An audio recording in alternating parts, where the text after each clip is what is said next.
Okay. A brand new era. A new age. For my D&D campaign is finished. That's right. My years-long Dungeons and Dragons campaign is at a close. Very sad about it. The players last night managed to finish the campaign, and no one even died, bro. Like, no one. I didn't even kill off the players. Like, I feel like a bit of a letdown, you know. Like I'm a bit of a sham, you know? Man, come on, dude. Guapo, thank you for the 20 months. That's insane, bro. Thank you even more than 20 months for modding for I don't know how many months. Cause that's, let's face it, you know, that's a whole other thing. And thank you, Anonymous, whoever you are, you coward, for gifting subs. All right, that means the world to me. Aster Sailor and Nerns, welcome to the guild. But also, Anonymous, show yourself. Let me thank you. The proper way.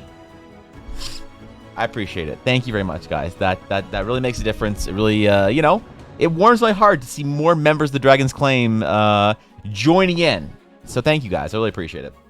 What's up, Biddy? Good to see you, Guapo. Venus, what's up? Cobalt, Brian, Dex, Darren. Need more D's in chat. By long. Wait, no D's nuts. What's up, Dret? What's going on, guys? Steel. What's going on? Man, holy shit, everybody's here. What's up, Blaze? The mods are out. Even Sir Cobalt and Thorkin. Oh, shit. I didn't think any of them watch my stream anymore. What's up, Vicmon?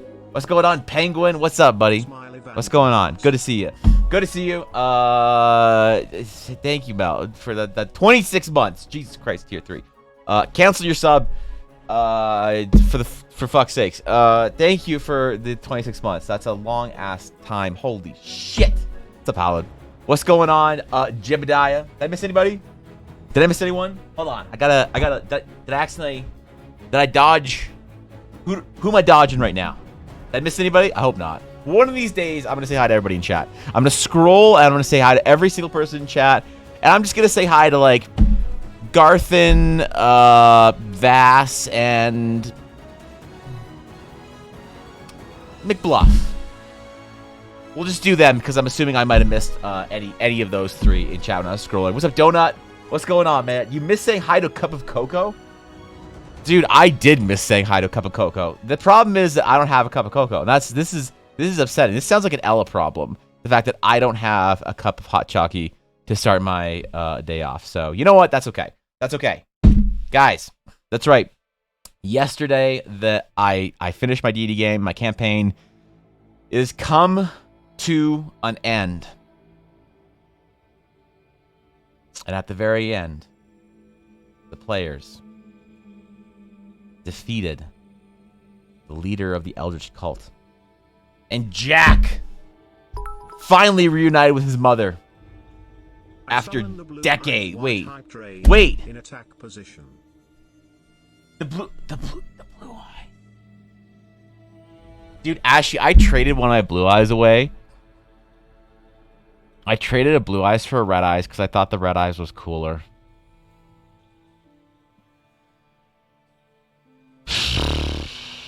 And then the guy I traded my red eyes to, or my blue eyes to, he stole it. He stole it. Yeah, he stole it. I'm not even kidding. I was in junior high school, and I had my first edition booster pack Blue Eyes White Dragon. I traded it to him for his first edition booster pack Red Eyes Black Dragon. And then my Red Eyes Black Dragon disappeared, and I was like, what happened to it? I lost my Red Eyes, and I cried that night. And then I was at school the next day, and I saw that he had Red Eyes when he was, like, counting his Yu-Gi-Oh cards in the middle of class. And I'm like, that's my Red Eyes. And he's like, no, it's not. I'm like, that's my Red Eyes. And he's like, no, this is my Red Eyes. And I'm like, this is my Red Eyes because when I got it from you, I put it in my own sleeve. And it's still in the sleeve. Like, if you're gonna steal my card, at least re-sleeve it, you stupid fuck. So he's like, oh yeah, it must have gotten mixed in. So what a dumb piece of shit. Anyway, yeah, so I finished my, thank you for the 100 bits, Ashley. That really means a lot. Thank you, seriously. Yeah, man, so I finished my DD game last night. We finished our campaign. The players did not die, unfortunately. There's no deaths, no, you know, no dramatic finales to report. Nothing, man. I feel like I let you guys down. I feel like I should, there's an expectation that I would kill off at least half of my players. Did I miss you, Entity? I'm sorry, Entities. What's going on, dude? You feeling when Evan says hi to you when you're lurking, but missed your greeting when you do actually chat? You're so glad I scrolled up, aren't you, Vast? You're so glad I scrolled up to see that. What's up, Vast? What's going on? What's going on, Vast? I knew it was a little bit more intelligent and you know, and chat just felt a little bit intelligent and attractive today. I don't know why, but it makes sense if you're here, Vast. So, also guapo. Yeah, also guapo. That's the other. There you go, man. That's part of it. So, what's up, guys? Good to see you. I'm sorry if I missed anybody. Happy Tuesday, my friends. I miss y'all. It's good to see you. Or they defeat the evil cult leader. Insert ominous and potentially misleading scene here. Tune next time to EBA. No. Yeah, there'll be no next time. So here's the thing, man. I gotta listen.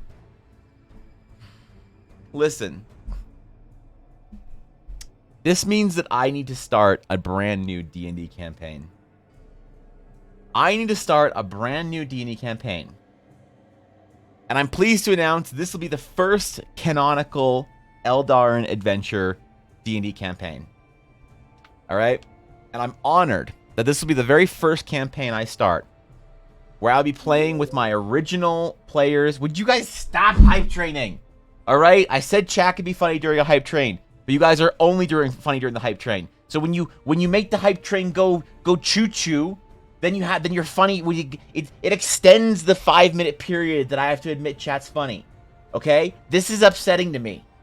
Because we all know nobody in this chat's funny. Especially not the mods. Maybe Bizzo.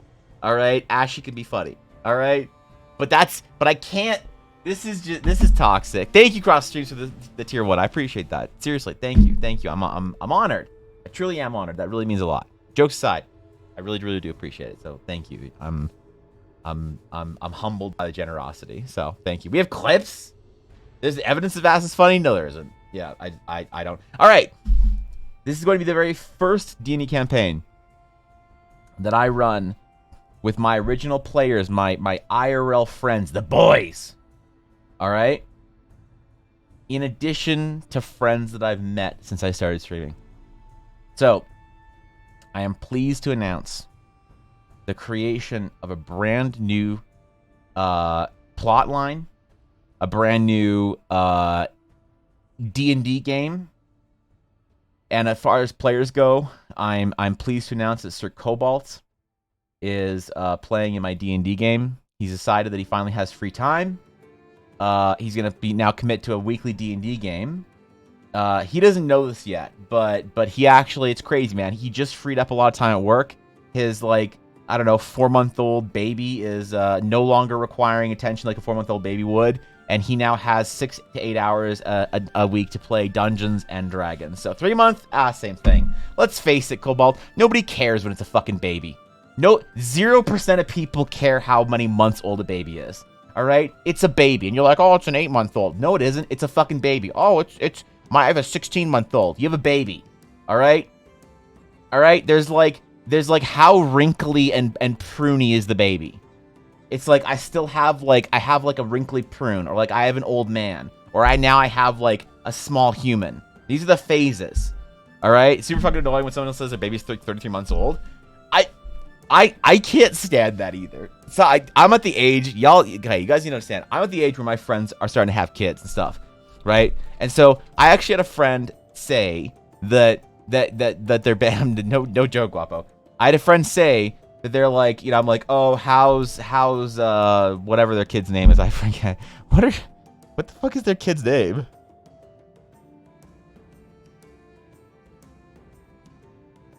Wait, I actually forgot what the kid. Ah, shit. Wait, Ella, I can't remember what J&J's kid's name is. Okay, whatever. Fuck it. And I was like, at one point in time, like, oh, how's so and so doing? They're like, oh, well, they're like, you know, 40 something months old. And I was like, wait, what? what is 40 something months old? What is what? I get it. Look, man, I'll forgive months up to 12, and if you really want to say months up to 24, I can understand. I think less of you as a person, but I understand. Okay, I understand at least. But past 2 years, man, there is no months past 24. Okay, there's no months past 12, and I'm gonna be on my brother's ass with this because like my nephew is now like 1 month. A month old? I don't know. I actually don't remember when my nephew was born. Don't worry about it. Yeah, so about a month old. If my brother, I swear to God, if he uses the word 13 to describe the age of his baby, anywhere between 13 and 24, I am gonna slap the shit out of my brother. I'm gonna go over there. I'm gonna slap the shit out of him like a fucking Sam Jackson scene. All right, it's not even gonna be funny.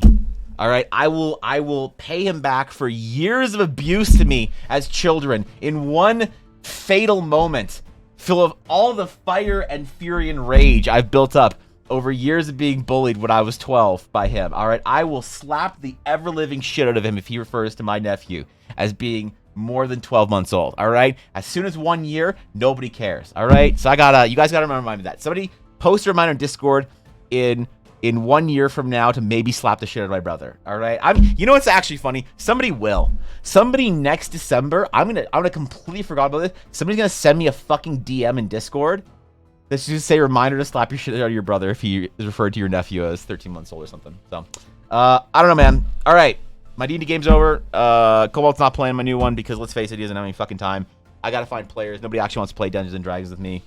Everybody says they do, but everyone's always busy on a Saturday because, oh, Saturday's a bad day for D&D, Evan. We have social lives and family. Like, get bent. What are you talking about? There's Raid in World of Warcraft, Mythic Plus night in World of Warcraft, and D&D night. All right? These are the only important things. So I gotta figure out what we're doing for a new D&D group. For a new D&D campaign, a new D&D arc. So we gotta figure this out, man. We gotta figure out how to do some Eldar and PTR test realm one shots. You need D&D to give you snackies? All right, Ashy. All right, that's a fair trade. Snackies for... Wait, aren't you supposed to give the DM snackies? This feels like a reversed roles here kind of thing, and I kind of like it, actually. I don't know why. Either way, today we are going to be talking about dragons. Today we are going to be designing dragons. One important dragon for one of our very own. A moderator by the name of A Solid 7. All right. We're going to draw a dragon for her, and we're going to do our absolute best on one thing. We are going to try to draw a dragon so good that she is forced to upgrade. All right. By the end of today's stream, I will see it as my mission to upgrade A Solid 7 into a Solid 8. Because you know what? Steph has always been a 10 in my heart. Overall individual of Giga Chaddom, you know, just an all-around 10. Just a peach as the mods are, man. So we need to make Dragon Steph sufficiently epic enough. But we're also going to cover a lot of things like anatomy and design and different things like that. So today's going to be a bit of an academic day, a bit of a concept day. We're not going to do like maybe one gigantic picture. We're just going to do a series of small sketches, find one we like, and then we'll develop it out probably this week. We need to talk about dragon vibes and dragon details and anatomies and horns and spikes. And answer the age-old question. There's one question that is going to change forever the fate of dragons in Aldara. That is the most hotly debated, contentious question in all of dragons. All right? Now, for those of you who have been here for a while, you think that I'm going to set this up. I'm setting all this up to sound really important, and it's going to be something fucking stupid like, oh, do they, are they anime girls or not? Or some dumb shit. You're like, all right, Evan, yeah, we get it. You're trying to farm Keck W's for a stupid, dumb joke. Like, just what is it, Evan? Like, you think I'm just talking shit, but this is actually one of the most hotly debated things in Dragon design that is potentially going to either get me canceled or someone's going to gift me Prime on DeviantArt, whatever the fuck the Prime is on DeviantArt that you can gift. The thing with the llama badge or some shit. This is the question. the debate. Dragon nose horn, yes or no? All right? And people are very opinionated on this. Do dragons have face horns? We all like dragons with little horny boys, you know? Just getting there, right? We all like dragons with little pointies and little spiky boys. But do dragons have the face horn? The nose horn? All right? Chin and jaw horn, Jesus. All right. All right, this is the most important thing. Now, I do think there's one option that people don't keep into consideration of, which is possibly the dragon narwhal tooth horn. All right, but this is a question that we got to decide today. Some people are very much dragon nose horn. Get out of here. Lizards don't have nose horns, or, you know, screw off, man.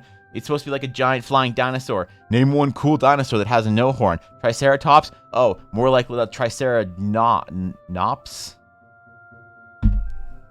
All right, like, this is important. Some people are very opinionated because the Tyrannosaurus, the Velociraptor, these predatory dinosaurs had no face horns. Okay? And so why would dragons? But some people like it.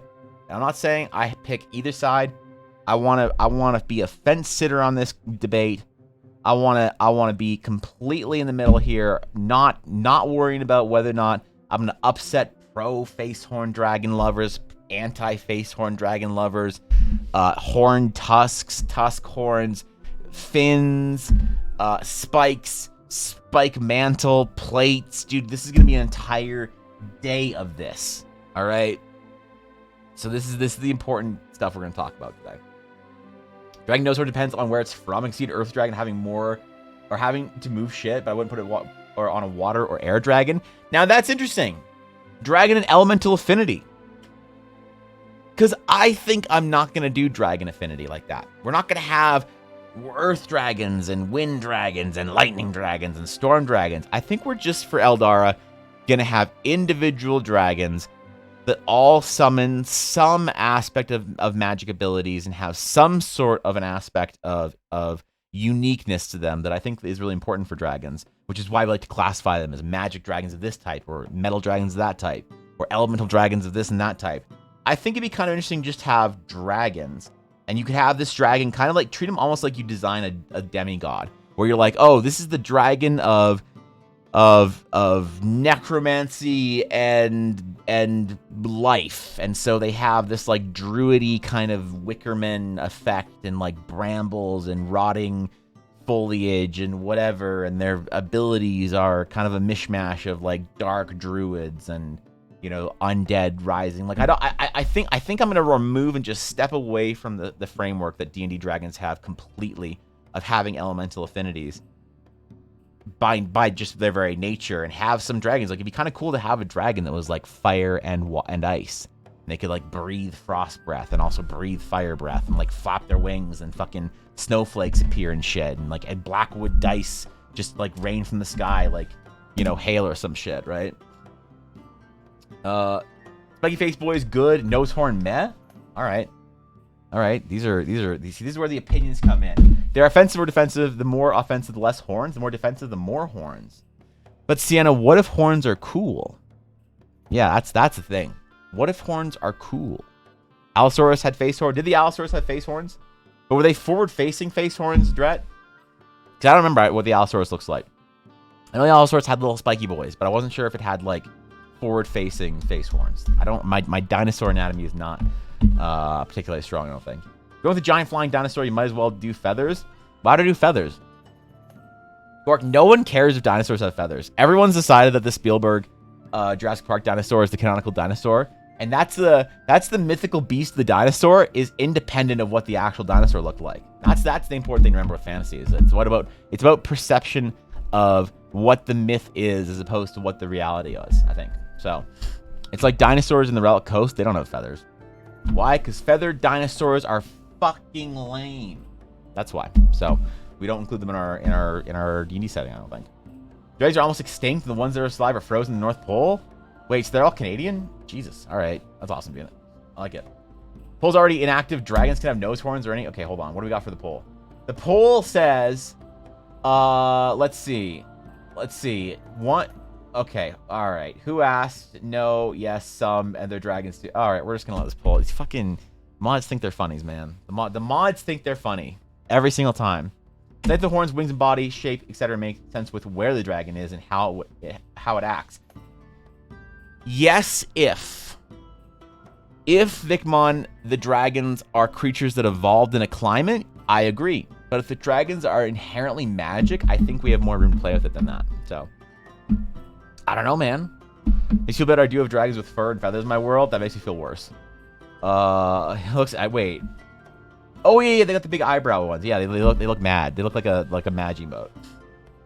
A lot of Asianic. Is that a word? Dragons have feathers. The problem is we're not worried about we're worried about the traditional sort of like fantasy dragon. We're not going to go down a path where we try and like justify different interpretations of dragons in the world, because we're going with the idea of dragons in sort of a fantasy setting, which is usually based on the sort of like, you know, iconic giant Onyxia style dragon. So real question, how tiny are the dragons from Para Front Arms? Do we include protodrakes, Dashto? You can microtransact protodrakes into existence if you wanted to, but I'm not putting them in by, you know, by choice or whatever. The dinosaurs are amazing. How dare you? I will say it every single time, Bess. All right. I will say it. Check stream topics for fluffy feather dragon. All right. I'll dive in later. Feather dinosaurs are another government conspiracy like the Around Earth. Jesus Christ, Blaze. Good. Jesus. All right. So there's a whole bunch of things we need to talk about for dragons today. There's a whole bunch of topics, a whole bunch of important concepts and myths and whatever. But we're gonna do one thing today. We're gonna attempt to design a dragon. A couple of dragons. We're gonna attempt to design a couple of like, you know, a couple of studies of what they look anatomically. We're gonna make them look like they are sort of real creatures that have the believability. Wait, 61% of people voted they're dragons, dude. Hold on. So let's see. 0% of people voted no. 1 person voted yes. 3 people voted who asked, and 3 people voted some. All right, so in first place we have the dragons, dude. In second place we have some and who asked. Nice, thank you, mods, for your incredibly useful poll. You've defined now the entire direction of the stream, so thank you for that. That's man, the mods, man, they're just on top of things today. Thank you for that. I appreciate it. Some interpretations of dragons, they have this super loose category in design and practicality. Yeah, and so we're talking about an archetypical dragon in the sense of a fantasy story narrative, all right? And since everything in fantasy is based loosely on sort of a medieval European fantasy, that's the dragon that we care about. I almost don't even think that we should call, like, when you say dragon, you're talking when you have 100 nerds in a room and you say the word dragon. You ask them to picture a dragon. 100% of those nerds are going to picture a certain type of dragon, which some people would say is like the European whatever interpretation of dragon. And the dragons are vast and wide, and, you know, Tiamat was a snake, and Fafnir was a fucking elderberry or some shit. But we're not worried about that concept of what the, you know, the Aboriginal Australians thought of a dragon. We're not worried about what the fucking, you know, Asian interpretation of a dragon is. We're not worried about the South American interpretation of dragons. Those I don't think we should even call dragons. That is a different, complete beast altogether. They don't deserve the name dragon. All right, when we're talking about dragons, we're talking about one specific thing, and that's what we're going to reference today. So we're not super worried about other, you know, interpretations of what the myth of the dragon was, because basically, when you're talking about a dragon, you're talking about a giant serpent.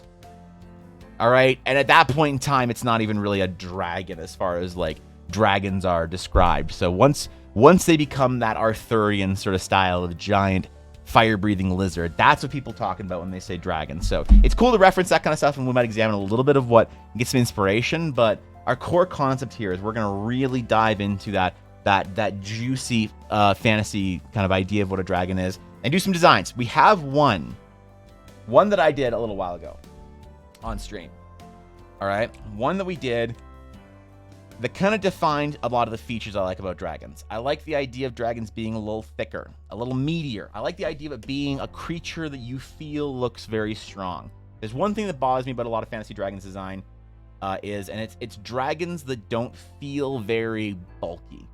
And I'm aware, dragons have to fly. Okay, dragons must fly, and that's fine. I get it. But I like the view of a dragon when it's on the ground of being fucking huge. Like, all of its proportions are big and thick. It's got like a big, thick neck to support big jaw muscles. It's got sort of that smaller head in relation to its body. It's got these big, thick legs, right? It's got these big, strong arms for their wings, you know? I don't like small, spindly dragons. I don't like thin, thread neck dragons that are all long and wiggly. Like, there is room for a wiggly boy. All right, wiggly boys. We're gonna say they get. We are not gonna forget about the wiggly boys. Wiggly boys get their entire own day of appreciation and love. But the problem is that is not today. Today, the wiggly boys are set to the side, are honored.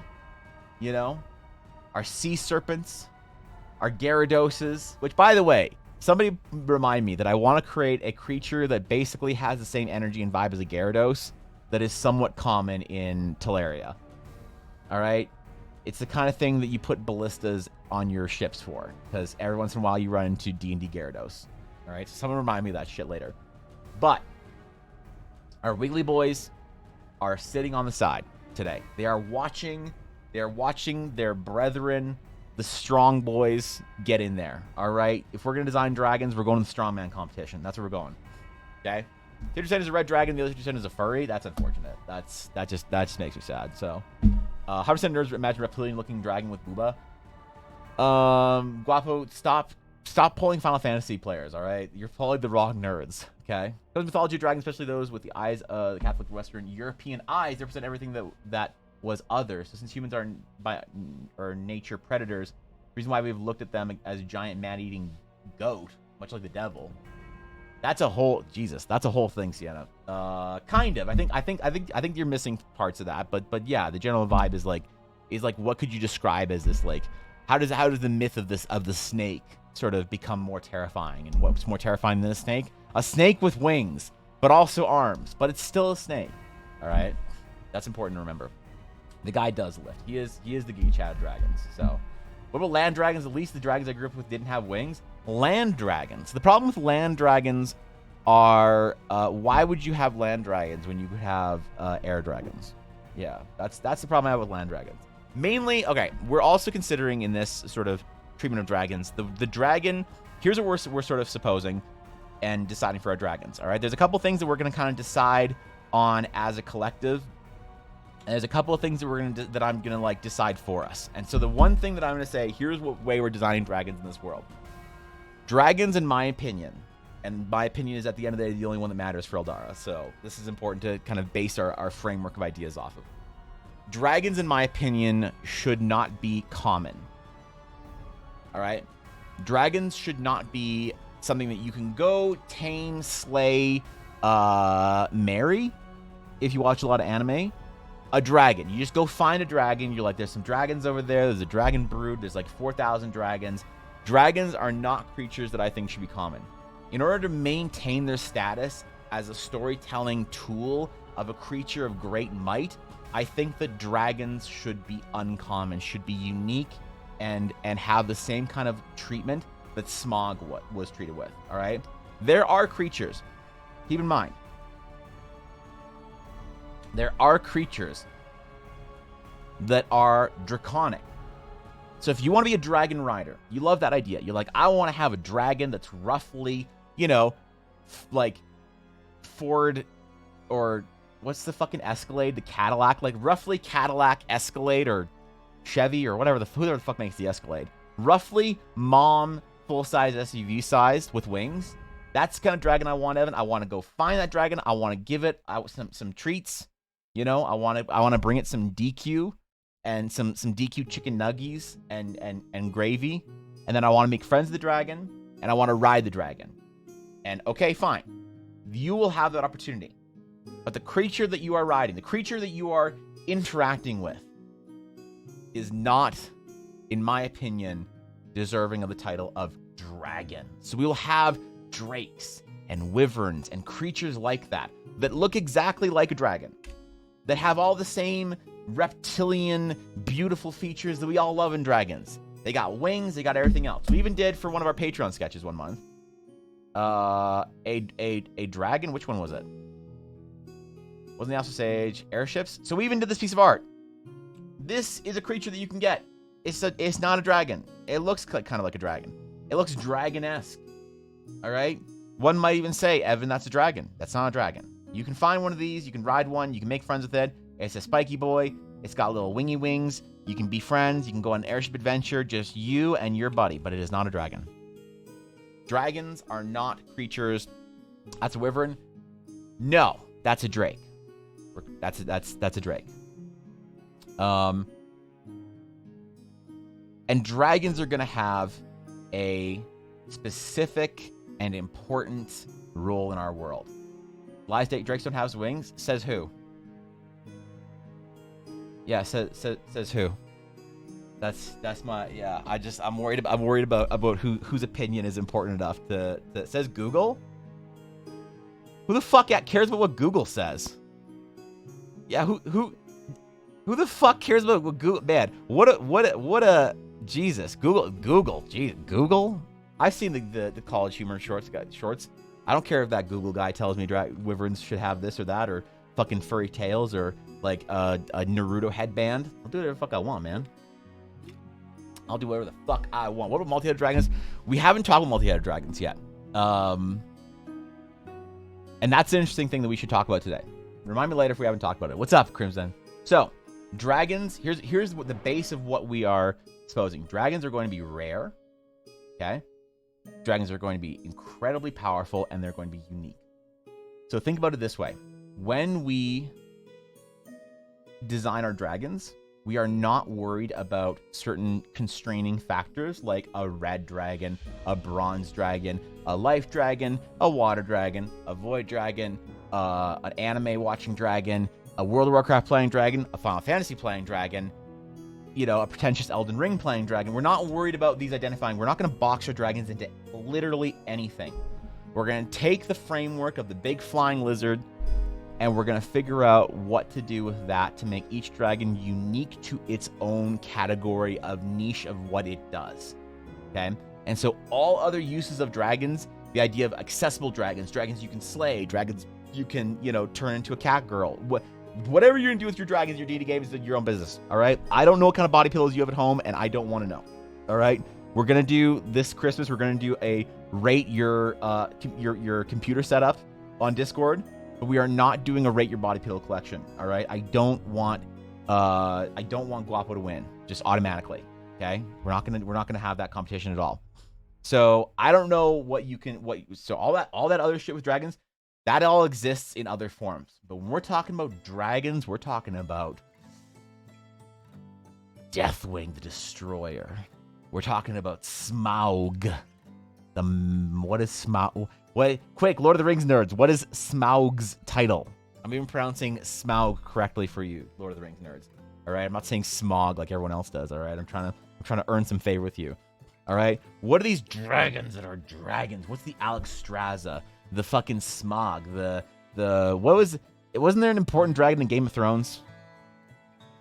Yeah, wasn't there? I know there's a couple of them, like a couple of Daenerys's. Wasn't there like an important one, the Nico Bolas from MTG exactly too.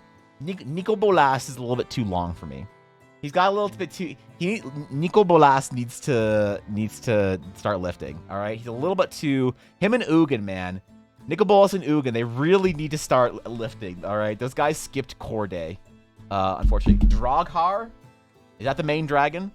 Smaug the Golden and Lord Impenetrable. Smaug the Golden. Is that it? That's pretty. Yeah, Sauron. Yes. Thank you, Dash. I'm working on my pronunciations here. King Under the Mountain is one of his titles. Is it? Smaug the Golden, King Under the Mountain. All right. How dare you call it Master Bolus like that? All right. Nico Bolas. Nico Bolas. So you guys tell me if Nico Bolas skipped stomach day or not. All right. See, Crimson thinks I'm doing him dirty here, calling him out for skipping core day. I think I'm perfectly in the right here. The art does look sick. It looks like sick art of somebody who's never interacted their upper and lower bodies before. So, all right, shouldn't matter. He's a dragon. Look, you're right. It shouldn't matter. But in today's standards, you know, what happens if you're a young man posting your ab photos on Instagram? Nicole Bolas is no different, all right? So held to the same toxic standards that I'm held to, all right? You know, on my fitness Instagram that Ella follows, and for some reason Cobalt, the only followers, like I don't get a pass for skipping ab day, so. I'm kidding. Don't go looking for it. Jesus, it doesn't exist. It's just you and the Morky. All right, body shaving dragons, Evan? Am I body shaving dragons? Yes. Yes, I am. Yes. Yes, I'm body shaming Nicole Bolas. Look at the judge promo art for Nicole Bolas, the Ravager. Man, we can look at Nicole Bolas and Ugin all day. All right. He's that one thin friend that still eats like shit. Oh. Yeah, no, I know that. I have a dude, Dret, I have that friend. All right. I have that friend that like all the friends like that you knew in high school, they all got fat in their 20s and 30s, just like me. All right. And I was like, ha, you called me fat in high school. And then you kept eating the same fucking snacks for the last 10 years. Now you are the fat one. I mean, I'm still the fat one too, but now we are the fat one, right? But there's one friend that still eats like a fucking 15-year-old, all right? We're talking 7-Eleven taquitos. We're talking like, you know, 2 liter of whatever every Friday, and he's still a stick. It bothers me. So I know exactly what you're talking about. All right. High 1,000 calorie intake, 120 pounds, basically. All right. So. To be honest, Smaug is kinda like the Slim Jim Dragons that you're talking about in comparison to what's out there. Okay. Check Ancalagan. Now that's the type you're talking. Ancalagan? The fuck is Ancalagan? Well, okay, hold on. Ancalagan. Ancalagon? The Black Death? The fuck is this from? About the great winged creature. He's bred by Morgoth. Oh, this is the Lord of the Rings. Yeah. Okay, yeah. I think you're right. So Vikman, that's actually good. Now, what I'm talking about so you're correct, but let me explain why you're correct, but also Smaug fits the same role here. The point of Smaug, where I bring up Smaug, is that the dragon is important. It changes this. The dragon existence is like the gravity that it has as a creature is so great that it sort of controls part of the story narratives. And so that's the dragon I'm talking about. I'm not talking about a dragon like, oh, we're being raided by a green dragon, guys. Can the party come in all at level 6 and go slay the green dragon? Like, no, man. Dragons are like a countrywide effort. Dragon gonna have a solid 7 heads? Let's see. Should Steph's dragons have 7 heads? That would be 1 less heads of dragons than I've ever drawn. So maybe 9 actually. Thank you for the bits, though. I appreciate it, everyone. Thank you, Dret. All right. So we're going to start off today by doing a little bit of studies. We're going to do some studies. We're going to do some anatomy studies. We're going to figure some shit out, and then we are going to dive into it. So there's one thing that I'm particularly opinionated with dragons for dragon anatomy. All right. There's actually 2 things. Well, I feel like I need a new brush today. Let's use a different brush for the first time, maybe ever. Let's do...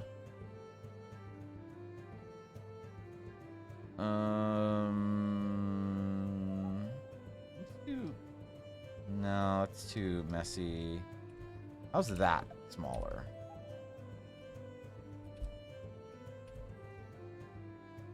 What do we think of that? That's a little bit... maybe a little bit too splotchy. Let's try something real quick here with our brush, and then we'll see if we can use this one for the rest of the day. Let's do a minimum diameter. Increase our minimum diameter. Ooh.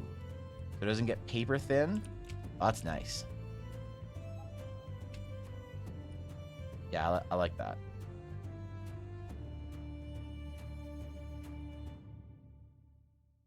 That's interesting. All right, let's try this. Try this brush out. See if we like. We'll try a couple today. Okay. So, dragon.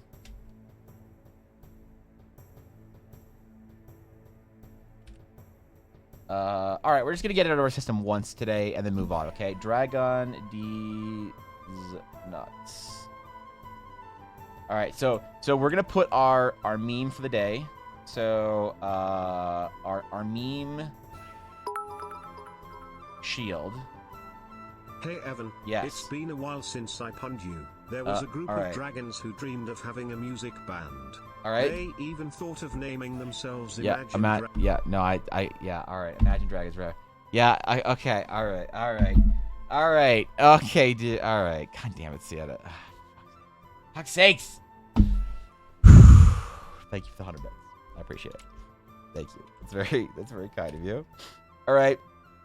So anytime you feel compelled to make a Dragon D's nuts joke today, just remember it's already here. All right, this is our meme shield. So we're going to talk about dragon anatomy.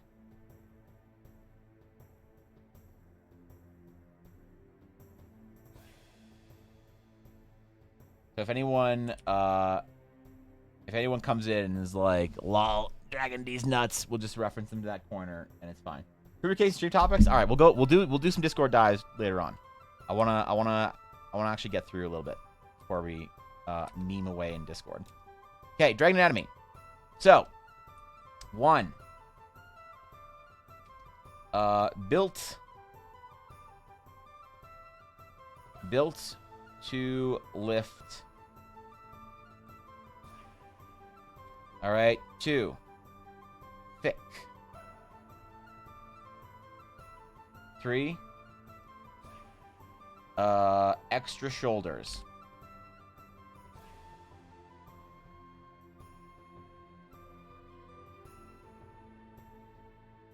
And 4, no elbow spikes. All right, this one's important. This is important. No elbow spikes. So, what do we mean here? Let's do a study here of what a wing is basically. So more or less, we have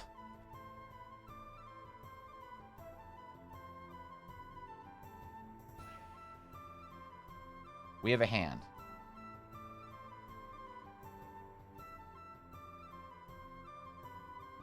Okay.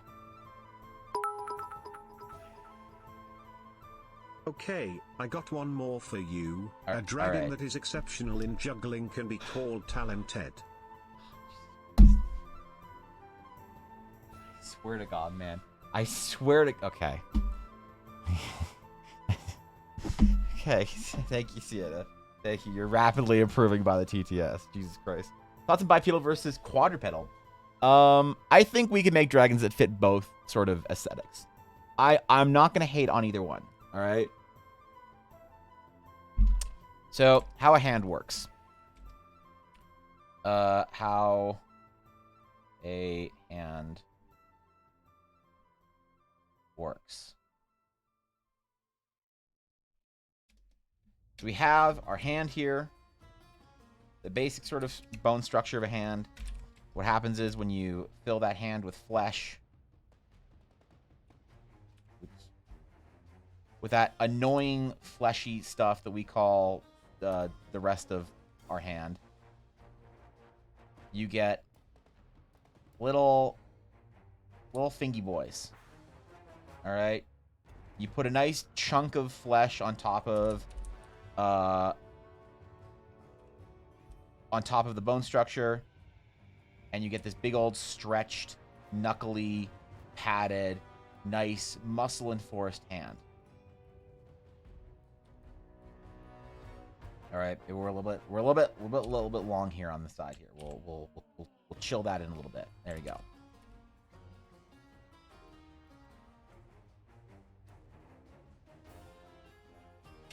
Now, if we consider dragon hands, all right, how a hand, not dragon,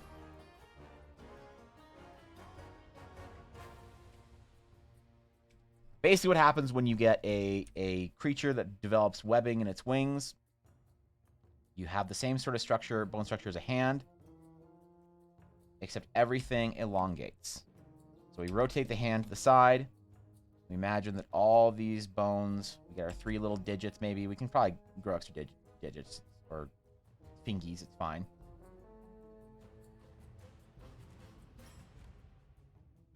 All right.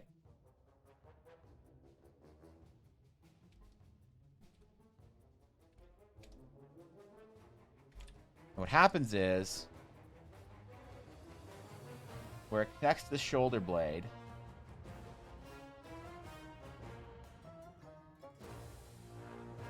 and the spine, rib cage, and all that shit,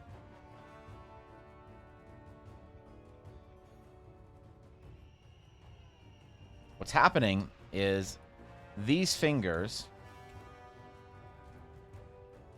are just more or less being filled up with webbing. Like you would need to fly through the night as a little baddie boy. In order to construct that much lift, you need the same sort of muscle structure.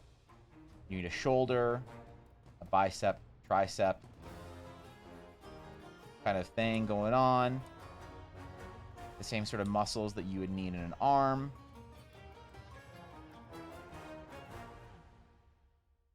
And suddenly you have a dragon wing. Now we're going a little bit small here just so we don't completely get lost in the sauce here for a second. So what doesn't work though is when your wing tries to fold up if you have a wing spike. Now, I'm not an expert here, but I'm pretty sure I can say something with confidence. And that is that elbow spikes actually prevent the wing from properly closing. So this is the way a lot of dragons are designed, because people think it's cool. You have the dragon sort of body, the long kind of lizard-like features, and you have this cool elbow spike on it, that then when the dragon folds its arm up, like, you expect there to be some kind of, like,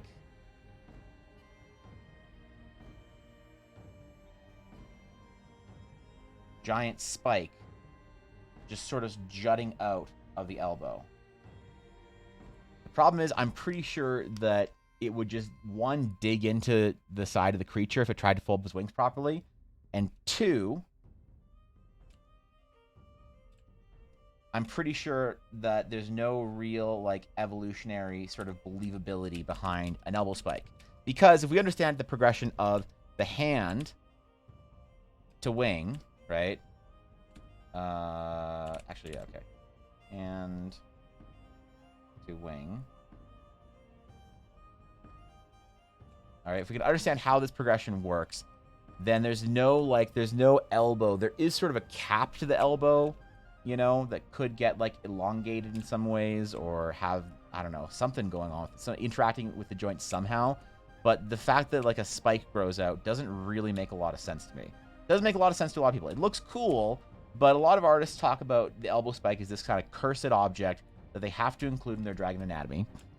That somehow is kind of like the assumed or presumed, like, rule of cool taking over. I don't like it, because I don't actually think that it looks cool. When I see an elbow spike on dragons, on creatures, on whatever, to me it looks like a, and this could be my own sort of personal gripe with a lot of art. It looks to me like a sacrifice of believability, you know? And to me, the difference is there's a difference between realistic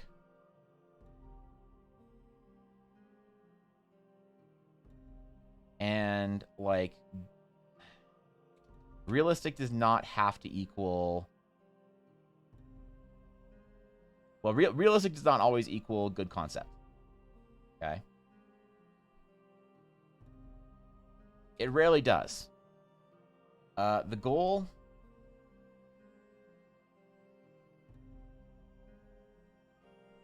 is to suspend or spend or to save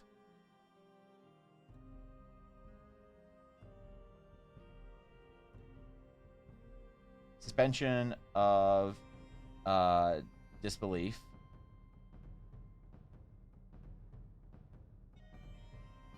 Currency.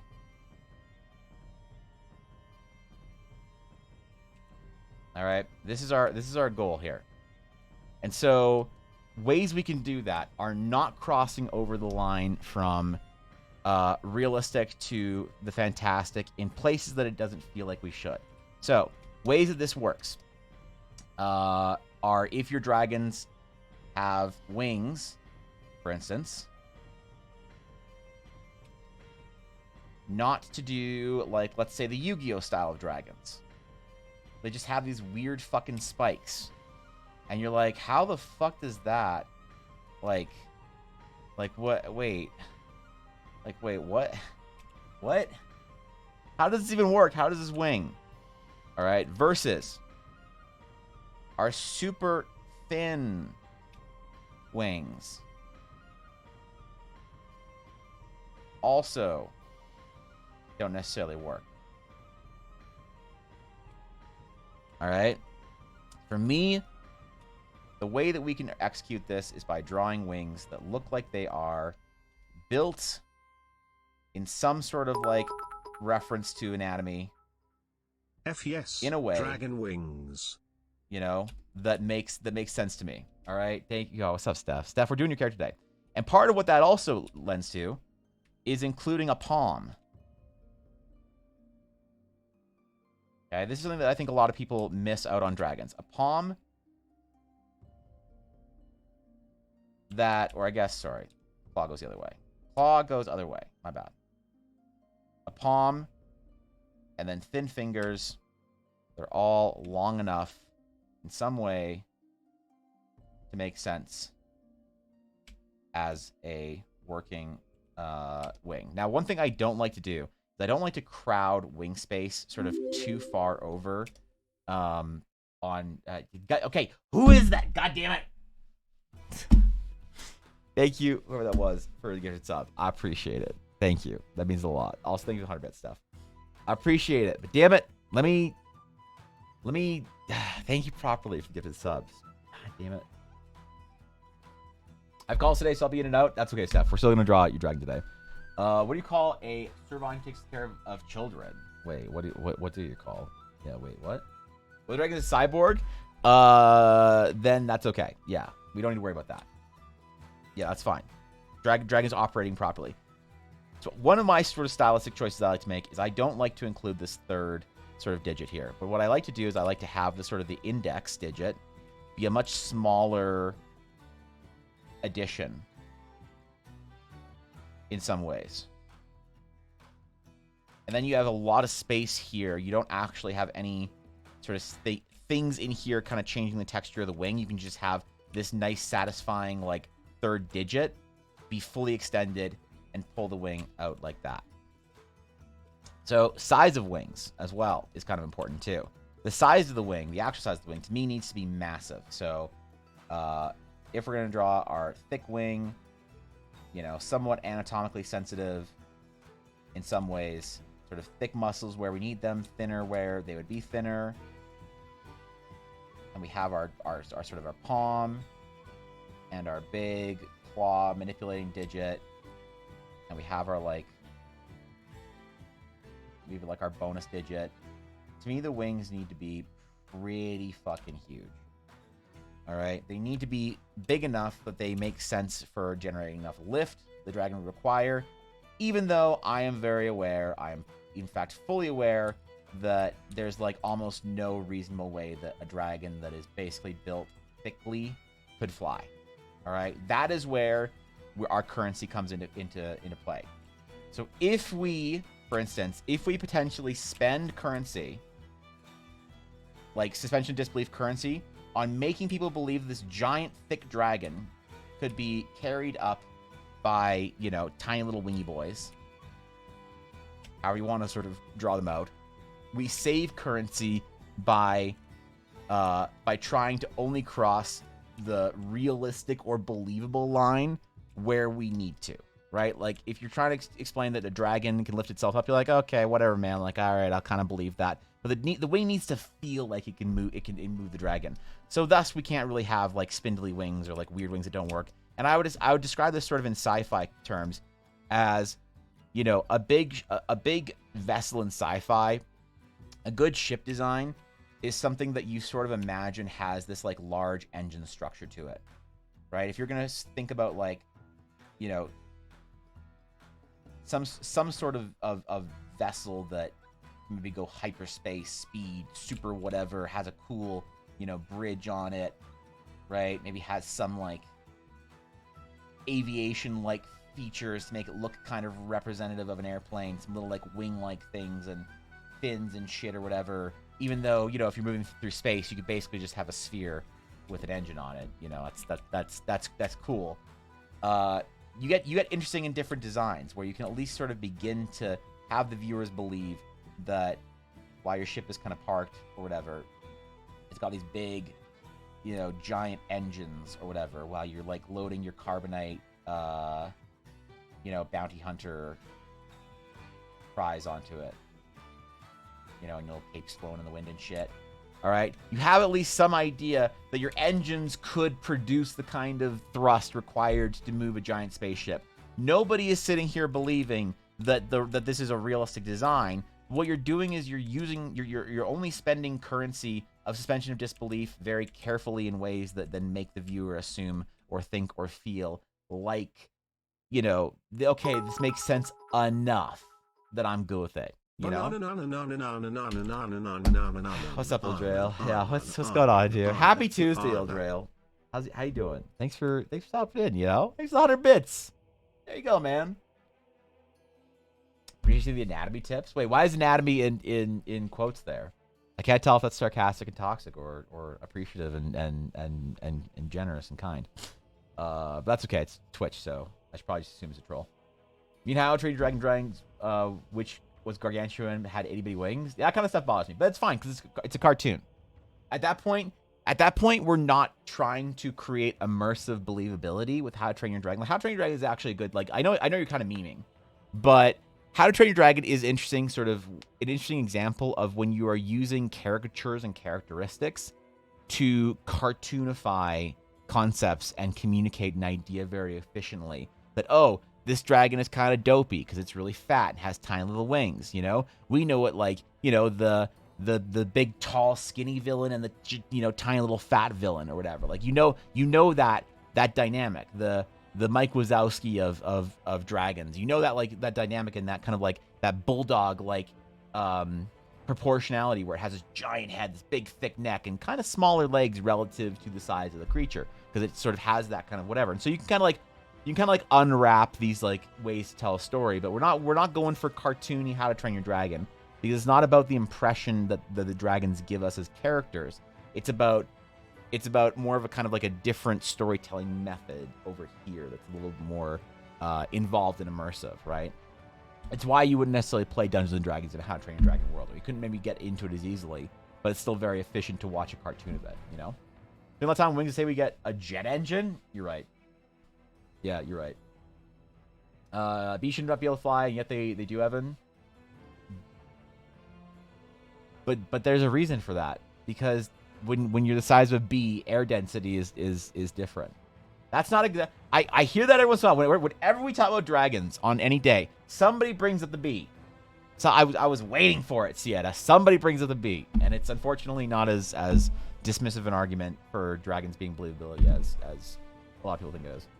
Wing shape and size depend on how the dragon flies. At least fast dragons' wings would be thinner and longer in order to make sharper turns. Dragons that soar glide. Yeah, and we can do little things like that and add and change for our dragons, you know, wing structure like that, 100%.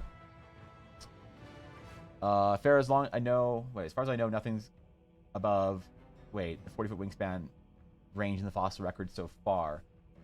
Right, there is a cool theory that I heard from this like animal guy. I don't know what do you call somebody that like finds animals and discovers, like, searches for ancient, like, extinct animals and stuff, see if they're still, like, what do you call the kind of person that discovers, like, a long thought extinct species of turtle in the Galapagos? Whatever that guy is, whatever his job is, I heard a dude talking about it where they said there's this idea or this like theory that dragons could have existed, but I mean obviously it's not a serious theory. It's kind of a joke. But like the idea dragons could have existed, but if they're big enough for to be able to fly, their bones would have to be hollow, and those wouldn't have fossilized or whatever. Like bird bones don't fossilize or some shit. And so maybe they were dragons. They just all had hollow bones or some shit. So I don't know. I've heard that dragons can fly no matter how small or tiny their wings are. They're magic. Yeah, and the problem is those stuff that doesn't really fly for immersion in a fantasy setting. All right, that is magicking away that when you magic away dragon's flight completely, you have to magic away a little bit of it. When you magic away it completely, you are just throwing your currency out the window in ways that you don't need to.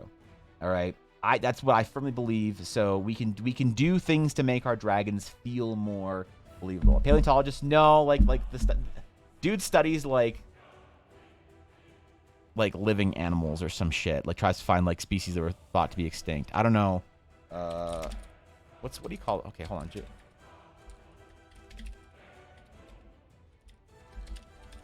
What's this guy's name? Outdoor.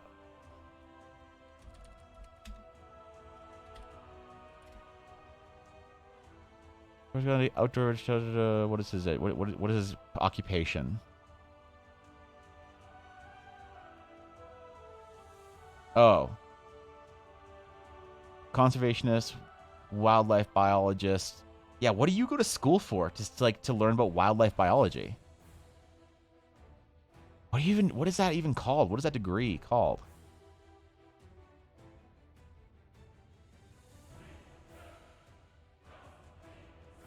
Now I'm interested. I don't care enough to actually look it up, but multi-angled wings for added aerial maneuverability. That'd be kind of interesting, actually. And as they fly, the wings kind of ripple down the sides. That's kind of cool. Yeah, zoologist. Is it a zoologist? Is it zoology? Is that just because zoology was the original term I was going to use, but I thought zoologists were. Okay. I guess I didn't have a good idea what zoology does, but I thought zoology was more like contained to existing animals or some shit, as opposed to like crazy other. But maybe it's a bigger field than I thought. That's interesting. All right, zoology. Yeah, sure. But you can research scaffold size and only weigh tens of tons rather than hundreds. Oh, sauropods, hollow bones too. That's interesting. Wait. That's interesting, dude. We got to talk about dinosaurs more often. Take biology and then branch into matters for wildlife bio, probably. That's pretty cool, actually. What a cool way to like pursue education. To just like discover fucking ancient animals that were thought extinct and were like still alive in some fucking rainforest or some shit. You know, that's a cool career. Not gonna lie. I go to school so I can go to art school. That does help, Venus, but then you don't get the self-taught artist badge. So unfortunately, wildlife biology, I believe, is a broader definition, variety of degrees it can obtain, including zoology. Okay, interesting. So wait, what would zoology be specifically? Zoology study of zoos? Oh, wait, so hold on. Zoo Tycoon Dinosaur Digs. So wait. Because I've logged over probably over 500 hours in Zoo Tycoon Dinosaur Digs, does this mean that I am qualified to earn my zoology degree? Because man, I've done it all, bro. This game fucking slaps. I don't even care. A lot of the newer zoo games and stuff like that. Also, damn it! Who keeps gifting subs anonymously? This is stressing me out, man. I have to be able to thank you. All right, god damn it. You know who you are. Thank you for the sub. Even though I can't say your name, and thank you personally. I do appreciate it. Fuck. But this game slaps, dude. I don't even care what people say. It's old and ancient and stuff, but like, this game actually still slaps. It's still so good. I just can't. I don't know how to play this. L_L_. The tangents we get into on this stream make me wide people happy. We're talking about dragons, I swear. Alright, thank you 100 bits, Aduria. Hear me out, the Jurassic Park game for free on Xbox Pass is incredible. Do you mean the Jurassic World one, the new one? Because I do agree. I know like the second version came out, I think it's Jurassic World, right?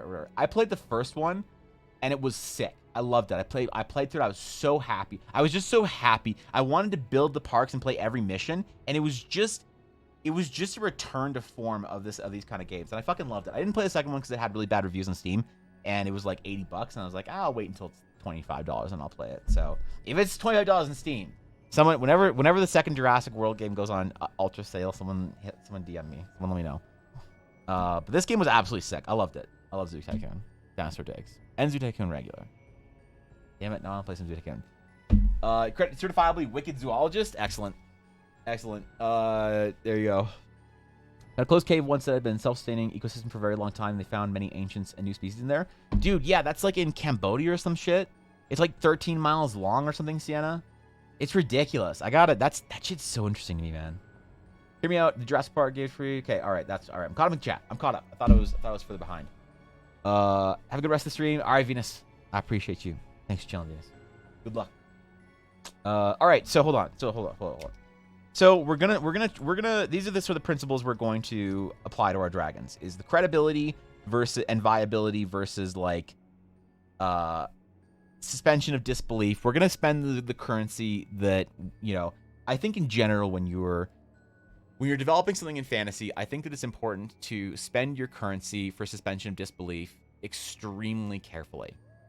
And the problem is that when you start discussing what is realistic and what things constitute the suspension of disbelief versus like a low currency suspension of disbelief versus a high currency suspension, you get into sort of the conversation where somebody inevitably tries to bring up the argument, and I'm not accusing anyone of this, but I'm just saying it happens on the internet in broader senses, that, oh, the world is magic, so why do you care about this?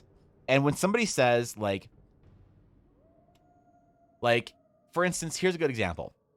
In Star Wars Episode 7, you had a laser beam from Star Killer Base that goes into hyperspace, travels across the galaxy, all right? Like the fucking like, if I have a Star Killer Base and you have a Republic base, and my super laser goes across the galaxy, and I destroy your base. Like that kind of like There Will Be Blood shit, okay? Like fucking drink your milkshake level shit, all right?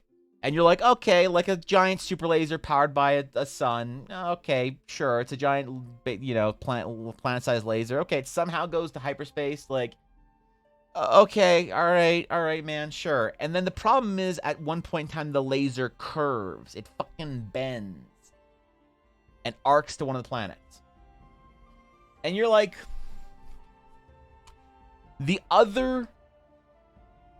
when you say I've got a giant super laser constructed on an entire planet, it's a low currency ask. All right? Yeah, but are you a Sith laser scientist? Check. Actually, Guapo, I am. Actually, I am.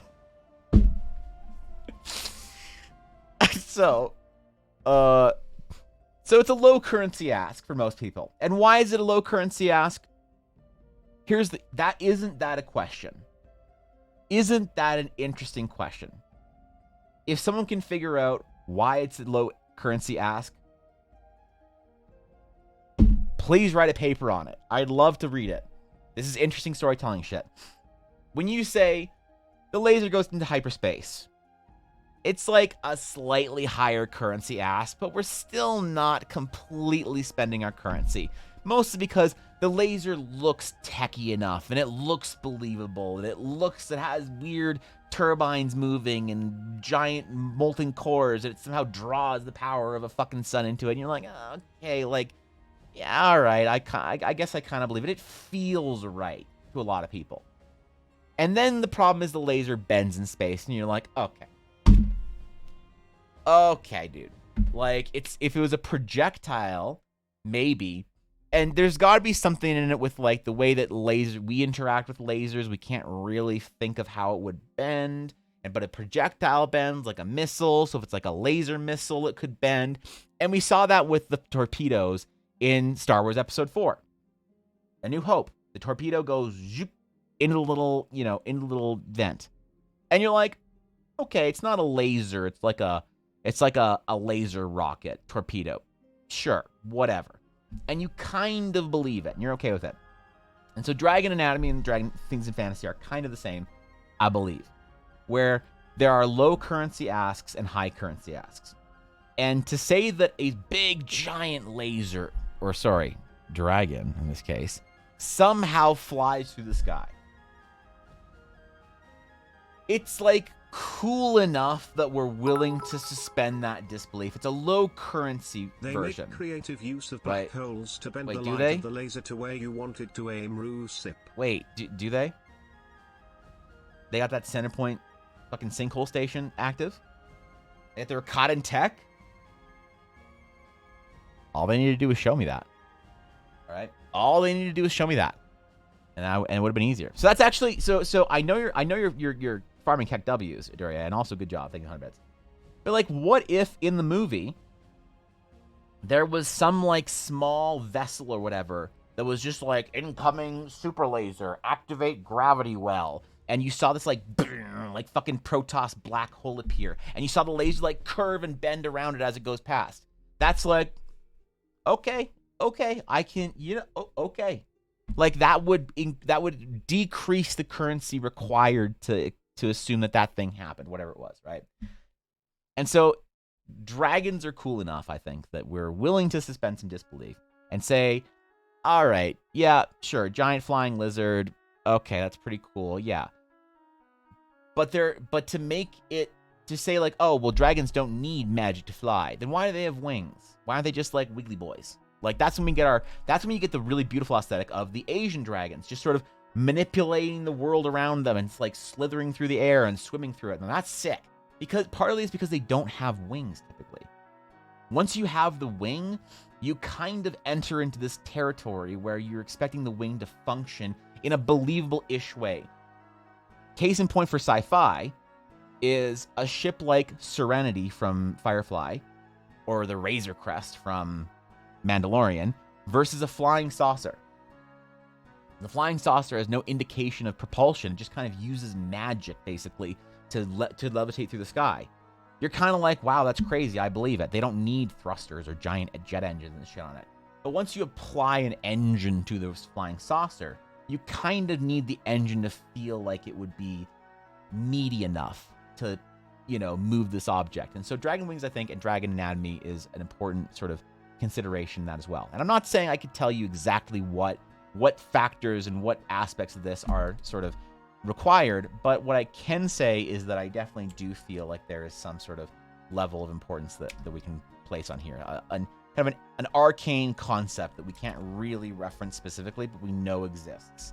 So we're gonna move with our dragon designs, presupposing that this thing exists. Now, on to the Daggerond designs. This is the important part. This is when we actually start getting into the juice. If shot one of those space lasers in a random direction, what are the chances it doesn't hit anything in the entire universe?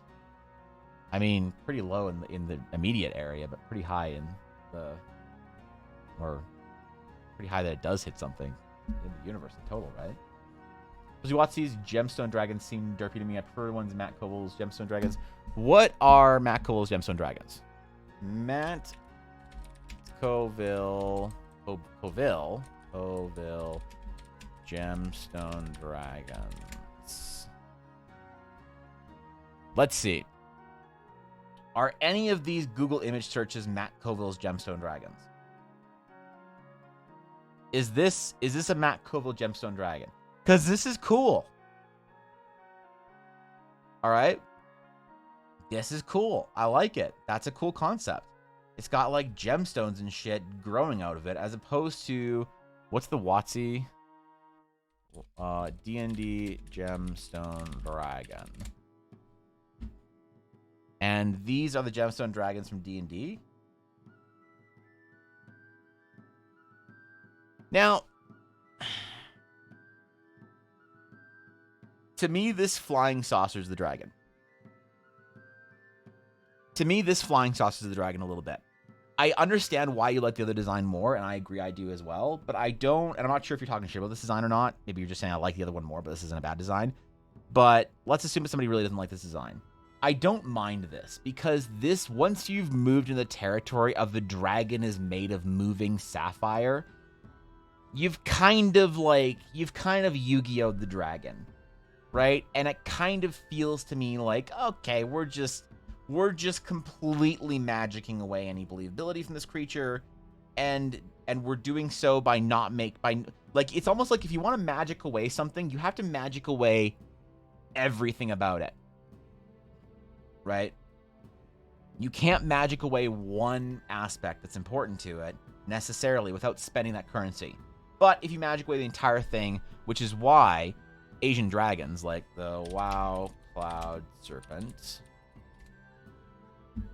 Yeah, so this is a good, I feel like, rendition of Asian dragons is in the Warcraft, the sort of the Cloud Serpents.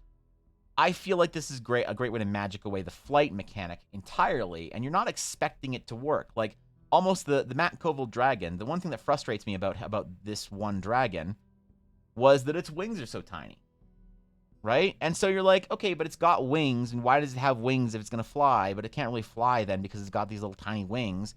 So, you know, the problem is, like, once you then magic away the wings, you don't need to spend any currency on that. You're just completely magicking it away, but which does sort of have a benefit and a drawback of making it feel less grounded, so it has less maybe like impact on us, but it does seem like a cool magical concept.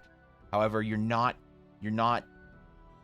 using it as a grounding mechanism, and it is important in fantasy to have things that feel grounded and believable and real and tangible to us, and relatable is an important word for that, but also to have things that feel obscene and crazy and holy shit, what's this, you know? So these are cool. I like these. I like these Gemstone Dragons. It's a really cool way of handling Gemstone Dragons. So, like, I wouldn't be opposed of having a dragon that sort of had the same vibe to it, but there wouldn't be, like, multiples, if that makes sense. There wouldn't be multiple Sapphire Gem Dragons or multiple Amethyst Dragons. There would be, like, one of them. And that's kind of the way I see it. What Dragon-type Pokemon? Hold on. Dragon-type Pokemon?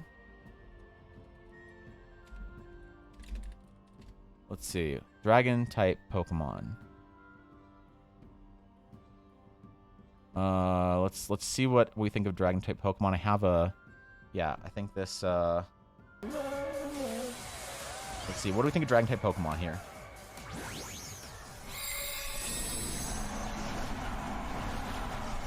Yeah, okay.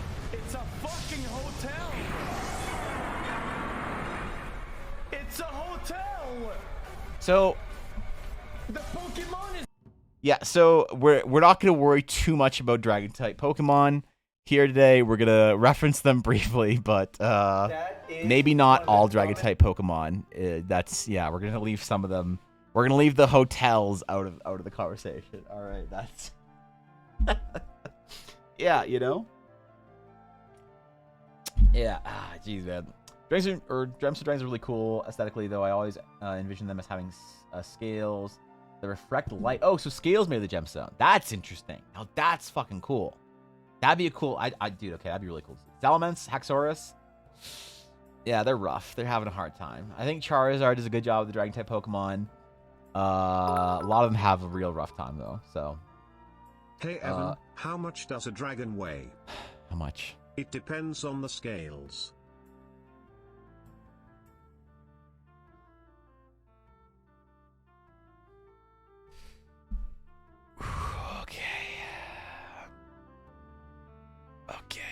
Okay. All right. Oh boy, that one. I just felt that one right in my spine. You know, when it's like really cold out, and you just like, you know. That's okay. Thank you for the 100 bits, Sienna. I think. Yeah, I think. Oof. From Pun brings a good point. Gemstone Dragons would be heavy AF. That actually is true. That'd be kind of sick too. It'd be cool if they were flying. They had like little gem shards, like dust or whatever, behind them. They leave a trail of valuable gem dust or something. That if you breathe it in, you die. Oh no. That's actually bad. Okay, so let's do a basic sort of concept sketch here for our dragon anatomy. So shoulders, very important. Tail. Thick. Also long. Now, one thing that I'm not entirely sold on or against, right, that we can sort of, there's room for discussion, in my opinion, is the idea of tail accessories. So this is either fins or spikes or bludgeoning objects. I think that's cool. It doesn't really, like, I get the idea of, like, oh, well, if it's flying, maybe it should have some sort of stabilizer or some shit, or not. Like, who knows? And I don't necessarily know.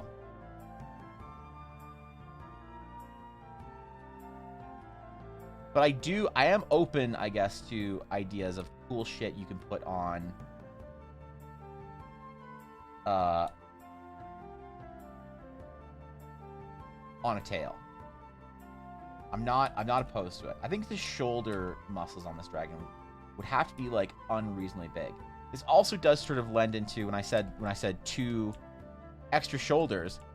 The problem is what happens when you have, like, a human torso, right? We're gonna use human torso here because everybody knows what a human torso looks like. Unless you've been playing a little lot of World of Warcraft, in which case you have no idea. Come on, man. Come on, man. Let's face it, you've never seen a human torso in your entire life. Aw, man. I made myself sad. So there's a certain kind of interaction that happens in muscle groups, whereby you have the shoulder muscle. You have one point that's a very good place to kind of think about joining a lot of muscle groups, and that's this point right here.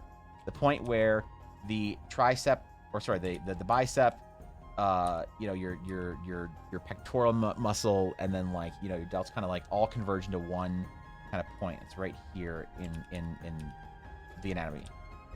Now, however Giga Chad this guy is, the problem is, what do you do? How do you apply a second set of shoulder muscles? You need, like, a second set of pectoral muscles that kind of, like, rest on top of or in front in some way. Like, it brings into consideration an interesting idea of what the front of the dragon's chest looks like, having 2, you know, 2 shoulder construct. Damn it! All right, now you're doing it to troll me. Thank you for the anonymous gifted sub. I appreciate it. That's extremely generous. I just wish I could thank you by name. You coward. But also thank you. Seriously. Thank you. Damn it.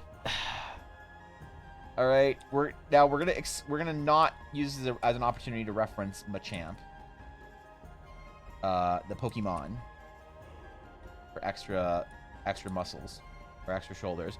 But yeah, there'd have to be some strange, like, now thankfully, what do we always do with dragon fronts? When you have a dragon and you got your, like, got your head, and dragon's just chilling, he's got his little leggies. All right, and he's got his little arms. You know, he got his little tail. We'll give him a little nub. We'll give this dragon a cute little, like, pug nub. Like, whoever adopted this dragon has tail knocked, so, you know.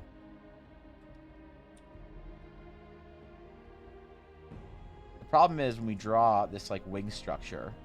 Visitors, how exciting. Right? Yo, Gorkwall, well, thank you for the follow, or the raid. Jesus, dude. Thank you. I appreciate the raid. What's going on? How'd stream go? I hope you're here to discuss dragons, because God knows somebody needs to. Yeah, welcome in, guys. Welcome in.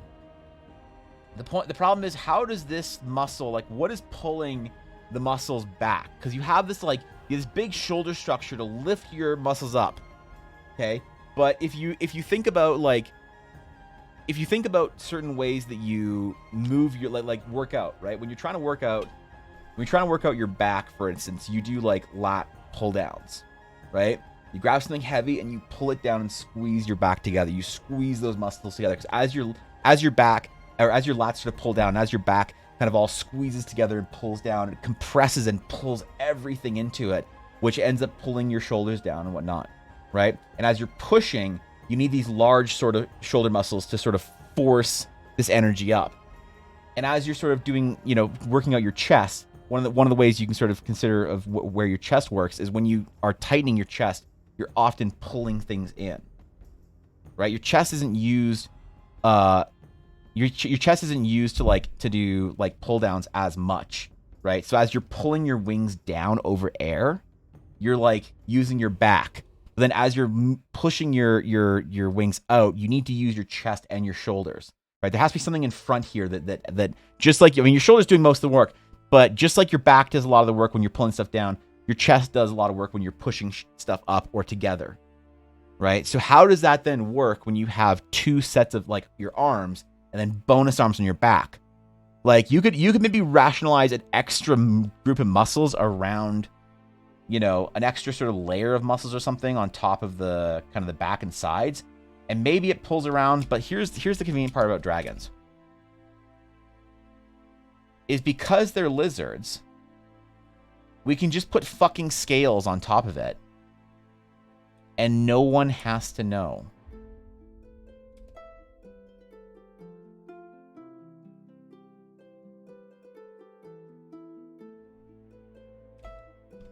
All right?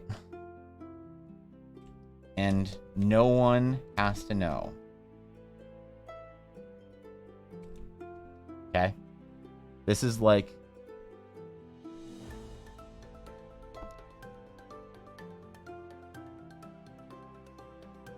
This is...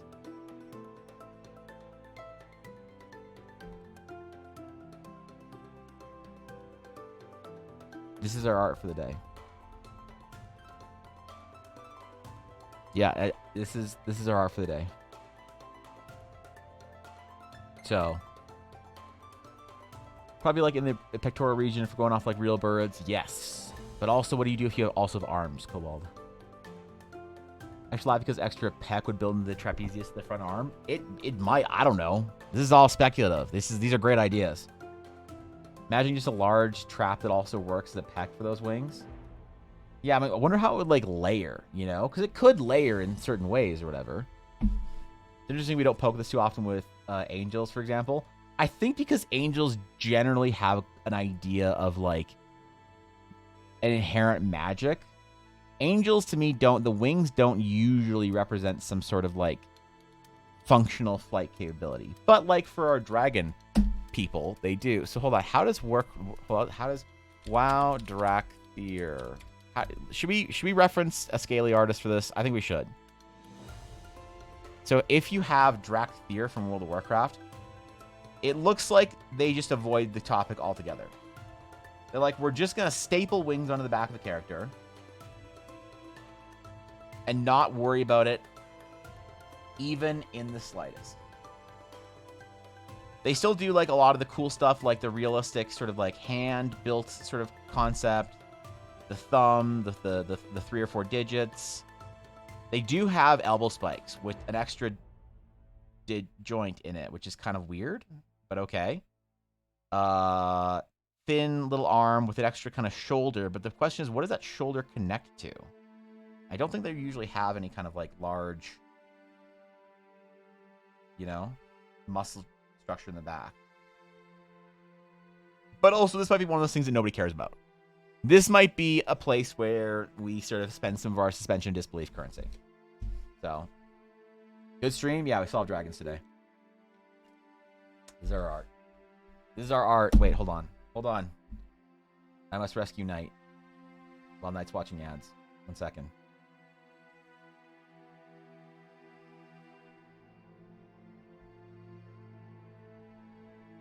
I must rescue. All right, Knight. I'm sorry for the ads. I apologize. The ads are not my choice. Yeah, I deeply apologize for you having to sit through fucking ads. Plenty of worlds where angel wings wouldn't move when flying. That's yeah, also fair.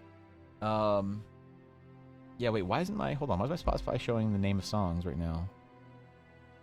Let me restart Spotify. I think that usually works. If I start Spotify after Stream Labs, it usually pops up and works. There we go.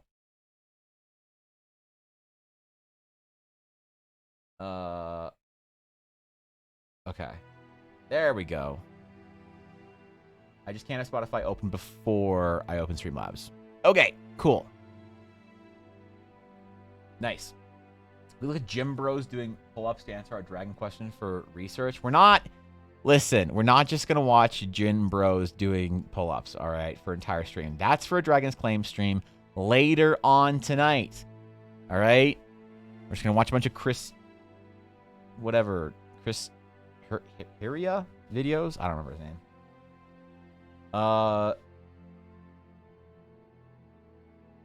It's the otherworldly nature of the UFO disc field. Yeah, all right. So, hold on. So, why isn't our...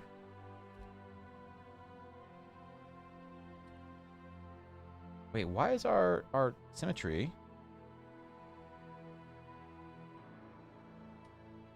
Wait, why? Hold on. Why is the symmetry wanting to transform instead?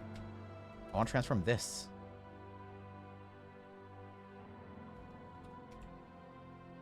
Okay. Last symmetry used. Okay.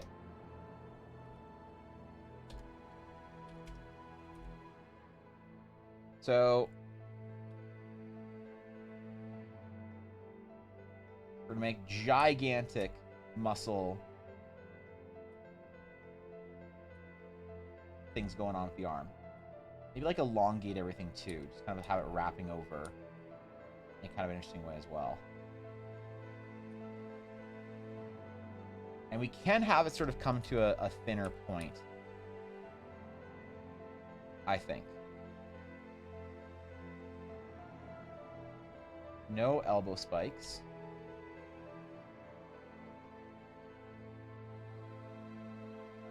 I'm going to reference our hand anatomy.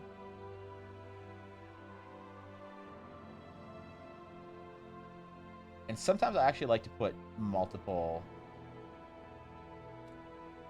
like, thumb type digits, like a thumb, and then also the last digit would have just become... Let's try it. Fuck it. Just for aesthetics right now. So we need to move this entire thing over. I realize. We're kind of getting close to the edge. Yo, Viddy, dude, thank you for the gifted sub. Oh, shit. What is with the gifted subs today? Guys, seriously, I don't deserve it, man. I'm just chilling today. I'm just happy any of y'all are here. Talking about dragons and made-up fantasy shit. So, thank you, dude. You don't gotta do that, but I'm extremely grateful for it nonetheless. So, thank you, my friend.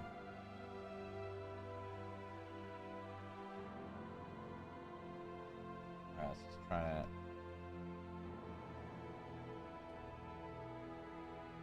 elongate a little bit. Okay, there we go.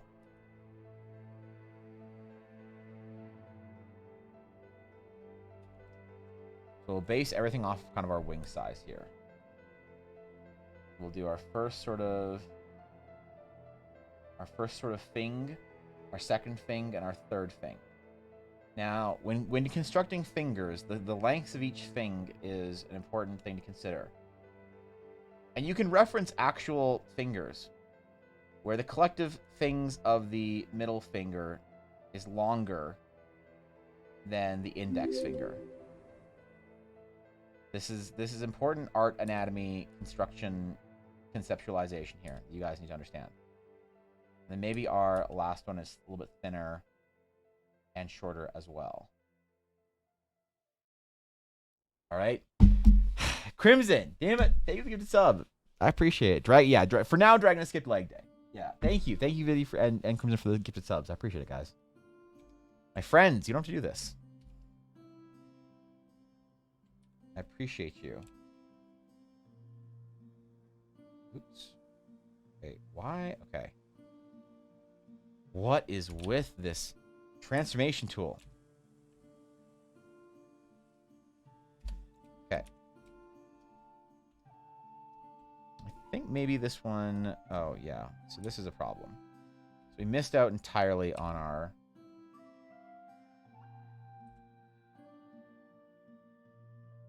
There we go.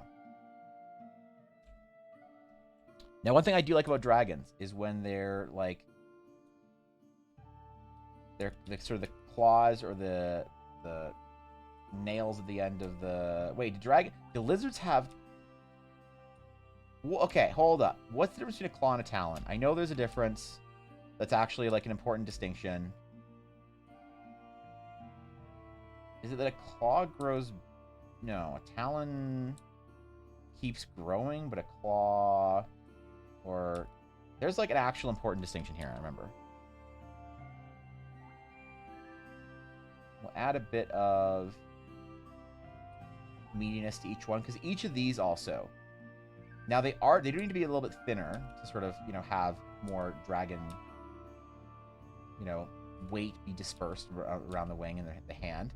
But I do think that making your dragon sort of digits too thin is also a mistake. It is also a good way to kind of build in a little bit of a lack of believability that there's enough strength built into the wing to actually, like, generate lift and maneuverability. The wing, the actual, like, fingers on the wing need to be quite strong, in my opinion. So that's why I have them so thick and relative to the rest of the anatomy, because he kind of builds this, like, this, I don't know, this small level of believability in for me.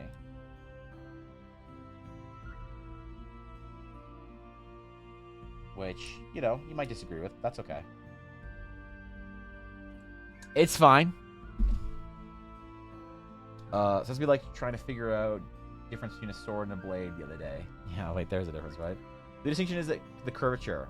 A mole technically has claws, but an eagle has talons. Oh, okay.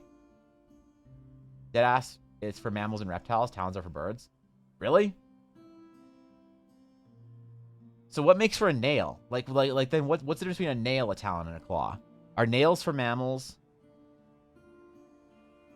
Talons are for birds and claws are for reptile or some shit? No, because bears have claws. It's the best snack, a bear claw. Yeah, wait, what? What does a beaver have? This is, or a platypus. This is where we need to get into biology and nature. The blade's a part of a sword, right. Are dragons birds? Yeah, you're right.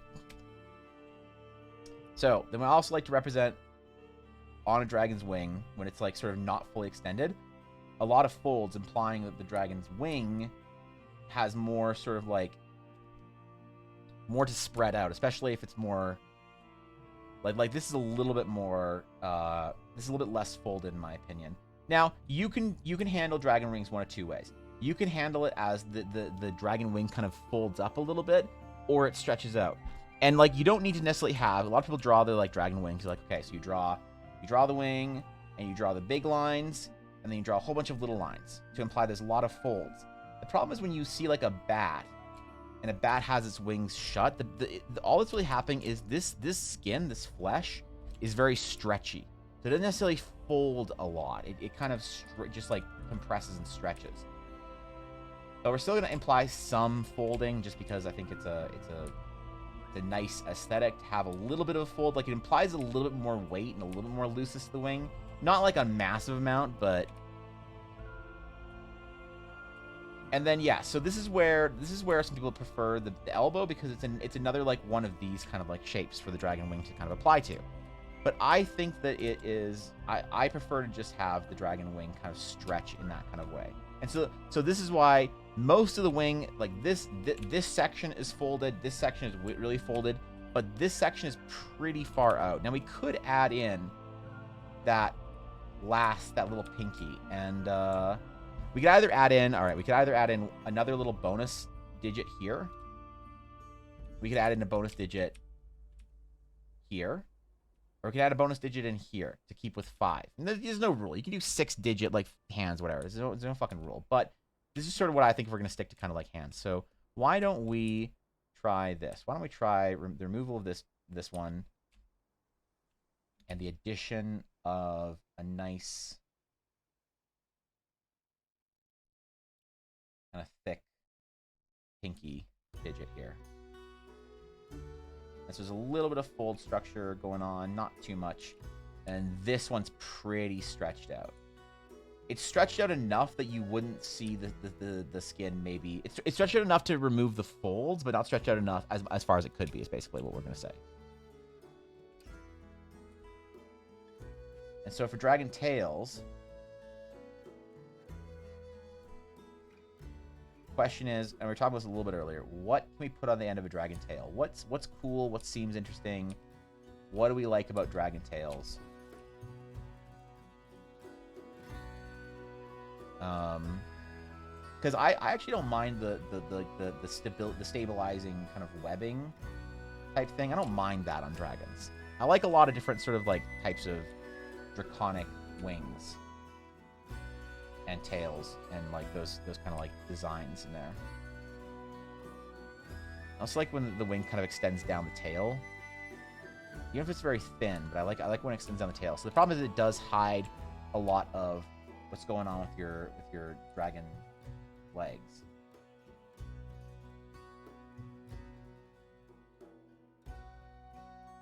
Her legs just like sort of hanging behind. I don't know. We gotta figure out how our dragon legs are how they fold behind, or if they're gonna be folded up into the dragon while it's flying, or whatever. You know, kind of folded forward.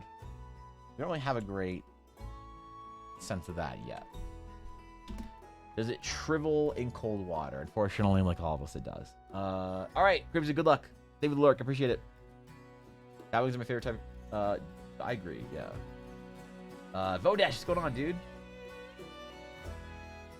Further, I found claws and talons are different names for the nail based on the animal. But is there like a... There has to be some kind of distinction for what they are, right? Most of you wouldn't be able to see hind legs right since they would be tucked up. Maybe. It depends on if they rest, like, if they just sort of, like, rest. Like, when the dragon is flying, say we have this sort of the basic kind of body structure of the dragon.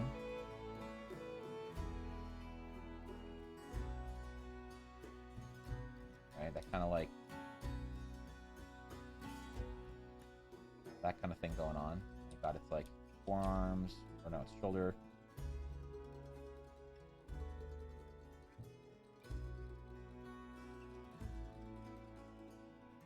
Right.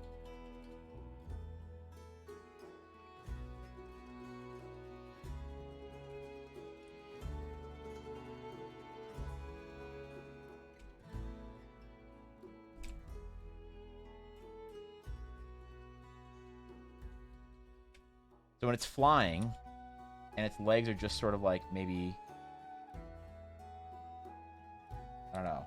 What are we doing with his legs? It might just be dangling.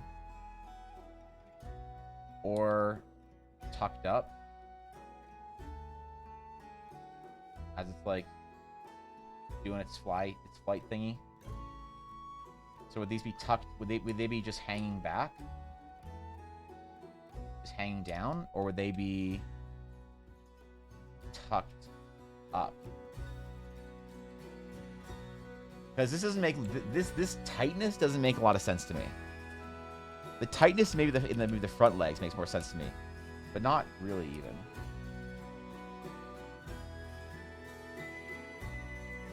Like, this makes more sense to me for the flight of a dragon than the super tucked version, right?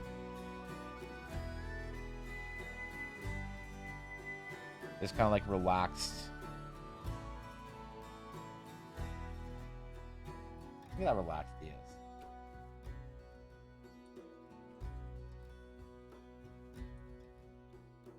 You know?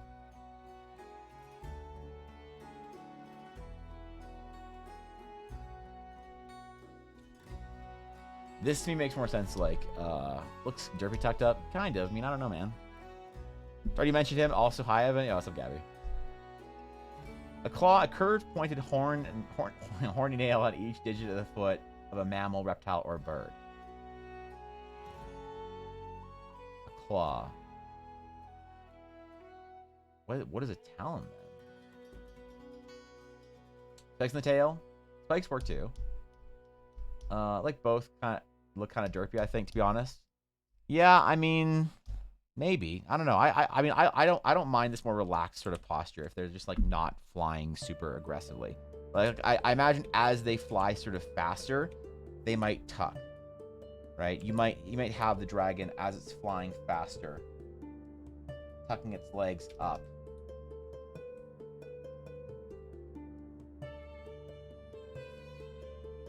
And its arms in as well. Like, we're talking about how fast we're flying. If you're just kind of like chilling, it's just flapping along. But if it's like, if it's doing that, then it's like a lot more streamlined, maybe.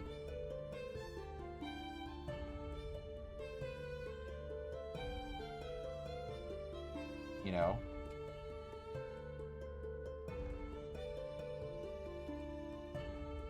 So it really depends on the speed, I think. And so for something like this, we would see like we'd see the back of the legs kind of come out here, and then we'd see the sort of the bottom of the, I don't know, the foot or whatever, kind of facing up because it's kind of pulled it up. It wouldn't tuck it up necessarily with its leg like forward. I don't think. It would just push its leg back into its body more. You know. The term you're looking for is claw paws. I'm not there. Listen, Steph. I am not your dragon. I'm sorry. You can ask for many features when we design it today, or at least start designing it this week, Steph. If you ask for your dragon to have little dragon toe beans, all right, I'm not giving your dragon little toe beans. All right. Although I do have one question. What bagged fried snack do your dragon's toes smell like? All right, like you know, apparently dog's paws smell like Fritos, and I now fully agree. The question is what snack do your dragon's toes smell like? You don't own a dog. It's gonna sound very strange. You just have to trust me and take my word for it on this one. All right, I did not think it was true either, and yet here we are. Put some tatters, a couple of little shreds in the wings, make them look a little more visually, you know, that silhouette look a little bit interesting.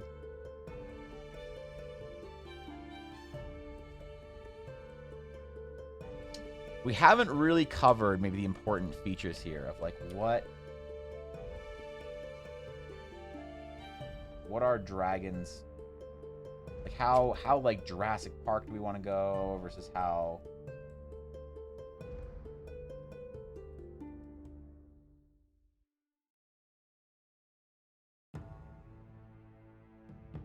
spikes and horns.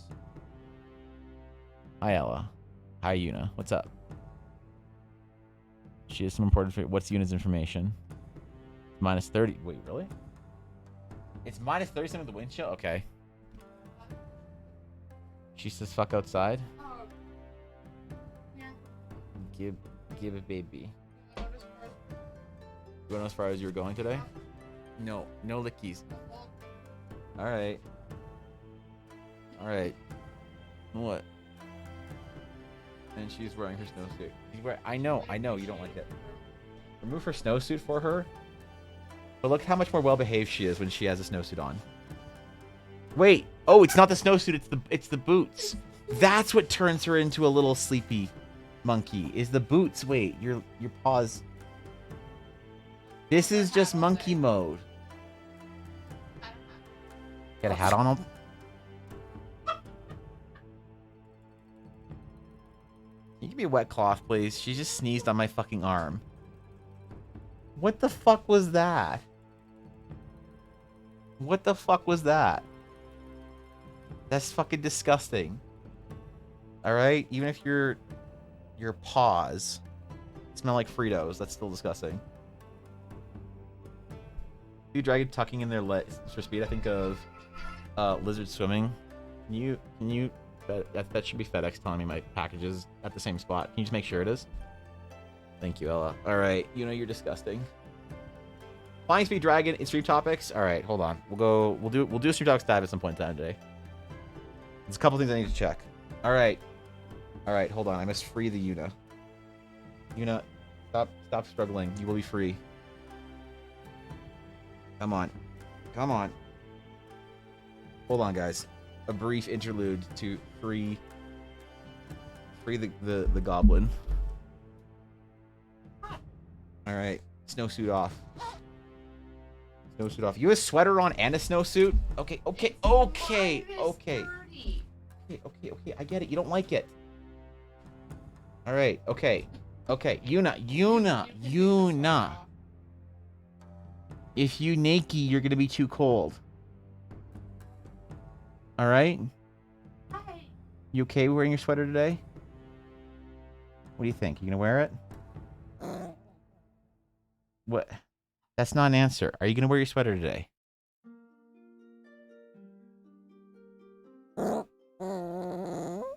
Okay. All right. Okay. That's okay. Here, Nikki. There you go. Are you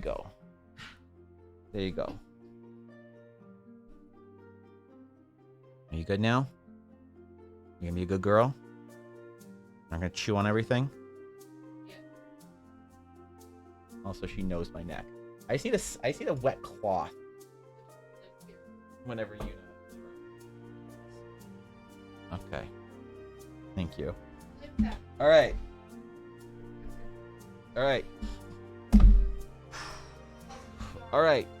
Also, what? Try break mine. Oh, thank you. Yeah. I'm gonna take a break pretty quick here. I just want to finish this design. Okay. While Yuna gremlins on her blanket on the floor next to me, I want to finish the last bits of details in this. So, I do like putting some sort of framing like horns on my dragons. They can be majestic or kind of simple and tame. They can be kind of crazy shit. Like the horn, I think the horn style is really a kind of a important feature here for what you like in dragons. So this is one of the main features that defines your dragon. It's kind of what kind of crazy horns do they have? And I feel like that's kind of, you know, or like what more Game of Thronesy, what don't they have? More sort of low fantasy creature like, just kind of like frilled spike thingy is going on. Or maybe some kind of combination of both.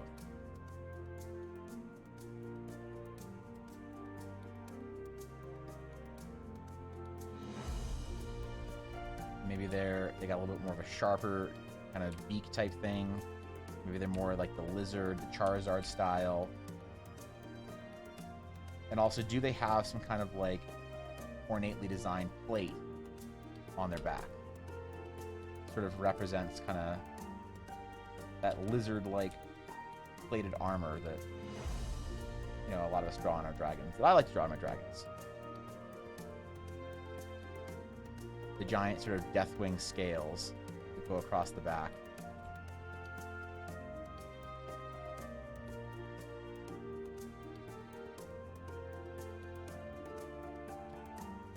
So you can kind of trace down the entirety of the back of the dragon.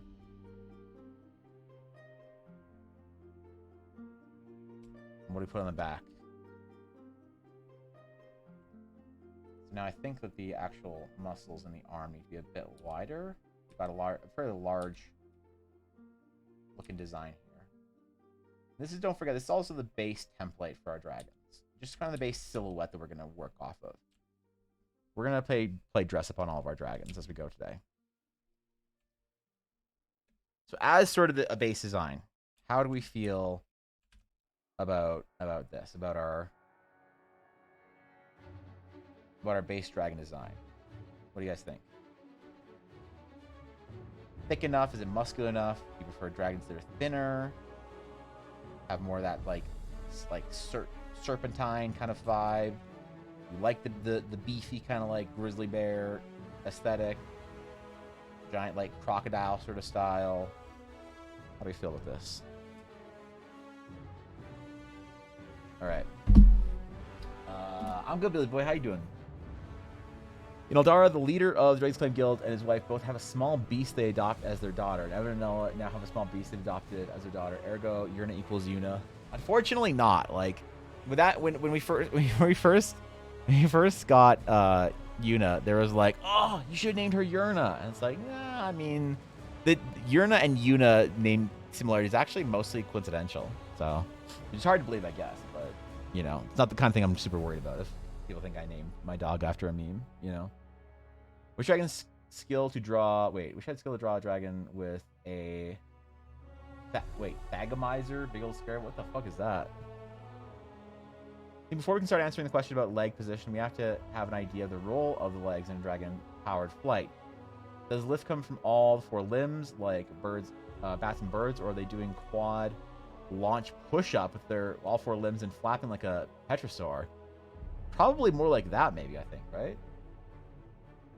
Sky Shard or Sky-Stone / Sky Shard dragons are dragon poop. Are they? Damn. Yurna? Yeah, no. I feel like I have to really dive into the cartilage bone structure. I mean, that's... You're right. We need more... Also, we need more spikes. I think our dragon doesn't have nearly enough spikes. Just like randomly sort of assigned to the body.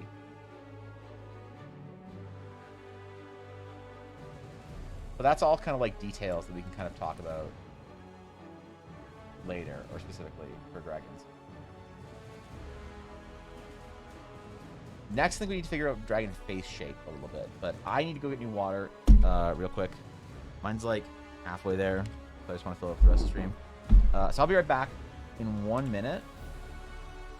And when I return, we're going to discuss dragon sort of detailing and finishing, accents, things like that. The fins versus horns versus whatever else, and all the ridiculous shit we can add dragons onto them. So I will be right back.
It's time.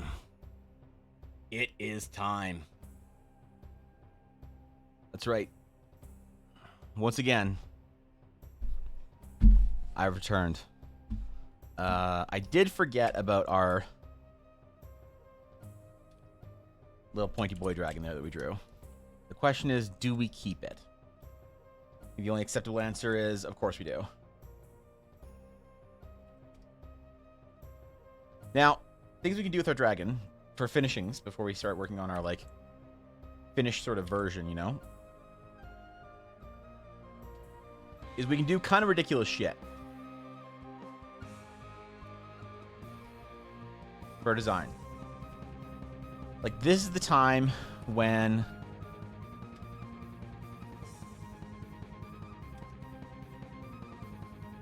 Oops. That's not what I want to do.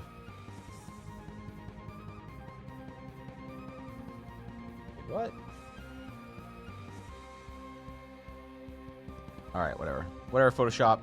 You win this round. This is when we could, like, apply, like, gigantic, ridiculous horns. Massive sort of, like, scale mantles. Especially because these creatures are inherently magic in some ways. We can really change some of the silhouette to it. Make it feel like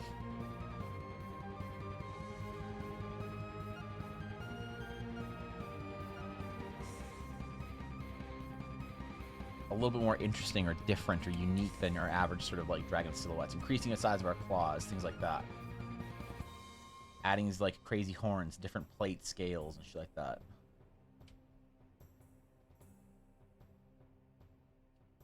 Adding extra spikes to our wings and forearms and armor plates and stuff. Magic glyphs and whatever. Or going super high fantasy and changing almost the entire aesthetic of the dragon.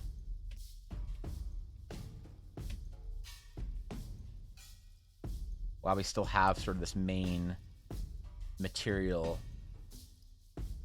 silhouette to work with. Really do that like Ugin the Spirit Dragon type treatment, you know?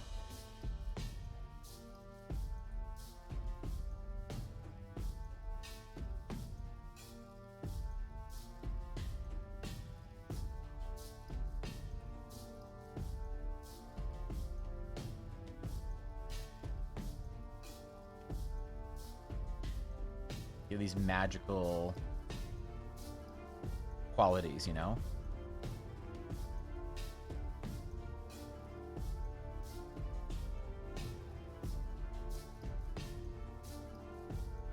Levitating shit. Magically connected. Floating crystals. Whatever, man. We can do all this crazy shit once we have our base defined for our dragon. What more like a grounded dragon looks like. And then once we do dragons that are kind of like in this more ridiculous territory, as long as we're sort of keeping within the same sort of silhouette we've built, we can begin sort of pushing it out further and doing weirder shit. Which dragon is that? Haven't named it, Thorkin. Yeah, haven't named it. We need to consult World of Warcraft Dragonflight for good dragon names. Didn't imagine that. Wait, drawing chicken breast or thawing chicken breast for 3 hours would be part of my struggle today. That does sound like a rough one. Not gonna lie. Yeah, taking out the day of is rough. You make a humanoid version for all your Scaly fans. Do I make a humanoid version for all my Scaly fans?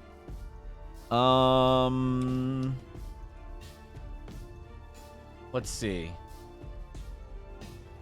The question is, 1, do I have any Scaly fans? And 2, do I want more Scaly fans? Yeah, I don't actually know the answer to either of those right now. Now I know that that's where the money is. Once you go free, you can never go back. Now I did, for those of you who've been desperately tracking my Twitter, staring at it day in, day out, waiting for this post. All right.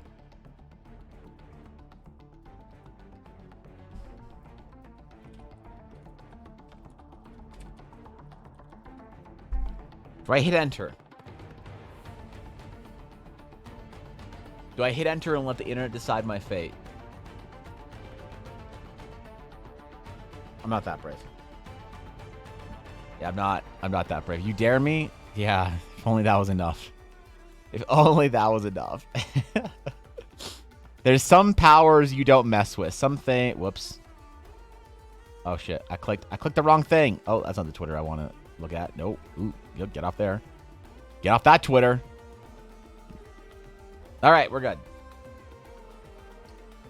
Make a humanoid version. I'll make it a Draconid my world. All right, that's kind of pog. Are those commissions to open in 2023? The first commissions I'm going to open are going to be weekend sketch commissions. I'm going to offer 1 to 3 hour sketches and have a couple slots per weekend. I'm not going to be accepting commissions on gigantic, like, month-long scales with, like, gigantic paintings that take me 20, 30 hours to do. That is not going to be something that I am taking kind of anytime soon again, so... Don't worry, Guapo. We'll get your boy done by the end of the year. That's my plan. I personally am not gonna be able to enjoy my Christmas holiday, my break, unless I have everything I owe everyone done. So, that's important to me. Just realized that we made everything else in the dragon a little bit thicker, but we didn't kind of increase the size of his. There we go. That's more what I want here.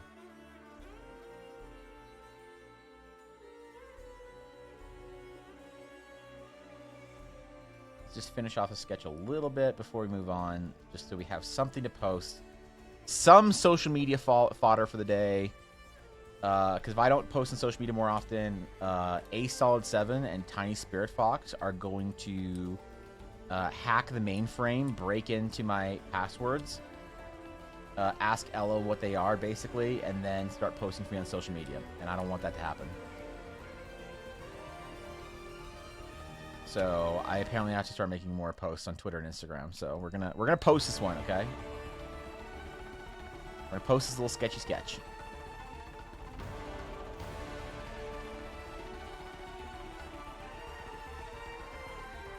Even though it's a scuffed, shitty sketch, we're not gonna be cowards today. We're gonna post everything. It's going to go into not only that, but EBA art as well. And I will not run away. I will never run away again from posting my shitty art on social media to be ridiculed by real artists, which hasn't actually happened yet. I've never had a real artist come in and tell me I'm trash, which is very nice of them.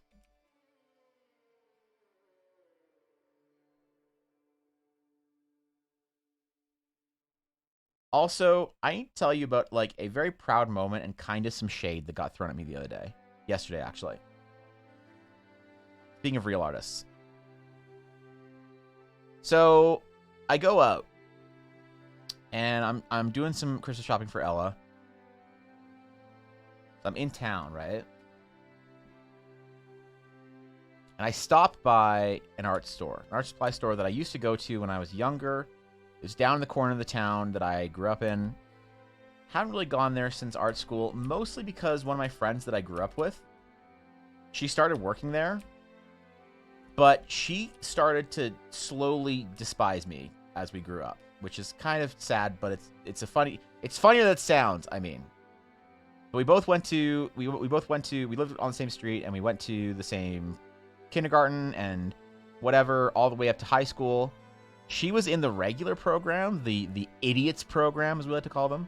And I was in the gifted and talented program, otherwise known as the 5-head program. That's right. I was a GATE student. Gifted and talented education. That's right. That's right. I'm learning disabled. That's all that means.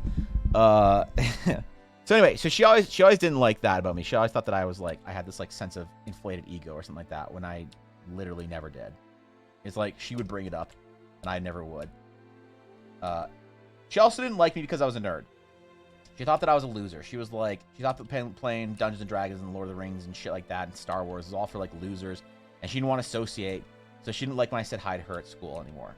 And she chilled out a little bit as we got a little bit older. She chilled the fuck out, which is cool. You know, I never really took that dismission of her seriously, but yeah, new words, bro. But anyway, as we got older, she also went to art school.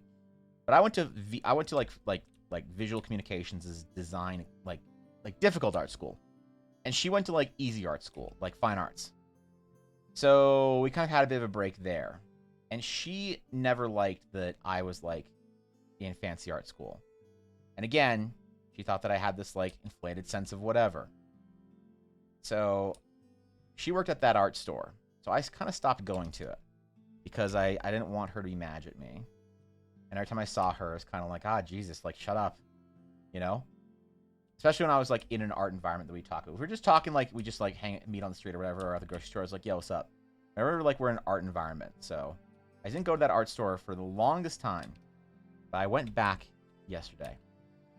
I returned to my hallowed ground as a young Evan. Back to the art store. I swung the door open. And I marched inside confidently, seeking a gold pen that doesn't look like ass. Which is actually kind of difficult to find. And I'm talking to the person that works there. And I'm like, yeah, I sent out these sketch cards. She's like, oh, what are you using it for? I have like gold ink. And I'm like, no, I need it in a pen because I do my sketch cards like pretty sporadically through the month. And she's like, oh, what are they for? I'm like, oh, I send them to my followers on, you know, cause she was like a little bit older, so she didn't really understand a lot about, like, I wasn't gonna say like a stream or anything like that. She didn't really understand. Like, yeah, I send to my followers, you know, as a little like monthly thing and whatever. And so I use those sketch cards. So I need a gold pen for accents, but I can't use like a technical pen that needs to drain and be washed after every use. It needs to be able to sit there for a couple of days. So I need a gold that works. And so she's helping me. And she's very nice and all this stuff, and she's chilling. And every time I like say that I do something, because she'll ask me like, oh, so what do you do? Or like, oh, so you're like this or that or whatever. She always would say, oh, that's fun, you know, and like kind of like not really understanding digital art and all that stuff. But that's okay, you know. A lot of people are like that. And so at one point in time, I was like, yeah, well, you know, when I'm usually like painting with this material, I like to use this, but you know. And she's like, oh, you're a painter too. And I said, well, I'm a digital artist, yeah, like. And she's like, oh, so do you also paint? And I'm like, oh, well, actually, so I'm like a digital painter. Like I have like a you know, I try to explain the whole setup, and she was like, she kind of like, you're a bit full of shit, but you know, she's being nice. So I got the impression that she thought that I was like fairly casual or whatever, and you know, that's fine. But then I asked her, I was like, hey, I'm at the end of my purchasing there, and I'm the only person in the store, so she's been helping out, very nice. And she was like, okay, is there anything else you need? I'm like, oh yeah, do you have like resin pigments that I could use, or pigments that I can use in resin? She was like, yeah, we do actually, and she shows me because Ella asked me if to check while I was there. So I check, and they do. They have the exact brand that Ella's been looking for. It's like expensive to import and shit and all this other garbage, but like whatever, she found in the city, and it's good to have like different options. So she went and she got me the, you know, set up, and I was like, oh shit, this is a great selection. I took a picture for Ella and whatever, and she's like, so what are you using this for? And I was like, well, my wife makes like resin cast dice and all this. And she was like, "Oh, really? Like, and she puts these these pigments in." I was like, "Yeah." And she was like, "I mean, can you show me?" And I'm like, "Oh yeah, sure." So I show her Instagram and stuff, and she is amazed. And she was like, "And she sells these?" I'm like, "Well, she like sold out this year. Yeah, she was a lot more successful than she thought she'd be." But I'm really proud of her because she completely sold out, and her stuff was really popular, and everybody really supported her, and she was completely blown away by it. And it's a nice, like, me bragging about my wife for a minute. It was nice, man. It was a little bit of a people happy for me. I like bragging about Ella. I think Ella's pretty impressive as an individual, and I like bragging about her. So I got to do that for a little while, and I was happy for it. And then she was like, oh my gosh, I'm so excited for your wife. She seems so lovely. She's, you know, I was telling her about like you know, and like, you know, she was doing this for work, and then whatever happened, and then all this other shit, and then now she's doing this, and you know, and she wants to make this like her full-time career at some point in time, and she's doing like these big plans for drops in the next year, and has all this like cool plans that, you know, plans that I wouldn't share with like Ella's customer base or like, you know, whatever, but like, you know, kind of leaky stuff, but you know, I'm just telling this nice old lady, and she's like, well, I can give your wife a professional artist discount. And I was like, oh, really? You do that here? And she's like, yeah, we have a professional artist card, and you can write her name on it when you bring it in. And if you want as well, you can use it with you when you come in. You can use her card as well, for your art. And I was like, wow. She gets a professional artist card. You know what? I guess she is a professional artist, isn't she? She's making resin dice, and yeah, that's real nice. Thank you so much. You know, she's gonna be. I told Ella, and Ella was all excited. She's like, "Oh, I'm a professional artist, and whatever," and it's kind of cute. But yeah, and it's kind of like, you know, like I didn't need like the approval of some old art store lady that was very sweet, but it's kind of like.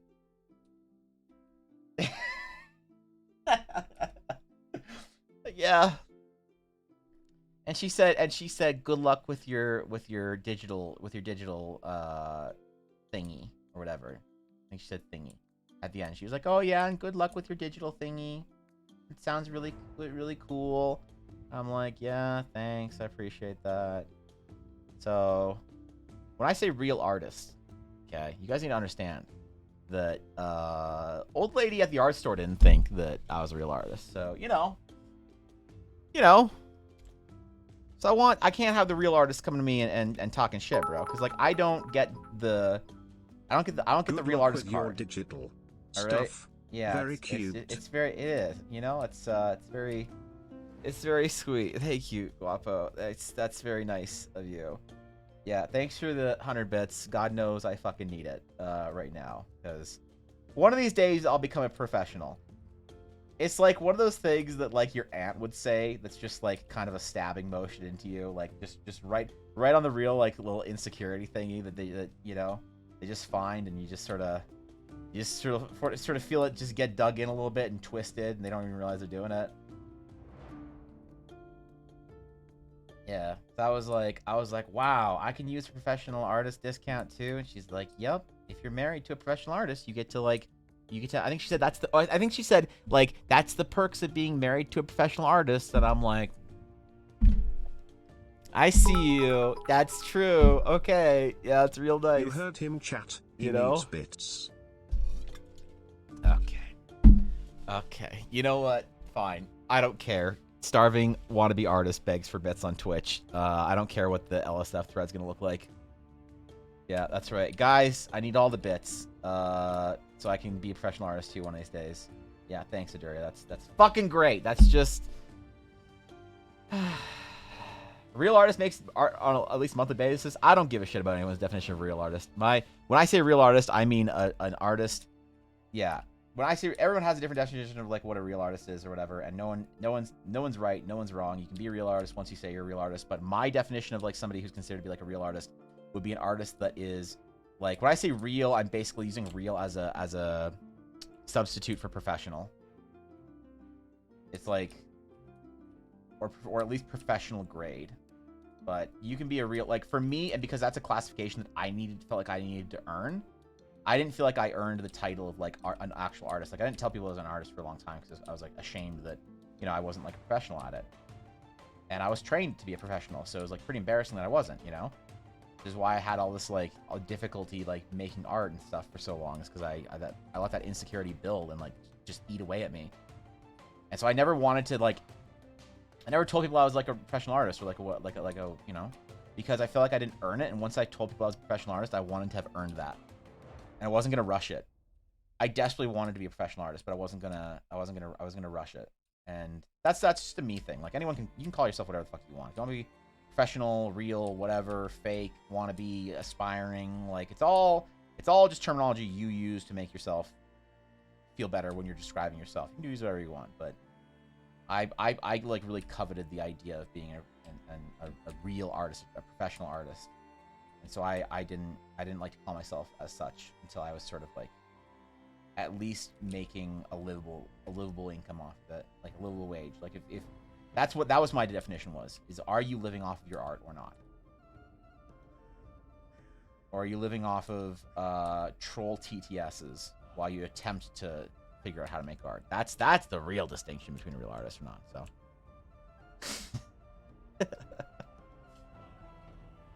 no, it was really awesome, dude. I was excited that somebody else was like kind of recognizing Ella. It was really nice, you know? Cause yeah, I guess she is an artist.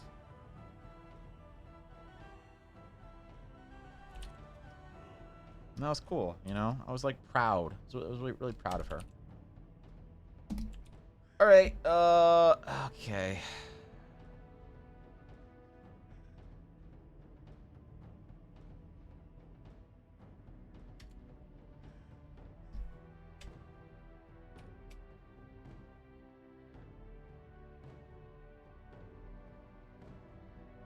I'm gonna have to get used to signing things as 23 pretty soon. Save as copy. JPG Dragon Concepts.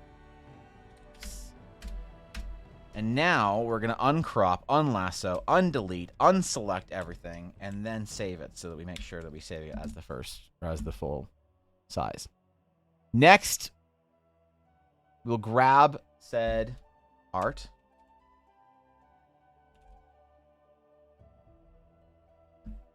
And we'll pop it in EBA art, which, by the way, I posted a whole bunch of sketch cards. So I'm going to start posting all my art into my EBA art channel. So you guys can see all the sketch cards that I do every month as well. I thought November's were really well. I have to post them at the end of the month, just like hoping people have got them. But I know nobody's received their mail from November yet because I sent it out late, and Canada Post this time of year. Well, you're going to be lucky if you get it this month. Let's face it. December often arrives in January or February, and November often arrives in December or January. So that's the first place.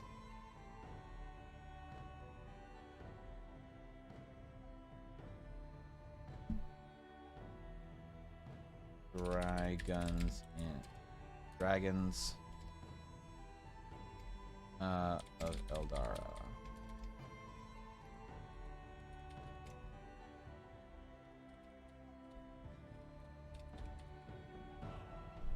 I don't know why I just capitalized the one E there, but whatever. Dragon. Let's just do dragons. I like that tweet. That's good. All right. See? I can do the internet as well. Can't open up Instagram on stream. But I can sure post to it on stream. How do I post something on Instagram?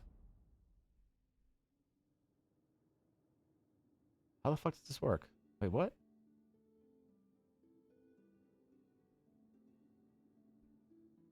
Wait, what? Oh, create. There we go. Okay. I'm such a fucking boomer, man. Let me quickly just grab this thing, and then we can move on to...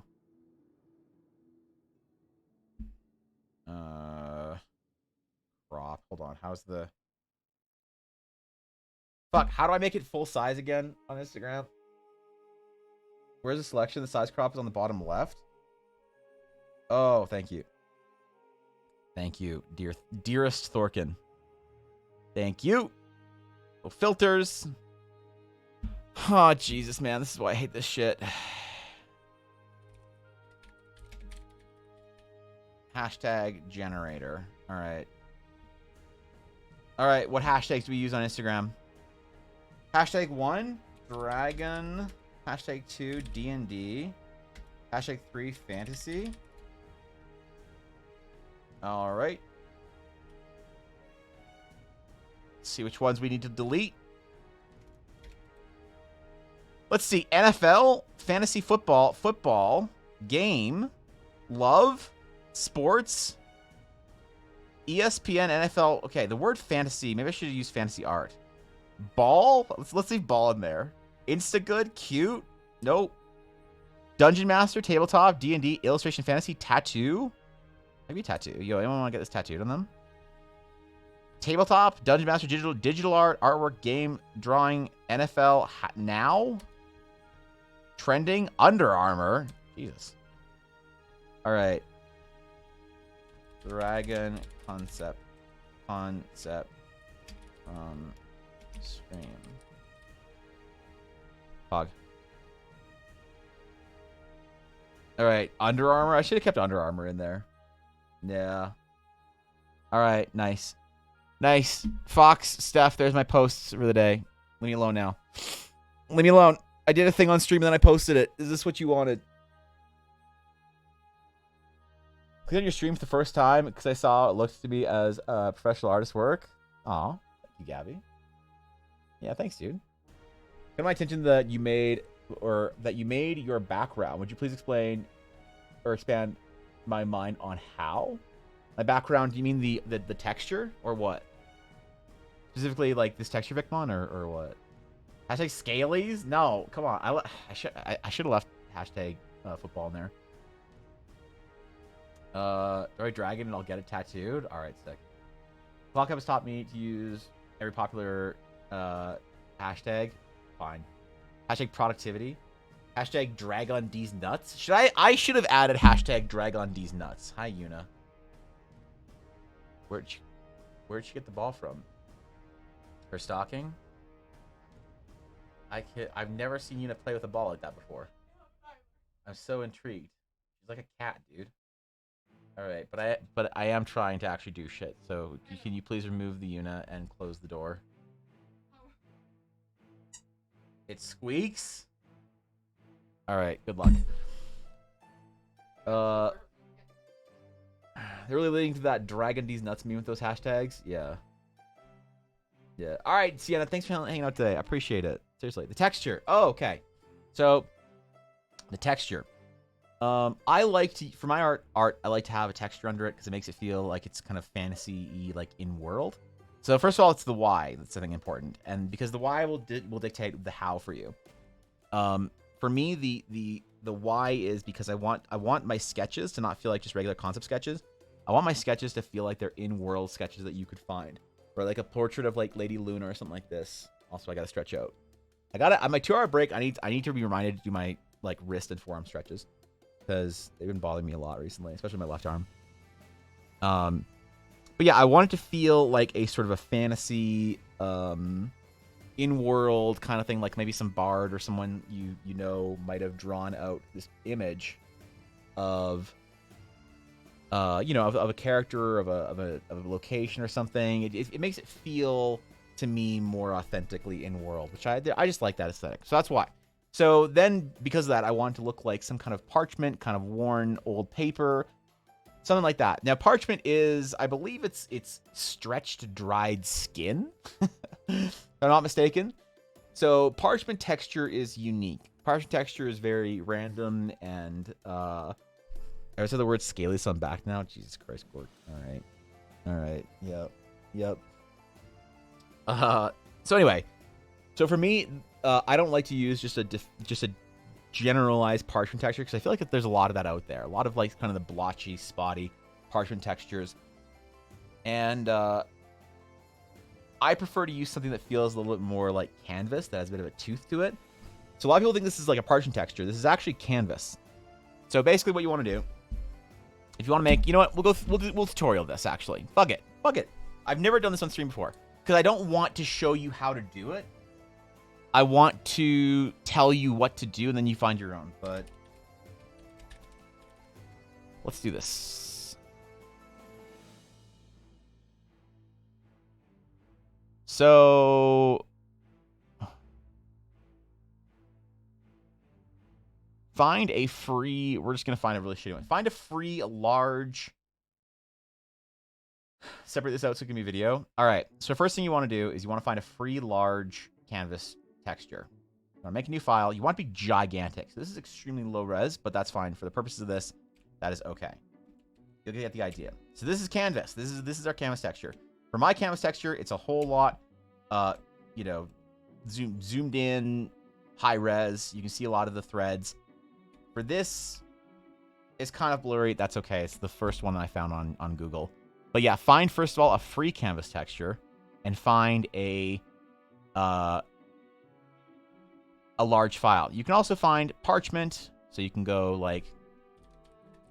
The problem is parchment is kind of like so. Okay, yeah. Here's the issue. When you Google search parchment texture or parchment, you unfortunately get all this sort of like implications or people trying to decide what parchment should look like, and none of this is actually real parchment, except for like this. This is some good shit.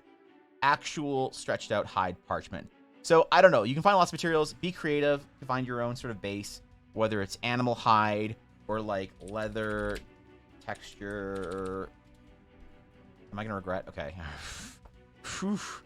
And so you could find something like this maybe. Make sure you're finding a free one that you can, use, obviously. You can go Control U to drop the saturation down and maybe like bring up the lightness, just so you have a little bit of that kind of like leather texture in it. And you can do this with kind of either one here, but just understand what you're getting out of it either way. So from this point, it's about treating it in all sorts of different ways. Color washes, adjustment layers. We're gonna make a new layer and maybe go overlay. We're gonna try this out. We're gonna go overlay, start at 35% opacity. Let's find something kind of warm, like a warmish brown. If you did a blue, look how like subtle it is. Just kind of cooling it down or warming it up. All right. And as you increase the opacity of that overlay layer, it's getting a whole lot more warm or a whole lot more cool. So let's maybe do something a little bit more yellow. My parchment's a little bit on the yellow end. It's kind of that tan vibe. And let's just try like duplicating the layer, see what happens.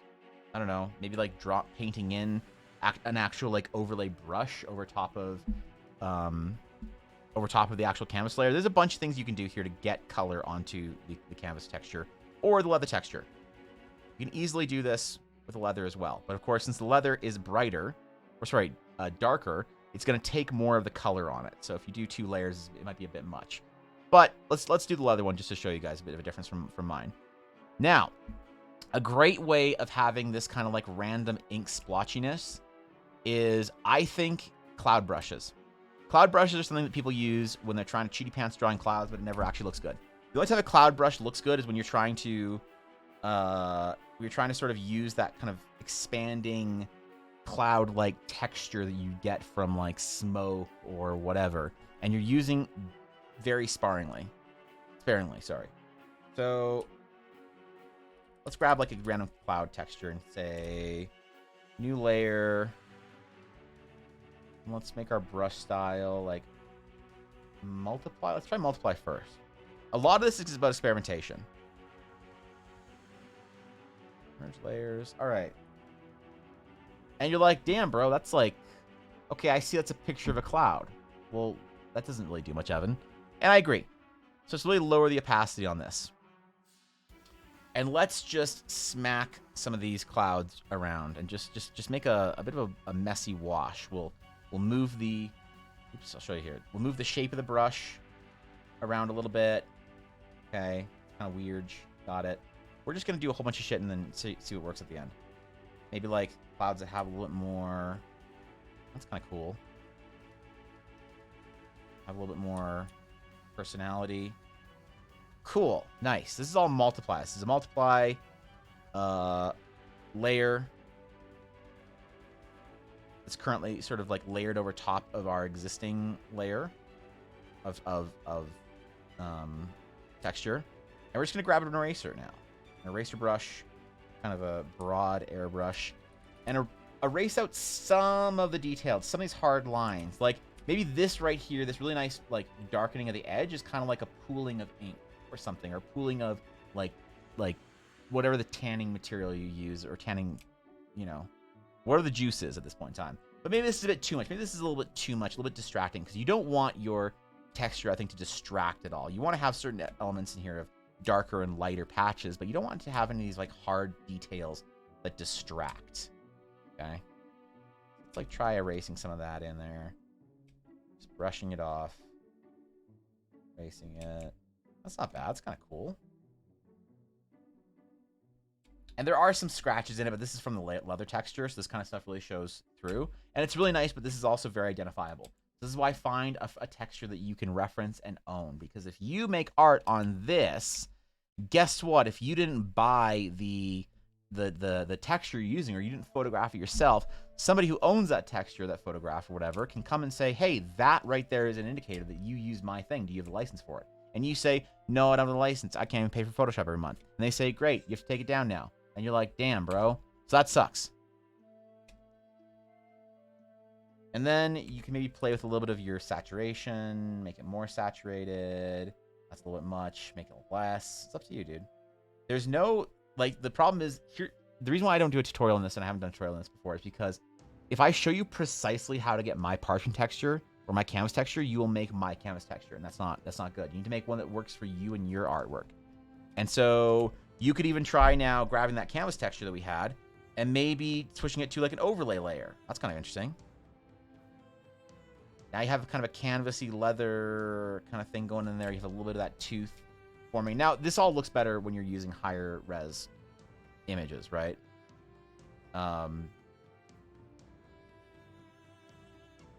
Maybe you can actually paint on some... Let's try some like some tan colors with a... Multiply. Let's do... Let's just actually do normal. Never mind. Let's do an overlay. Some warm tan colors on the layer that we're overlaying of the canvas texture. Just give it a little bit more yellow to interact with the orange underneath it. It's not bad. It's not particular, like, it's very subtle, these additions we're making. But when you go back and you like undo the entirety of the brush strokes we just made, you see it's very small alterations you're making. And you slowly try this with different colors and different textures and different layer styles to eventually get something that you like. All right. And so for me, that was this texture. It's a canvas, and you can see some of those elements of cloud brushes in here, right? You can see some of the way it kind of like forms and looks like ink pools kind of a little bit, or like whatever, you know, tanning materials used on this or whatever. It just kind of adds a little bit of depth and interest in it. But I do recommend that you think about the placement of your, if you are going to do something that has like very distinct dark to light areas, like my texture, my parchment texture does, it's very important to, wait, why is my Eldritch Monstrosities on here? Oh, this is D&D notes, not warm sketches. Okay, all right. It's very important to think about where you're sort of drawing, placing your drawings on it. So it's more of an issue with, like Luna, for instance, as a character portrait. So where is this dark patch in the character portrait then? Like if the dark patch is like going through half their face, then it can kind of, oh, we're still on overlay. Okay. Then it can kind of screw with your values and stuff, right? It kind of makes things look a little bit weird if you have it going through like maybe a place where you want to all be like a similar value, where like light's hitting your character. Maybe it doesn't matter as much. I would say that it doesn't matter as much on characters except for their faces. Faces are the one places where any kind of like parchment texture like this messing around is going to look a little bit awkward. And we can actually open the Photoshop, the PSD, and I'll show you. Wait. Oh, we're in the wrong folder here. So if you have the Photoshop file and make a copy of the background. So we can move this around and you can sort of get an idea of like why you want to avoid a lot of the like stains and stuff in areas of like intense detail. You know, like imagine this is just going through the character's like torso or whatever. And it might add a cool effect, I don't know. But it also kind of distorts things. So maybe like use it as a framing device where areas around the outside sort of have this like darkness to it, but areas where you're going to be actually drawing on, it doesn't really overlap all that much. For the actual Luna piece that we did here, you can see there's only like really one section that's this kind of like ink stain or this ink blotch kind of goes through her torso, but it goes through a dark area and it doesn't really bother me because of that. Yeah. So I think that's important to think about. So Try different layers. Use overlays. I don't know. Smash the whole thing together, like merge. I don't know, merge visible. Try adjusting your saturation, your hues. You know, find something you really like. That's not bad. You know, and then once you're making art on the partition texture, think about a complementing brush. Right? Think about something that has a color or a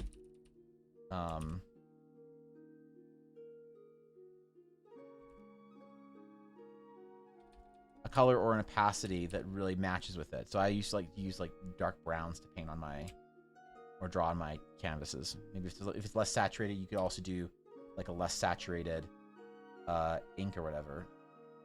And think about how the piece kind of like looks once it's done together between your actual mark making and your background.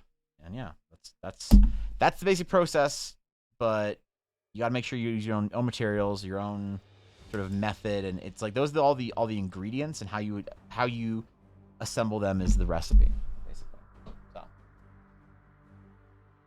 I bet you wait, can be on YouTube even as unlisted. I mean, man, I don't like making YouTube tutorials. Yeah. All right. Maybe. I got a weird request for you, but is there any way you could send me a picture of the canvas texture? There are a few on Google, but lots are easily recognizable. Of a good canvas one? I don't know. I mean, I can try and find it, but like this canvas texture that I used, I used this back. I got this picture back in like art school, I think, and it's actual canvas texture, and it's not like treated canvas. It's ungessoed, excuse me, linen basically. So yeah, I can try and find mine, but yeah, finding a good texture is also kind of difficult. You can find stock photos of things you can buy for like $20 that work, but yeah, just find one that you like. Find one with a good, like, you know, size of texture and knit and all that kind of stuff. And yeah, I don't know, man. I don't know, dude. It's hard. Art's difficult. I don't know why anybody does it. Even as an overview of how to go about it. Yeah, man. Because the problem is, like, you can use all sorts of different textures. You can use your base as, like, wherever this cool, like, scaly leather is or whatever. Or this kind of traditional leather or parchment. I would just avoid... I would avoid thinking about parchment texture, because parchment texture is something that's so overdone. And a lot of people don't understand how and why parchment does what it does. You have to actually really, like, do some research on parchment. Like, as an example, a lot of people like to add, like, they like to burn the edges of their parchment or whatever to give it this sort of like burnt edge look that they think that parchment has. But what you have to understand is that the blackened edges on parchment is actually rot. It's actually rotting away. So that's like an important distinction. And this is like it rotting on a much more, you know, complete level or whatever.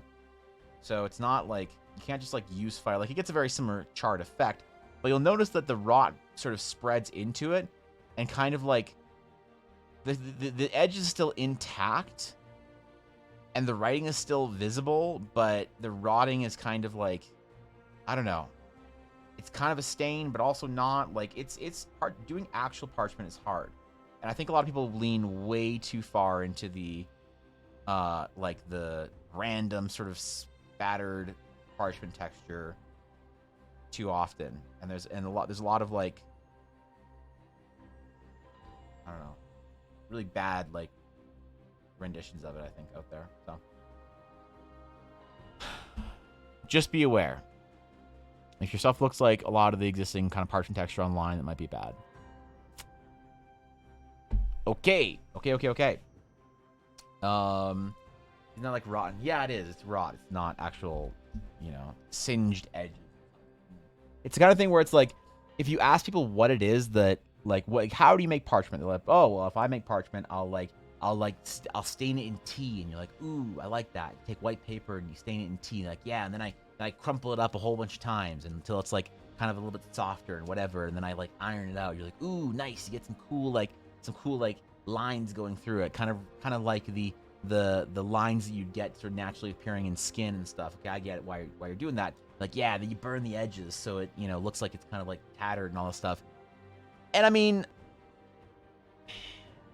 it's like an effective method because it is convincing for a reason. But the problem is that if everyone knows the method of achieving the same sort of result, then everyone's going to have something that looks very similar, which is not what you want for your own art. You don't want your art to look common, basically. And that's a good example of that is I'll show you the very first map I ever made. But when I first started streaming and I was like just making art, or before I was streaming actually, when I was like returning to art after decades of not making art, basically. The very first map I made was Velco Stonemark Strathwood map. This is my first very quick kind of like jump into map making. Right? So this was me using, this was not for something I was going to sell professionally or whatever, like have as my art show off. This was like, I need to get something as fast as I can for my players. So I'm just going to get an established, like a parchment texture that somebody had basically made. And it looks very common, it's like texture's like really bad. And I think that like the texturing that I do on my maps now for like Northmark or whatever, I think this is a much more believable parchment texture to me. Because this is me just like getting black ink and drawing on a Googled parchment texture.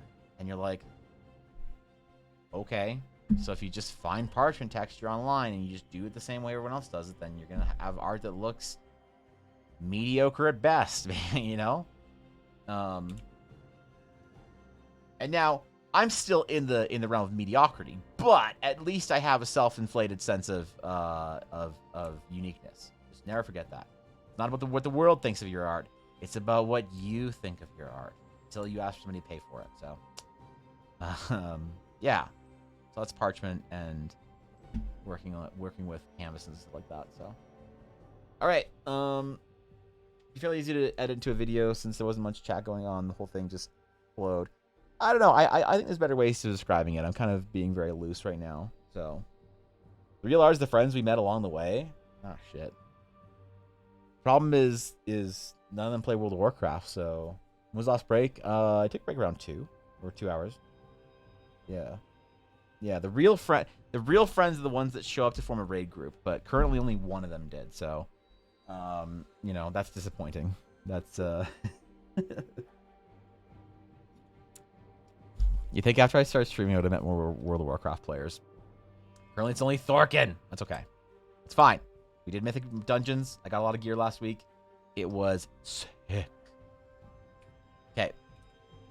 So this is our base here. We're going to actually start doing a dragon concept for Steph. We're going to ask her, we're going to find a good like dragon sort of pose and all that kind of stuff. And then we're going to ask her what we want for details in here.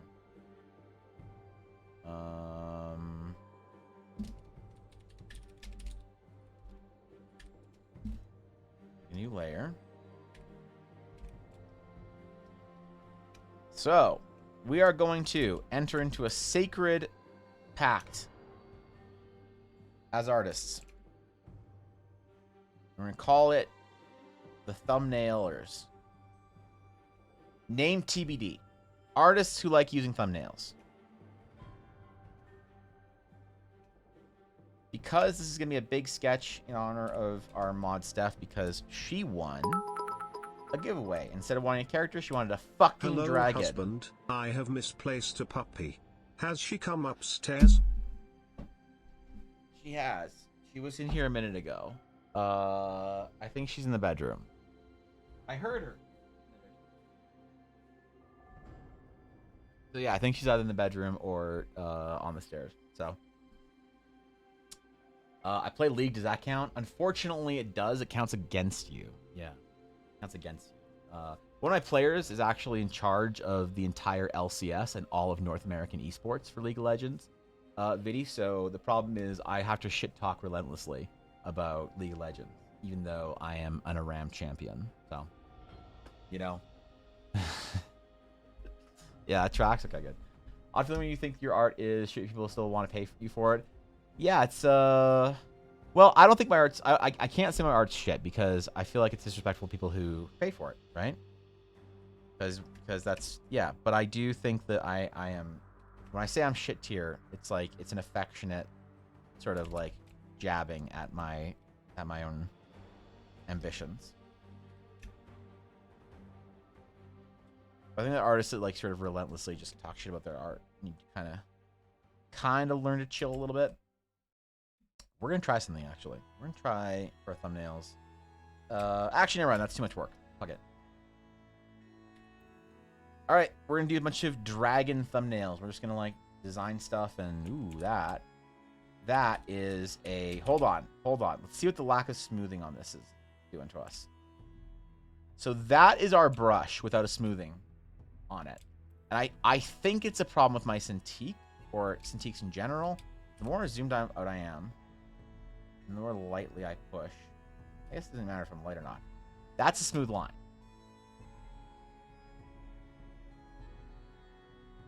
So I don't know if a new tablet would fix this. I know there's a setting you can.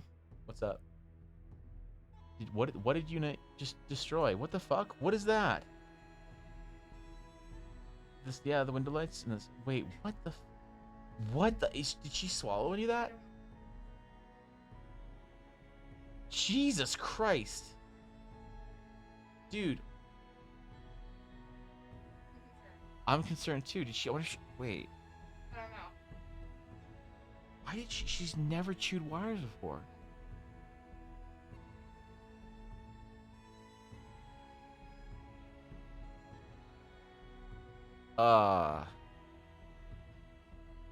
Okay.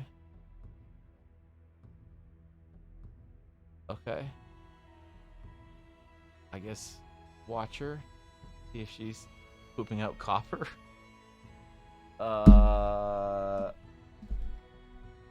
Okay. Alright. Puppy stuff. Puppy stuff, I guess. It's the wire chewing phase. Yeah, wait, what? This is not what I asked for when I wanted the tree. Do we have to leave the fucking bedroom door closed? Yeah. Why is she such a monkey right now? Is because we can't take her for giant walks? Is that literally just all it is?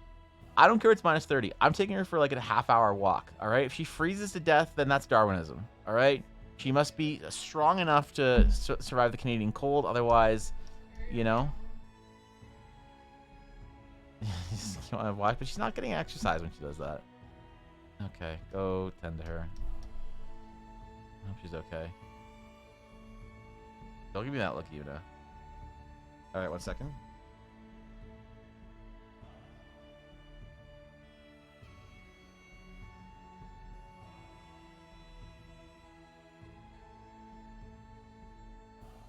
All right, I think you should be okay. I don't know.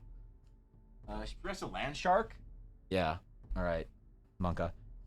So yeah, there are ways to fix this. There are settings and shit like that. I forget what it is, but you can also fix this by adding. Where's our brush? There we go. By adding the smoothing feature and using about between 10 and 15%. You shouldn't notice 10 to 15% smoothing, but what it'll do is it'll smooth out those lines there. See? Perfectly smooth. Look at those pixels. Look at how smooth those pixels are. Those are some smooth pixels, bro. Not gonna lie. All right, thumbnails. Also, okay, for thumbnails, I actually like to do it on a much lighter opacity, because the lighter the opacity, the less you're sort of committing to your line work. That makes sense.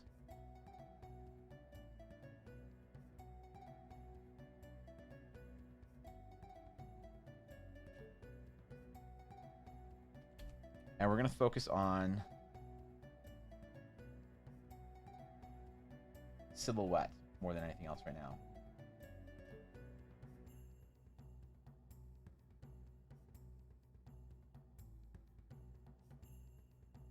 Do some closer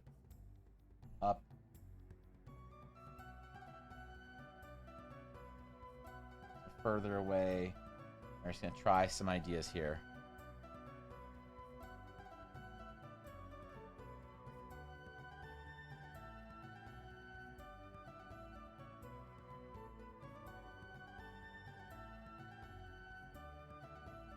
We'll see what general direction we like for our Dagrond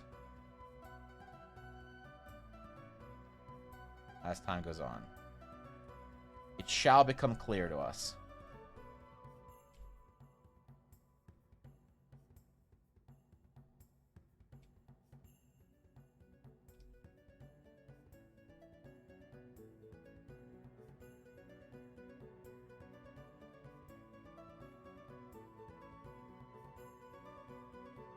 Some ideas to show off the different sort of like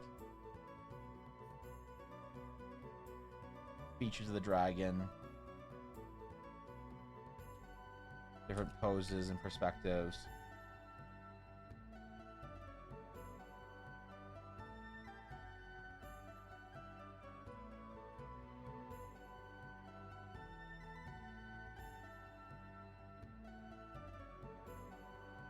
Something that just looks kind of good at thumbnail stage. So if it doesn't look at the good thumbnail stage, you're actually throwing.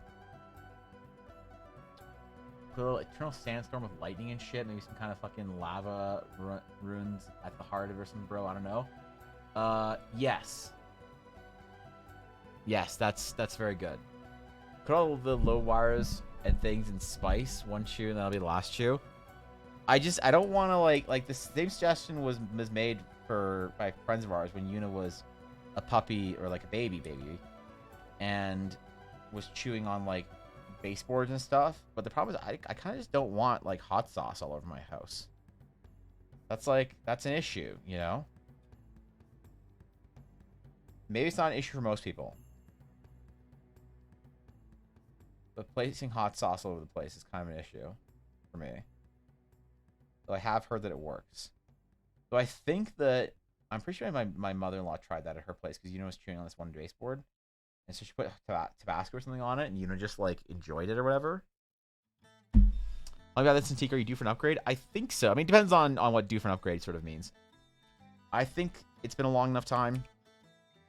I think the Cintiq is very, very proudly served its time.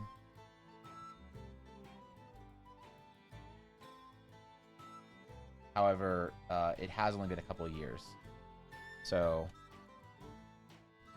I've definitely had it for a couple of years since before I started streaming. So maybe 4 years, 5 years? I don't know, actually.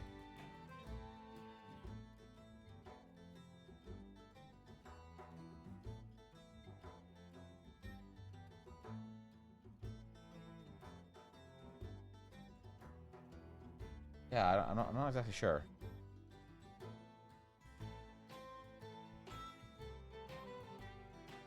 Definitely like to upgrade it soon, but also just for the quality of life of having a bigger tablet. You know what the rules are. Bigger tablet, better artist, better person. Better person, bigger number.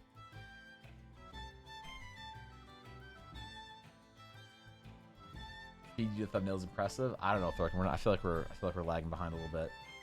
We're not really exploring a lot of ideas yet. For me, thumbnails is the kind of thing you need to get into the groove of. You need to do a couple of them before you start really cranking them out or whatever.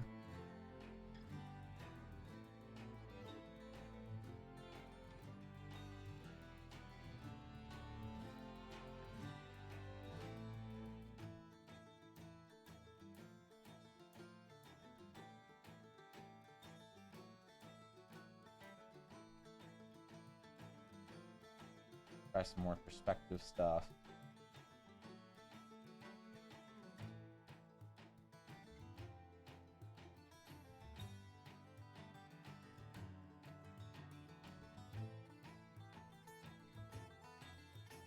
Just ideas for flow and concept.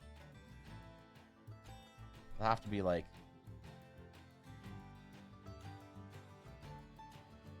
really examined once we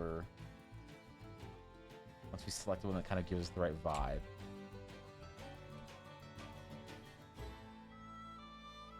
I kind of don't want to do one in flight. I don't know why. Bigger number, better tablet. Yeah, it all comes around. It's all a shifting wheel of artist expectations. They spec my dog just end up liking it. Yeah, unit as well. Mod chat. Wait, mod chat only chat. Wait, only mods chat.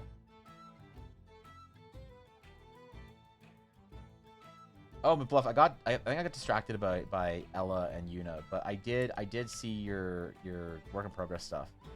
I really like it. I really like the kind of features you're building into your characters. They're like very, it's very you. It's like a good thing to have like a recognizable style.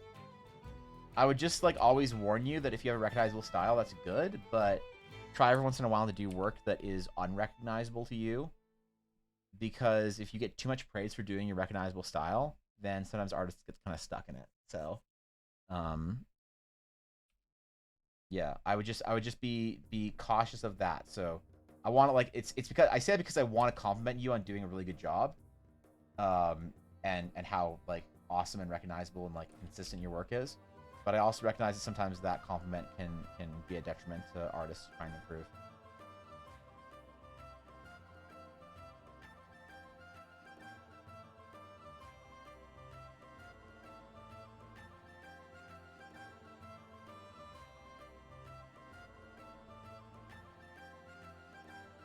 You know why? I really like the wings up like this kind of composition. I want to like explore that a little bit more.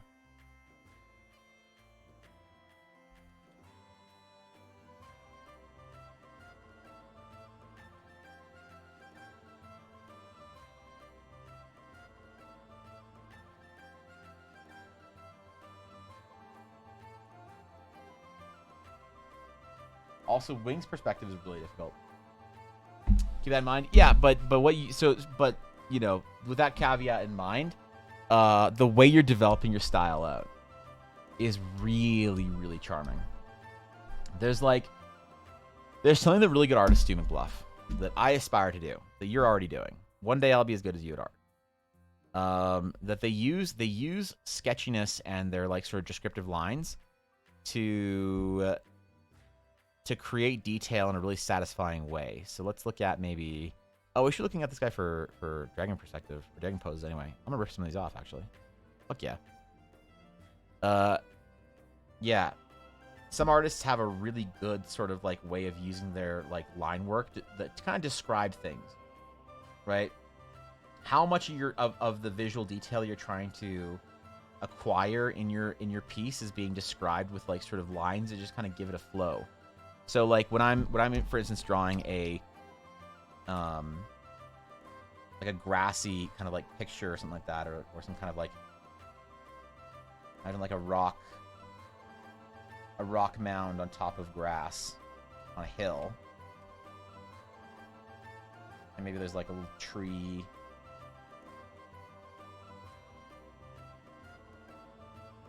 growing out of one section here.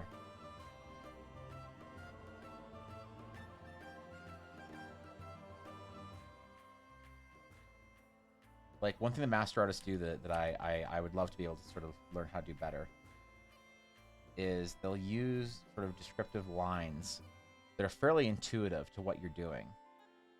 Just kind of like add detail and describe things that, you know, like I'll use these kind of lines to describe movement in grass and textures like on the ground that are kind of like, they all sort of go in the same direction. And then you can kind of pick out little kind of like pieces where shrubs and stuff are a little bit overgrown. And figuring out how to sort of make those lines that feel right is actually a painter's technique. It's something you build better. Sorry, not technique, a skill. It's something you build more when you're a painter than when you are a line work artist. It's one of the reasons why I think line work artists, like comic book artists traditionally, and ink artists have maybe a bit of a different time sometimes creating art that looks very like expressive, And you definitely see this when you see really stiff stuff on Instagram and Twitter and whatever, people drawing characters. There's like a lacking of description in their work. You know what I mean?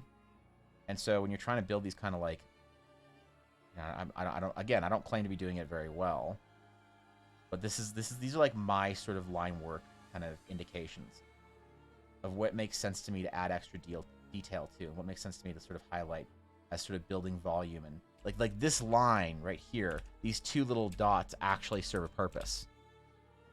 You know, and it all kind of does serve a purpose, really. And the more control you can have over like these lines, I don't think were very good. So let's like redo them. Right, now they're kind of indicating silhouettes of shadow shapes and stuff like that. Kind of not.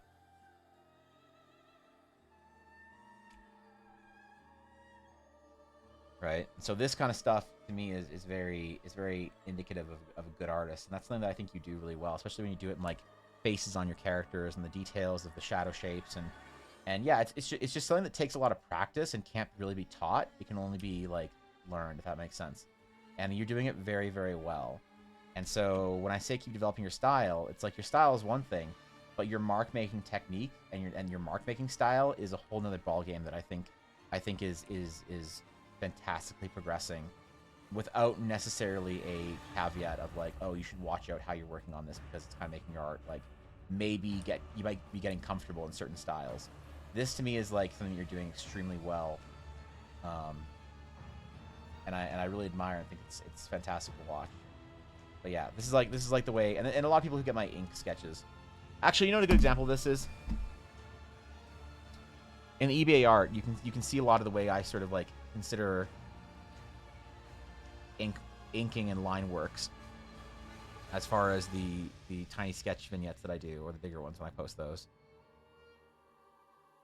So it all sort of has to me like an importance or like a sense of meaning for each sketch, what the little details communicate. How when I consider line work here, I'm considering line work as paint, as opposed to line work as describing lines necessarily. For the most part, the line work is describing light. I'm treating it like paint. You would treat paint or something like that. Except for like here, I'm clearly trying to separate something from a foreground to a background with actual line weights. That's a bit of a different. Like it's complicated, man. What do I know about art? I'm talking too much about like how to make art. Why the fuck should I be talking about this shit? I should just draw dragons and anime. Yeah. So you're doing amazing, Bluff. I'm really impressed. It's all interpretation and extrapolation, understanding how to make something look real without needing to be hyper realistic. Yeah, it's definitely a tool that a lot of like cartoonists and comic book artists and line work artists don't really maybe focus on early on. So I'm really impressed that you do it so well. How might dragon be clinging to this rock? If you had to place a dragon on this rock, all right,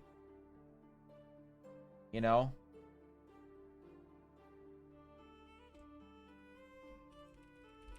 all right, we're gonna do this. Actually, we should do like a scuffed 24-hour art contest.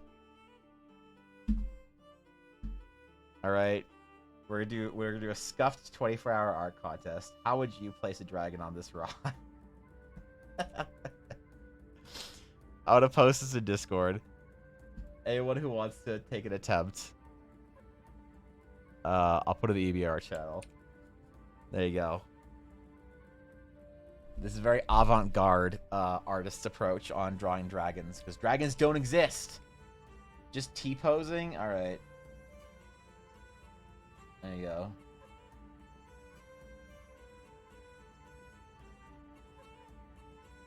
I'll copy-paste fucking Trogdor or whatever. Or T-pose a dragon on top. Or like Ugin or something like that, man. These are all viable ways of doing it, of completing the objective. Maybe I kind of liked. I don't know. I like the dragon facing down and kind of curling around the rock when it's higher, but I think that a dragon like. Let's literally just try this out. I really want to explore this pose a little bit more because I like that the dragon has his little. He got his little. He's like holding on to it, you know. Right.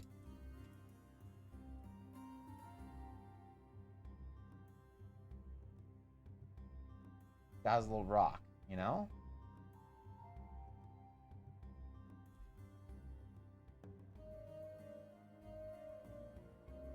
Or I guess if this is the piece for Steph, it's gonna be got her little rock. So that's what we're designing for right now. Is potentially a solid -7.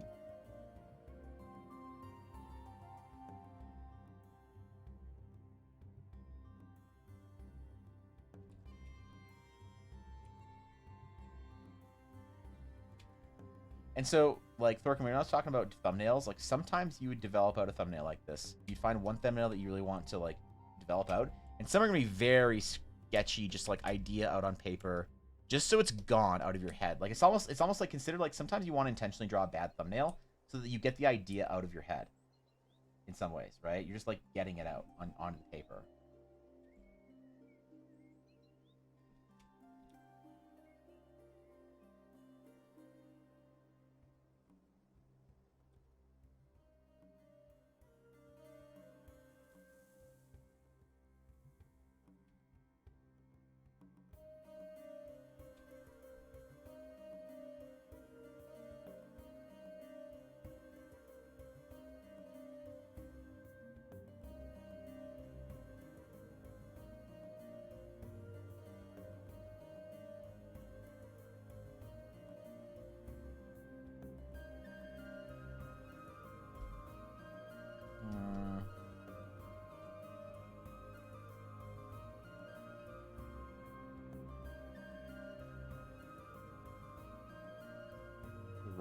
Rock needs to be more pointed into this sort of design here.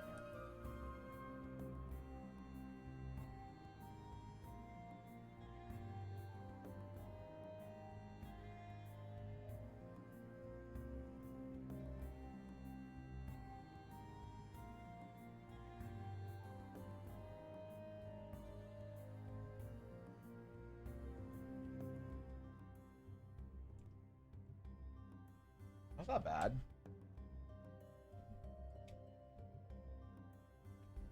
Do something in the mid ground as well. Visitors, how exciting. Something to frame it, you know? Yo, man, what's going on, dude? Holy shit. What's up, buddy? How was stream, my friend? How was stream? What did we do today? Guys, if you are unaware as to who the playmat is, my friends, you are missing out on one of twitch.tuvalu/Dungeons and Dragons /categories best and brightest streamers is. One of the most formidable world builders, lore writers, story crafters, and dungeon masters. It's an honor. It's an honor to have you, my friend. How's it going? You wrote lore? What did we write lore about? Inspire me. What amazing lore did we conquer? Did we defeat lore forever? Did we finally decide that we've beaten lore? Because God knows I feel like we need to try harder. At least over here. Because if I just keep drawing concept art and don't actually make any or write any lore, I'm just gonna end up with jeez. I'm just gonna end up with an infinite amount of concept art, nothing on my world anvil, at least forever. World building unique creatures, my setting. Damn, dude. We talked about dragons today, so it's kind of the same. I don't know, maybe less unique, I guess. Maybe fusion? Yeah, that'd be kind of sick, actually. I'll do your lore, you do art? But I want to write the lore, man. I want to be good at it, too, you know? Y'all writing lore? I want to write the lore, too. I have all the lore, like, head written. I'm just really bad at writing, I think. I'm more better at, like, more comfortable and better at the oration of lore. Like, I'll describe shit in my D&D game, but once it comes to like actually writing it down to like a way that's kind of digestible, it feels like I kind of fall flat on my face. So I don't know. I take some writing classes or some shit. Submit the next for the art contest. You submitted for the art contest? Okay, all right. All right. Is this in stream topics? Hold on. Our contest. What do I miss in stream topics? I feel like I missed a lot today. Okay. Raise skill, get good, Evan, fail faster. Yeah, true. If only I had enough time to. All right. Tankard of Cocoa. This is mocking me, and I'm mad about it. Good me. I'm not saying it. Nope. You almost got me. Evan, when his brother refers to his nephew as 13 months old. Yeah, this is going to be everyone who refers to my nephew as 13 months old past 1 year. Just. Oh, this video. Fluffy Boy. I like it. Pointy Boy. Dragon Chart. See, Nickel Swolos is real? No, it's just perspective. Yeah, that's not... He's not very swole. This is kind of a cool perspective to do stuff like that. We should try that for our dragon today. Only anatomically correct dragons in stream top? Okay. Okay. Mods, can we get rid of Guapo? Jesus! Okay, dude. This is your dragon? This is your submission of a dragon? Really? This is your idea of Daggerond? At least copy-paste Trogdor. At least have the decency to just copy-paste Trogdor. Or whatever the fuck Guapo posted. Look, just because you might be correct doesn't mean that you're right. So... Thank you for submission. That's fantastic. Currently, you're in the lead for the art contest, just so you know. Yeah, I don't know, Viddy. It's a pretty low bar to jump over, but you are one of the few that's chosen to take the leap. So, all right, I am really feeling this like composition. Have our kind of clouds going. Back.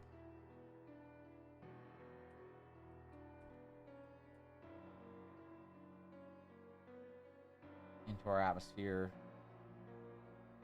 Just sort of whooshing in the distance.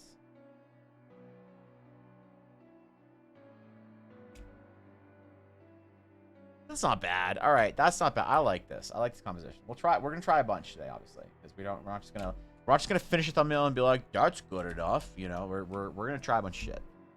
I should try when I learn Photoshop better. When you learn Photoshop better, can you teach me? Because I need somebody to teach me how to Photoshop. I don't fucking know how to use this program. I just pay Adobe a lot of dollars American every single month. Dude, I forgot completely how much Photoshop was a month until I was like looking at our Visa bill from last month, and I was like, wait, when this converts from American to Canadian, that's a lot of dollars. That's a lot of loonies, man. That's a lot of polar bear toonies, man. That's too much. But it's okay. I must. For I am a professional. Remember? Or at least I'm married to one. So says the old lady at the art store. In the pay what you want. Wait, what? To drive through IO or DM's Guild. Wait, for what? Base classes variants 4 colors of each of those 8 different races. Oh, Pogs. That's pretty sick, Gabby. I didn't see you saying what project you work on. That's actually sick. How much is it these days? I missed the one-off payment for CD days. It's $55 a month. Oh. It's $35 whole dollars a month. Yeah. Now, back in my day, so that's $70 Canadian-ish. $80, let's say, round up. So, over a year, it's like about $1,000 or some shit. I don't know. Close to Canadian. And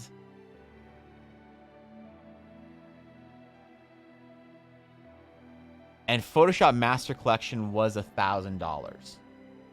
And I had it for about 2 or 3 years because I only update every 2 or 3 years. So it's costing me 3 times as much as it did in art school. Why am I paying $55 a month? Because what else am I gonna use? What do I fucking use? What do I use? Metabang? I'm just gonna use Metabang? Well, I use Paint Tools, Psy? Get out of here. What do I use? Procreate? Oh yeah, I would download Procreate and be a real artist on that shit. Yeah, no, I'm kidding. Oh, Jesus, I'm kidding. Relax. Relax. I like Photoshop, that's why.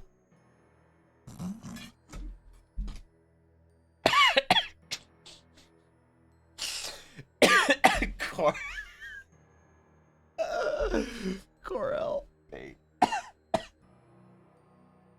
Yeah, basically. Yeah, add my entry and stream topics. Saying your look of superiority. All right, what do we got? Thorkins. Let's see. So this is Thorkins. Yeah.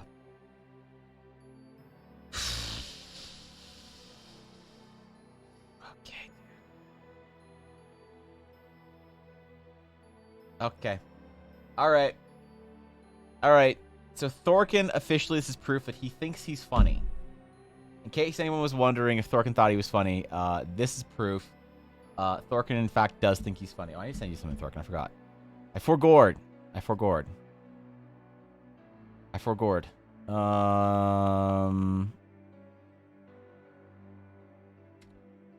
Actually, I can just show it on stream. Fuck it.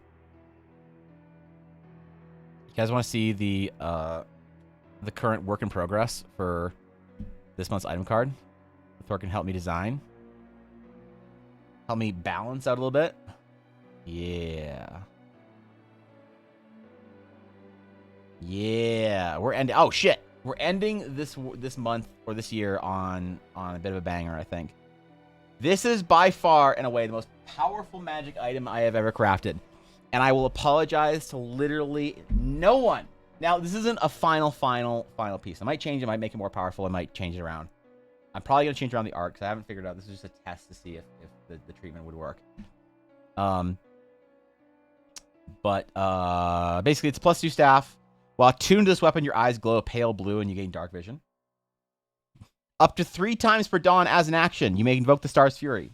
And yes, I am confident in my wording of that, and I don't like the way that it's just like, well, you get 6 charges, and they restore 1d4 charges per day, and if you restore whatever, but you use your last charge, then you do whatever. I think everyone can track this just fine.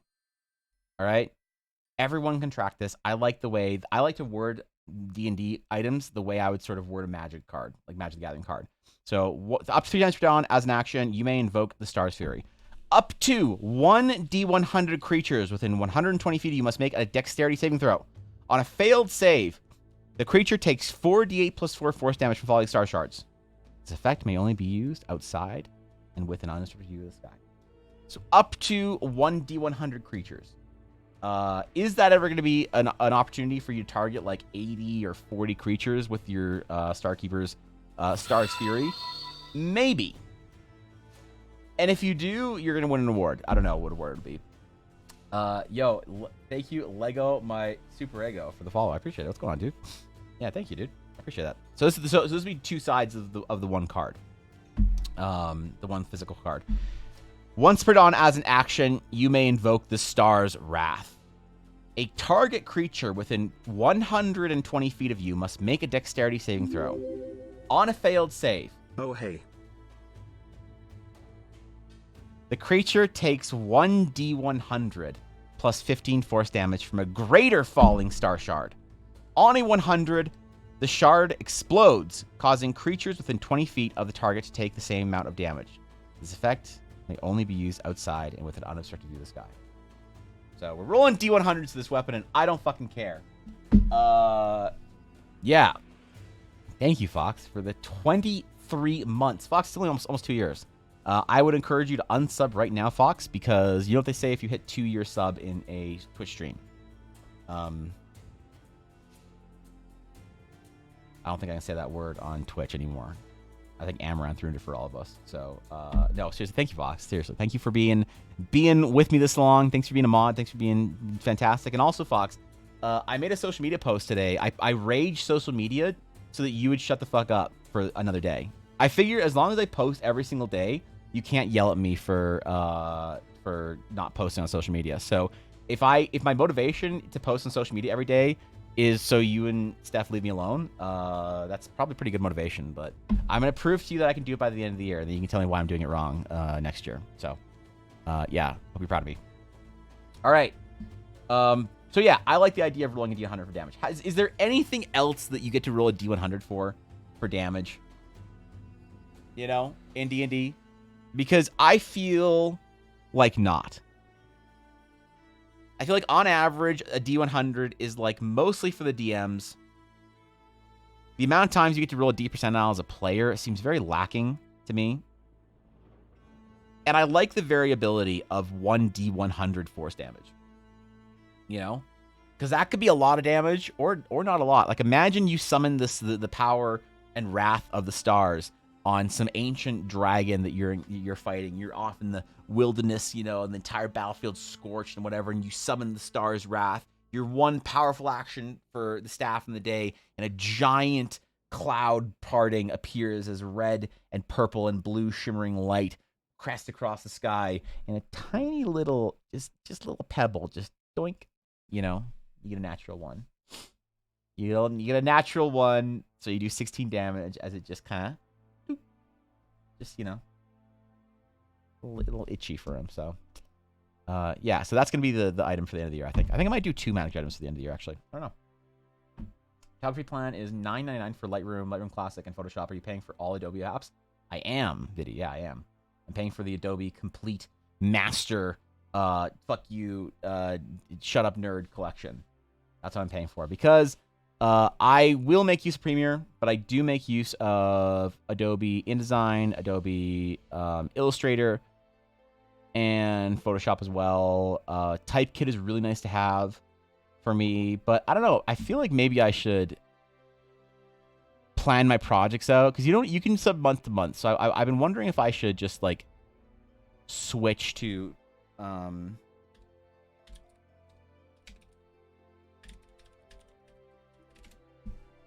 like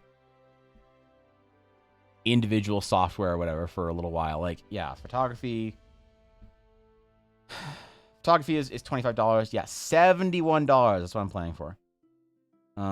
Wait, why is photography Lightroom Classic Photoshop for 25 Canadian or just Photoshop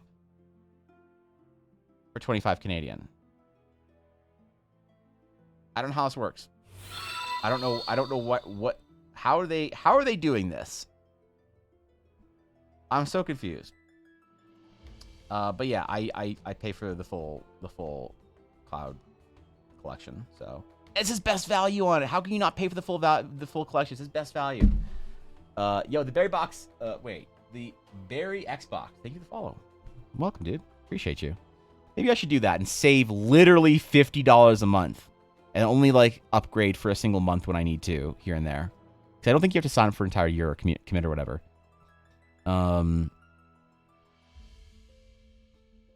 are you kidding? If I was a student, I could pay $25 a month? Dude, students are fucking OP as shit.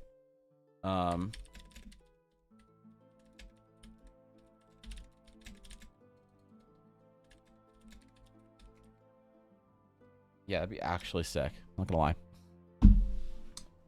It's going well, my friend. We're chilling today. We're talking about dragons. We're trying to design dragons in my world and figure what they look like. So we designed some dragons earlier. Now we're trying to do some thumbnails for how we're gonna display our dragons. AI chatbot is scared good at Billy D campaign. Posted results in Discord world building. An AI chatbot? Which one? Depends on the system. Some systems like basic role playing, Chaosium are heavily D100. Call of Cthulhu is based off that system. D100 Dungeons all D100 rolls. That's sick. That's actually sick.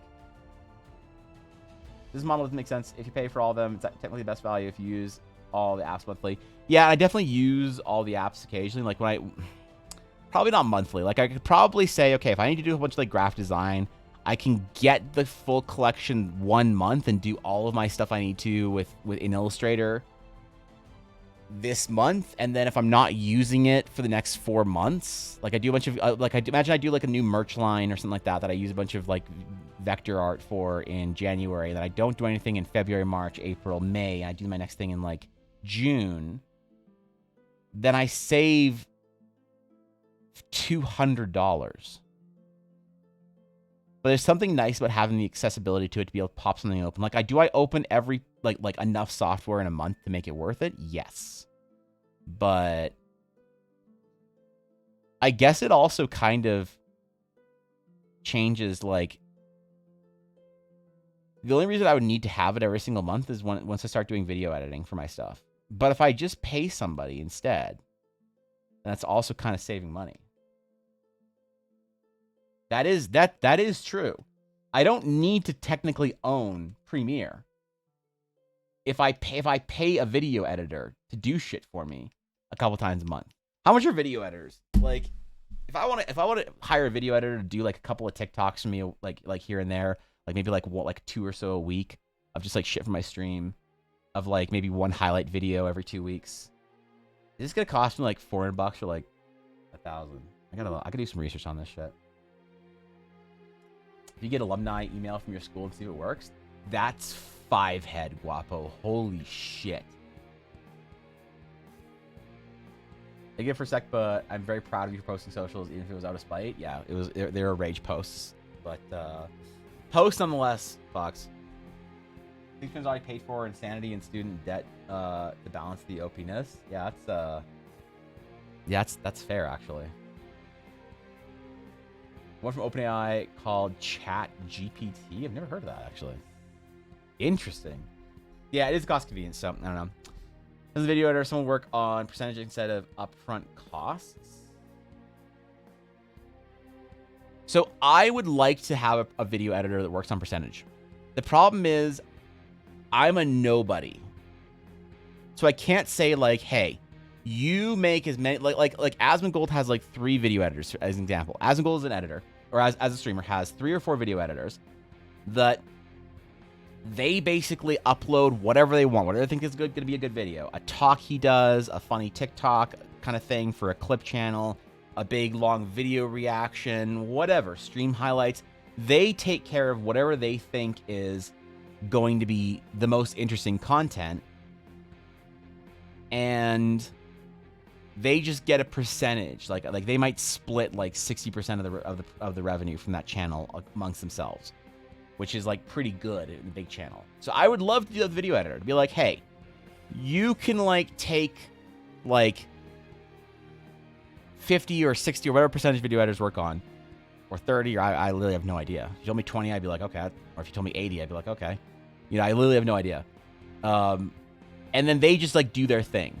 The problem is when I don't have a very large presence and I don't have a YouTube channel that has like, you know, any subs or whatever to begin with, I feel like it is difficult then to attract a good editor with that kind of idea. And I wouldn't feel good about it either.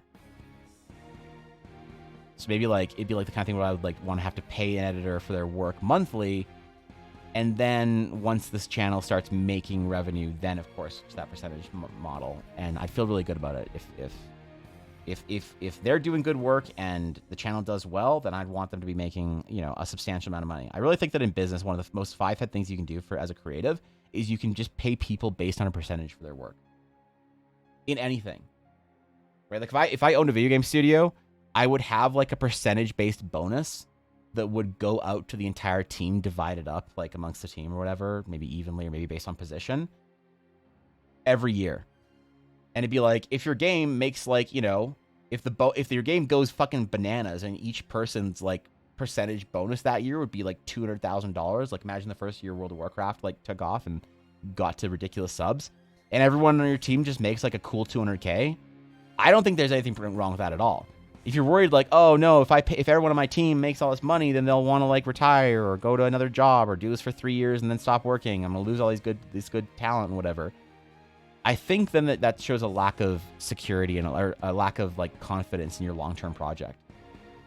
In some ways, I think of the idea of everyone on your team who's like working on a project, making absolute bank year over year. I think all that does, it's kind of like the Mr. Beast model, where he invests everything that he makes in his YouTube channel back into another video. It shows a lot of bullishness and a lot of like confidence in his future work, and I think that's the way. I think that's the only way you can really do creative work at a very, very, very high level. It like changes the industry kind of high level. So, post the links to tokens and stream topics. Excellent, excellent, Gabby. I'll check them out. Like Shark Tank, you may be able to negotiate balance upfront costs and percentage per video. Best scenario would be see if anyone is interested from your audience. There's a couple people. There's a couple people that. The problem is that there's a couple people who are video editors who have like offered to assist, but the problem is, I would want to compensate them very well for their time. It's just like, it's a bit rough when you're streaming, because sometimes you do have a really great month, and it's like, oh, that's awesome, dude. And sometimes you're like, wow, I need to accept some commissions to, you know, eat this month or whatever. And even though things have been good for the last like year to be able to do this full time, I do worry about like committing somebody to like a $400 or $500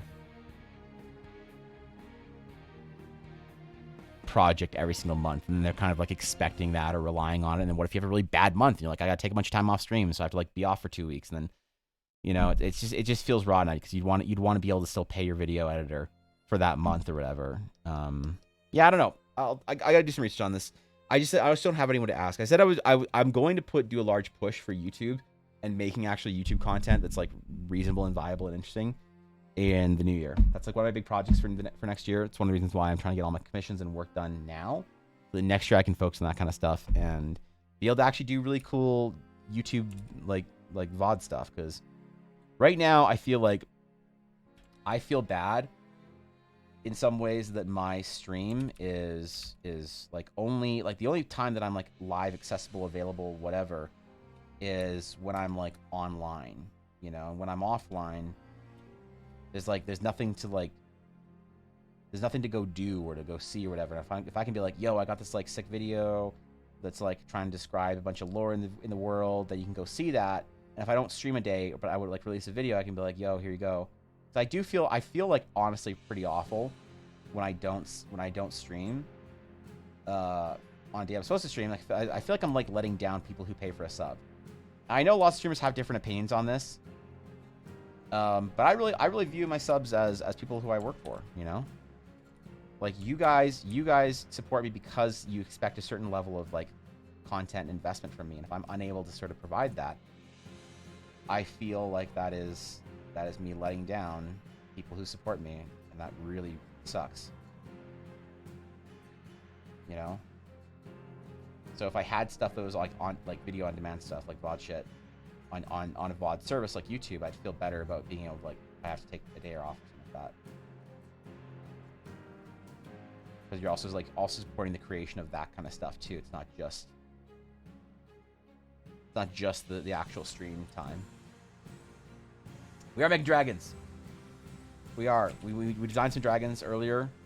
I posted the finished work of what we got for our dragon concepts, our basic sort of dragon our rules of dragon.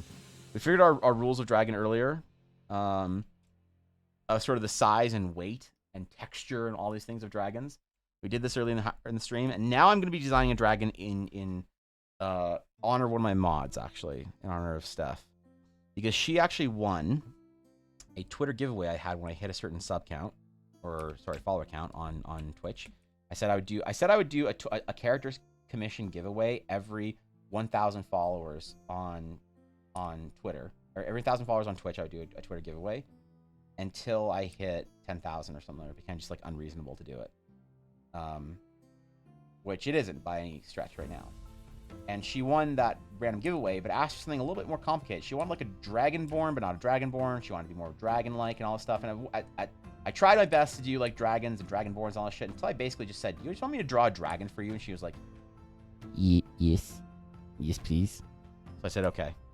So I'm gonna be designing a dragon for her, more or less.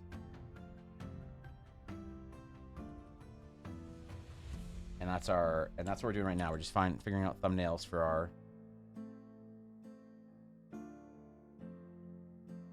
Dagrond.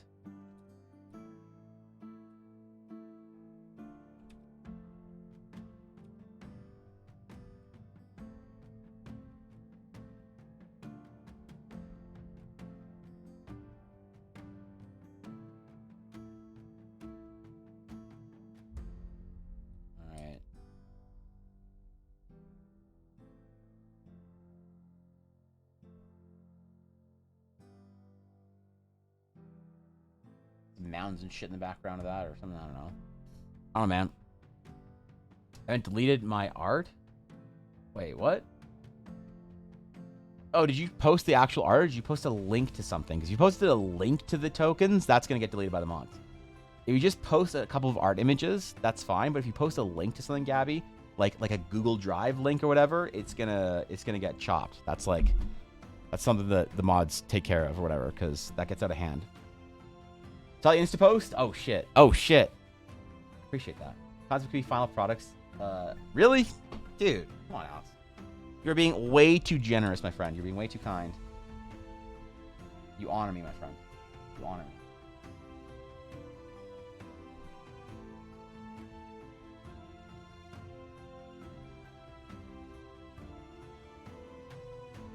It's kind of cool, a little bit different. The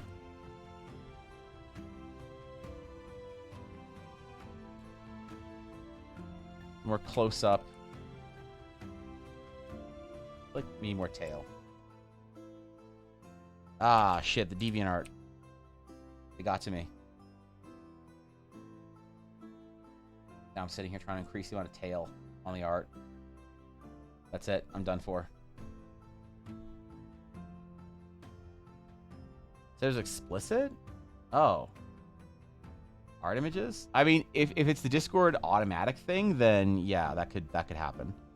Discord automatic AI whatever thingy to recognize, you know, people post like Monka shit. Sometimes gets you. Like it wouldn't let me post a picture of Yuna when she was a puppy. I posted a picture of Yuna and Discord was like, oh, can't show this. And I was like, what? Like, yep. That's Monka. Okay.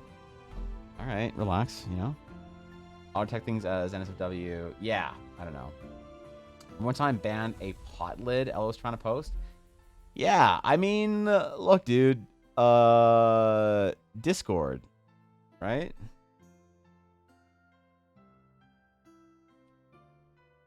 One sec. I got Ella to close the door because he was being a monster, but it's now hot as fucking here. Give me 1 sec.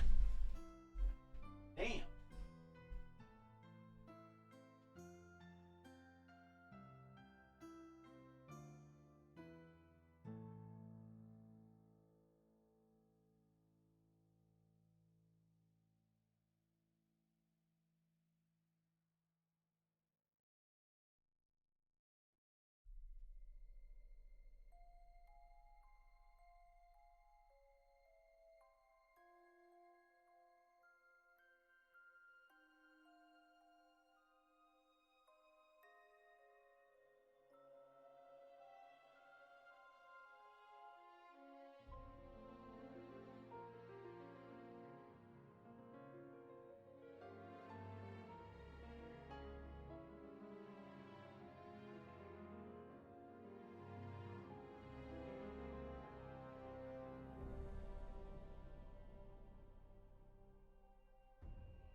All right.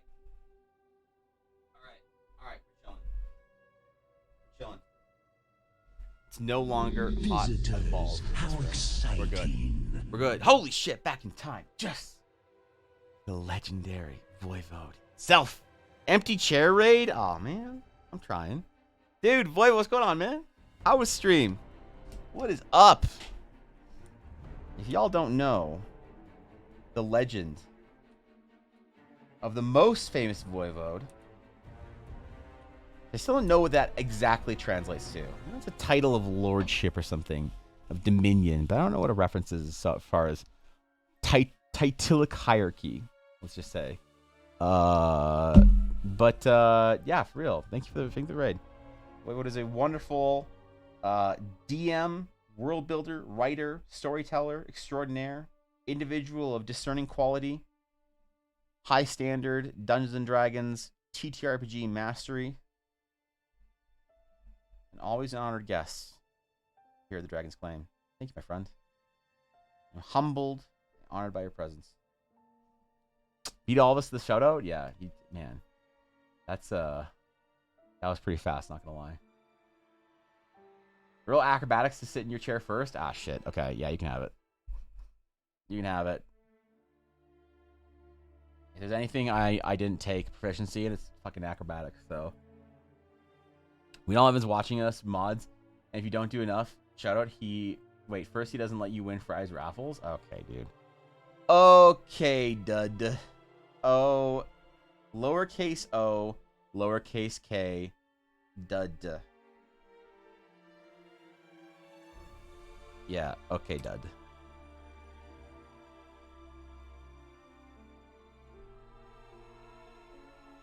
Kind of like the...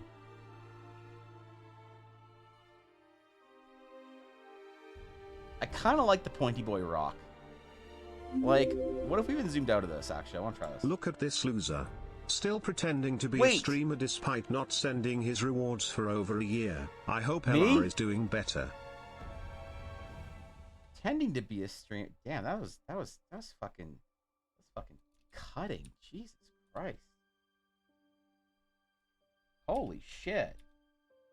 I'm sorry, I guess. Damn, bro.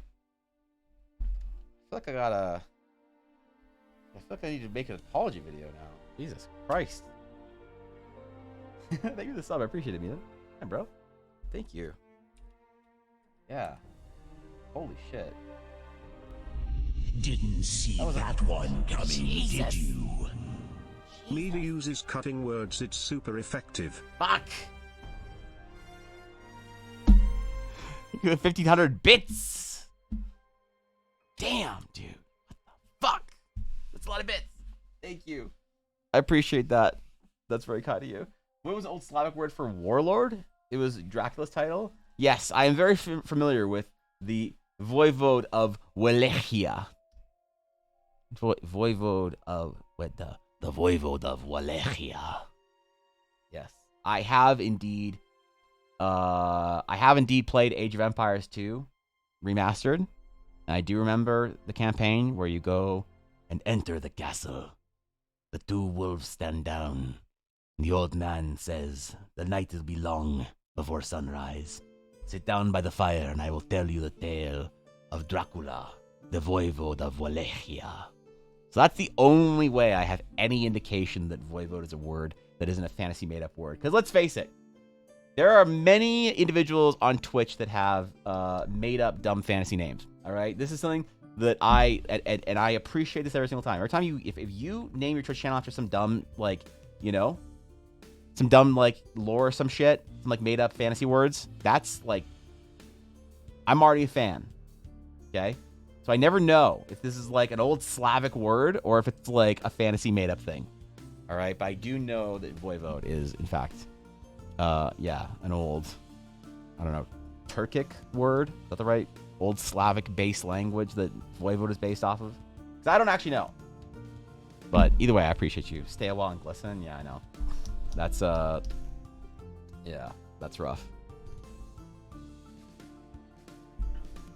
I'm doing my best. I'm doing my best.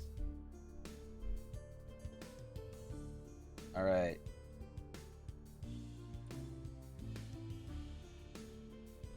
We successfully bully him into sending rewards. I haven't got a single bit reward other than my emotes. I am aware. I'm aware. I've already apologized once. I do it every single time you remind me.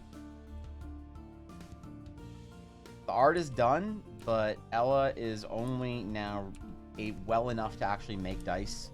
Again, she wasn't all summer, and then in the fall she had to support the advent calendar pre-orders that she had. So she is working on that for me, but I am not, unfortunately, going to rush her. So I don't have any indication of timeline for when it's going to happen. She said she's going to do her absolute best to get them all done by the end of the year. So that's all I can promise you. The same promises from before. That's all I have. I am sorry.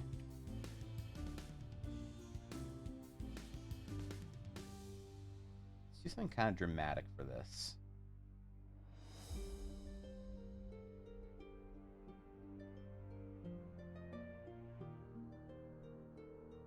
Don't really like to discuss too much about Ella's health on stream.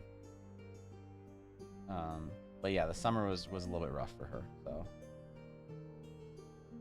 she was unable to do a lot of stuff that both of us wanted to do this summer, as far as rewards and stuff goes. I don't just want to send someone the art. It feels bad. It's like you might be excited to get some dice or whatever, and I don't want to just send that and be like, oh, your dice might show up at some point in time. Like, maybe it is better though. Maybe I should just send out the art. I might do that by the end of the year. Sending love. Anyways, Yeah. off to go stream. Thanks, dude. Make I good appreciate choices, it. Evan. Thanks, man. Seriously. Thanks for sticking with me with that sub. I appreciate it. You know. Good luck. Enjoy your stream. I don't know if you're playing games or working today or whatever, but go crush it. I know you will. And yeah, be good, man. I will catch you around. Try and pop in. I typed Instagram.com and I'm getting a Facebook error. You typed in Instagram.com? You didn't just search Instagram? Wait, where? Instagram. And then just click the Google link? You didn't just wait. You know, my Instagram. Not. Should I unfollow everyone on Instagram? Should I be one of those artists? Should I just unfollow every single person on Instagram because I never use this fucking platform? Or is it a dick move to unfollow your like friends and stuff? Because there's a lot of people I don't want to unfollow. Maybe I make a personal Instagram account where I like have all my friends followed and shit. But I feel like I never fucking use this site. So I go to Instagram and like I'm always worried that like Fandy or some like World of Warcraft shit I follow is gonna like be posting some booba TikTok and I'm gonna open it up on stream and you'd be like, Jesus, that's my vacation. You know? I always worry about that. Send this pic at the._art.factory. Fox, in your expert opinion as a social media manager, is this good? Is this a good deal? Steph, what do you think? I need to consult the mods on this. Maybe I should send my pic to this Instagram account. Yeah, that's what I should. One of my 20 followers. Oh, okay, I can't unfollow Thorkin now. All right, I can't. Wait, why am I everything closed? Shit.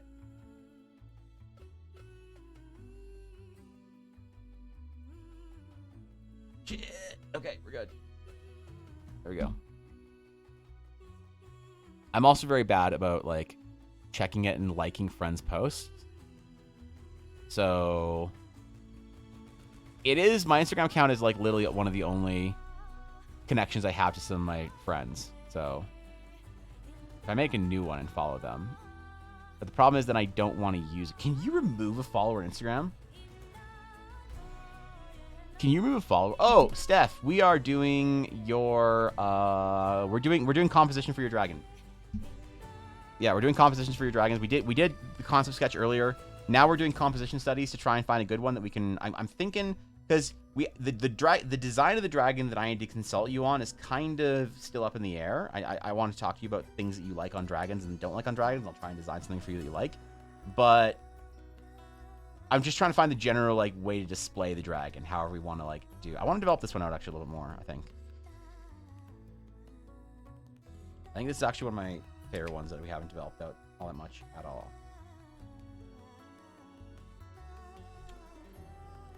Wheel the window too much? I know. I keep doing that. Thanks a lot, Thorkin. Also block them for following any new accounts they create? Really?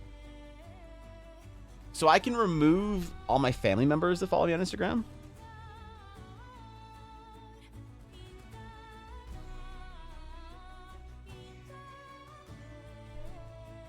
Interesting. Because the problem is when you have like one family member connecting to your Instagram account, then others begin to follow because they're also connected. So like imagine I have a cousin that follows my mom. My mom follows my account. And then my cousin gets recommended my account because they follow my mom. And having your family follow your Instagram account is fucking annoying. So, dick move to remove my entire family that follows me on Instagram? Or 5-head decision? Thank you for such a reminder, Thurkin. I appreciate it. A legit good tutorial? I don't know about that, man. Yeah, I don't know about that. Dragging me face down, ass up. That's what we're trying to do here. That's what this one's gonna be. That's what we're gonna try and do here. Is have the dragon sort of arched over this like rock face or whatever. I'm like looking down.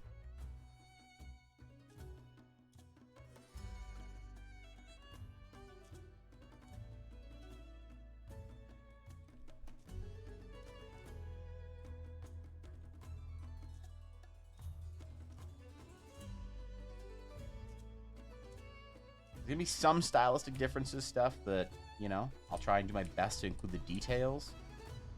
Like, I know you like your dragons a little bit thinner than I typically draw it, so hopefully you'll be okay with my choices. We'll try and get as many sort of details that you enjoy in on dragons, and then hopefully I don't completely throw the art piece with my scuffed interpretation of what that actually is supposed to look like. And I'm not your father? Good. Good. My dad watches my stream. My parents watch my stream, actually, both of them. I always appreciate it. Yeah. I always do appreciate it. I don't mind the idea of like my parents watching my stream, but it's like the idea of like my family, my extended family, finding my social account and stuff like that. That's what's like monked up.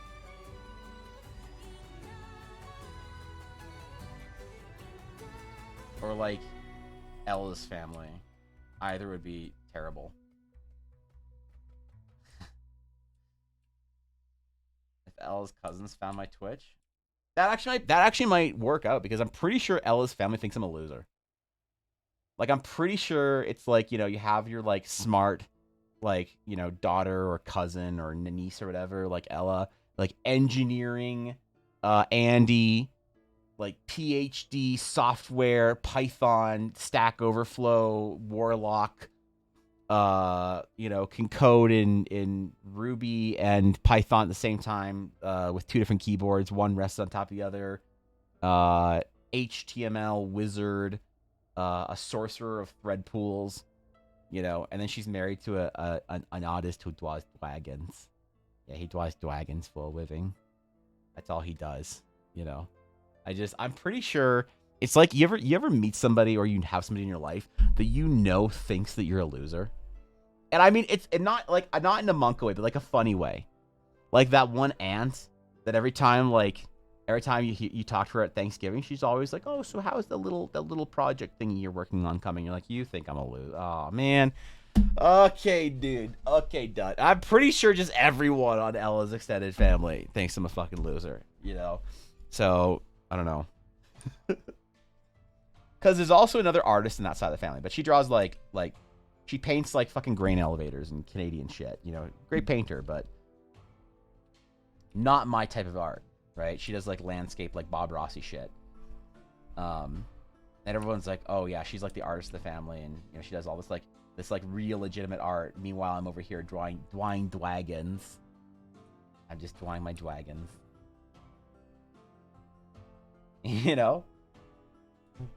So I'm pretty sure, man, that I don't want cousins from either side of the family finding my. They're all really nice though. I like the entire family. But yeah, I'm pretty sure they're always like, you know that person in your family that you just married to somebody, you're just like, you know, they're too good for them. I'm pretty sure I'm that guy in married to my wife. Yes, yeah, okay, Thorkin knows. I was super self-conscious about this topic this past weekend. Totally fine, and then out of nowhere, bam. What do people envision in their heads of me? Oh, really? Yeah, some of you you think that you're just like chilling, whatever, and then you find out that like And it's always like, but the problem is it's always like, look, if people are being a dick, like, fuck them. Like, who cares? Like, that's easy, you know? If somebody in the family's just like, you know, family or not, somebody's just like, yeah, I mean, whatever, your dumb little project, like get a job, idiot. You're like, you know, fuck you, Uncle, you know, David or whatever. Like, no one cares about what your boomer opinion is. Like, you just move on. The problem is that they're always really nice about it, you know? It's like they're really nice about it and supportive, but they also think you're a loser. They're like, so how's the little art thing going?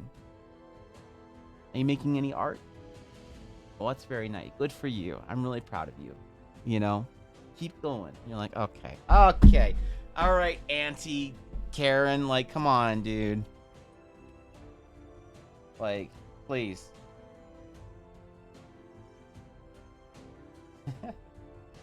I think it's funny. Some people get really butthurt about it. I think it's funny.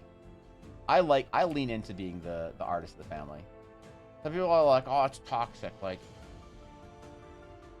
you know, you should always talk well about whatever and this and that. Like my parent, when I say that, like I'm the like the family fuck up, I'm joking. Like my brother is a brilliant engineer, mechanical. You know, can build an entire, you know, race car engine by his, you know, with his own hands, casting parts, fucking CNC machining shit. You know, could take apart any machine and put it back together and then design a more efficient version of it in his sleep. Like it's just funny how impressive he is. And then I'm the artist, right? But my parents are very proud of both of us. Honestly, I always make a joke about my parents, like being like, oh well, we've at least one of our sons, you know, is doing something. But they're really very both very proud of my brother and I. I almost named my brother on stream. It's all fucking jokes. Relax. We're just having a good time and memeing about being artists.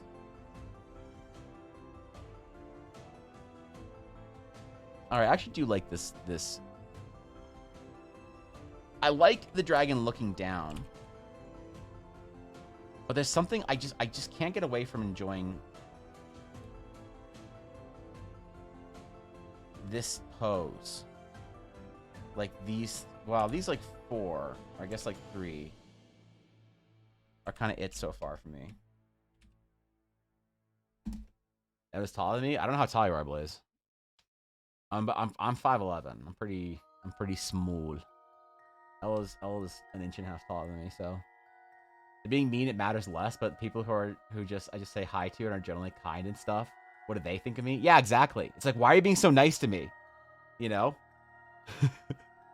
Like it's like they're very sympathetic. Like they'll kind of grill your, like, you know, you'll be at a family barbecue or whatever, and you'll hear, you know, one of your uncles be like, you know, talking to your, you know, another cousin or and be like, so how's the work coming? And you're like, oh well, I'm here. They're like, oh, you're not getting that raise without, you know, working harder. And you're like, yeah, you know, I gotta put more hours in the office, but I'm in charge of this project. And they're like, oh, great to see you're in charge of whatever. Hey, you know, glad you're working hard, but make sure you don't mess up that opportunity. If your boss is giving you a chance to really shine, you better take it. And the cousin's like, yes, Uncle, you know, Uncle Fred, like, yeah, I know you're right. And there's like, yeah, I know you'll do it, sport. And then you talk to them like, hey, you still doing your best? That's great, man. That's great, buddy. You doing good? You doing okay? Yeah, you just keep at it. It's like, no, just man, shit. You know, it's that kind of thing. Non-artists won't understand, except they know exactly what I'm talking about. You get a task that is only a smart portion of your career that's impressive to others, then just tell people that. You do art, but maybe you also teach art, so you tell people that you are a professor / educator / teacher, even only 5% of the time. Easy.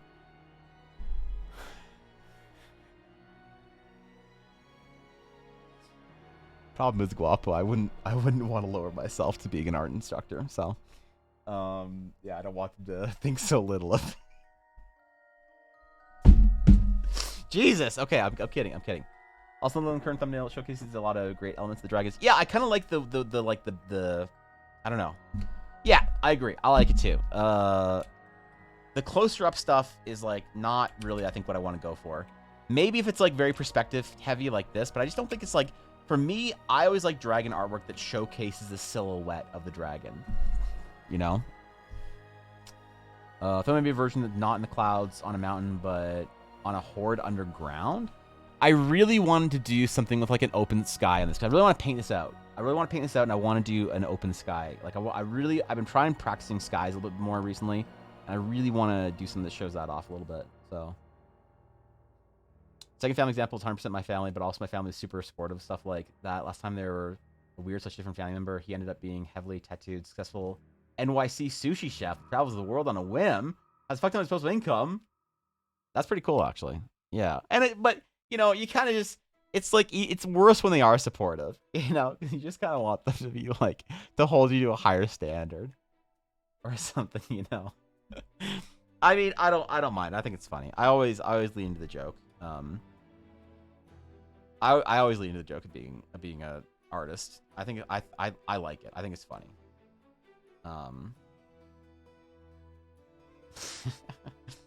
Even if some family members think less of it being funny. What if we did? I'm gonna try something real quick. What if we did a really sharp perspective piece?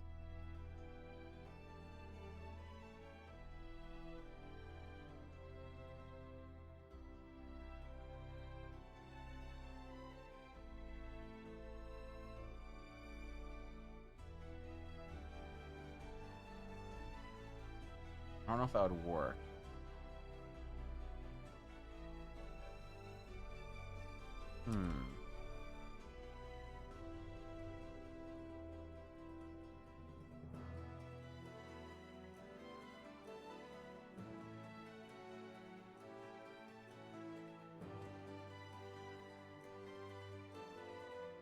Because drawing wings in perspective is actually pretty difficult.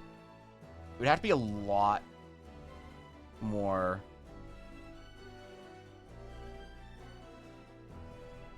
like extreme in some cases.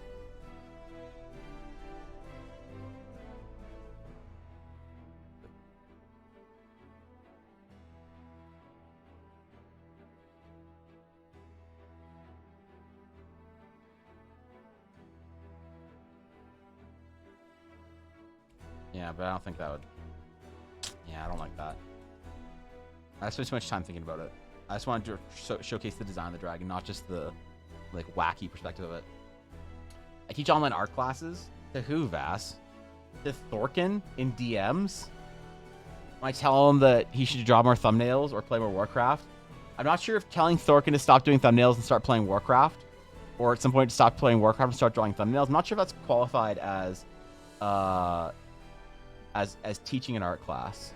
So, dragon selfie, a dragon. Oh, yeah, okay. I get bullied by monitors for work? Yeah, okay. How would I explain what a Twitch streamer is? Because I tell people sometimes, I say like, oh, I'm a Twitch streamer. And I always say that to people even if I know they don't understand what it is. And they're always like, oh, what is that? I'm like, well, I like live stream. I'm like, oh, what's that? I broadcast myself on the internet painting and drawing and talking about topics to do with that thing, you know, with that. And then you get people being like, oh, people watch that? Man, I need a better way of describing what a Twitch streamer does. I guess I just tell people I'm an artist most of the time. But the problem is artist. I really don't like when I tell people I'm an artist. I don't love the assumptions that come with that. You know. You broadcast your art process to a diverse group of individuals with similar interests. A multinational diverse group of individuals with similar interests. Holy shit. We need to enterprise this more, Steph. How do we enterprise this even more? Thank you, 100 bits. I appreciate it. Thank you, seriously. That means in a nutshell. Oh, hi, Thorkin. Didn't expect to see you here. How's the health? Still playing Pokemon games? What are you doing now? It's nice. You gotta do something, right? Anyways, good luck. Yeah, that's rough, dude. I work in online entertainment, or I'm an independent content producer.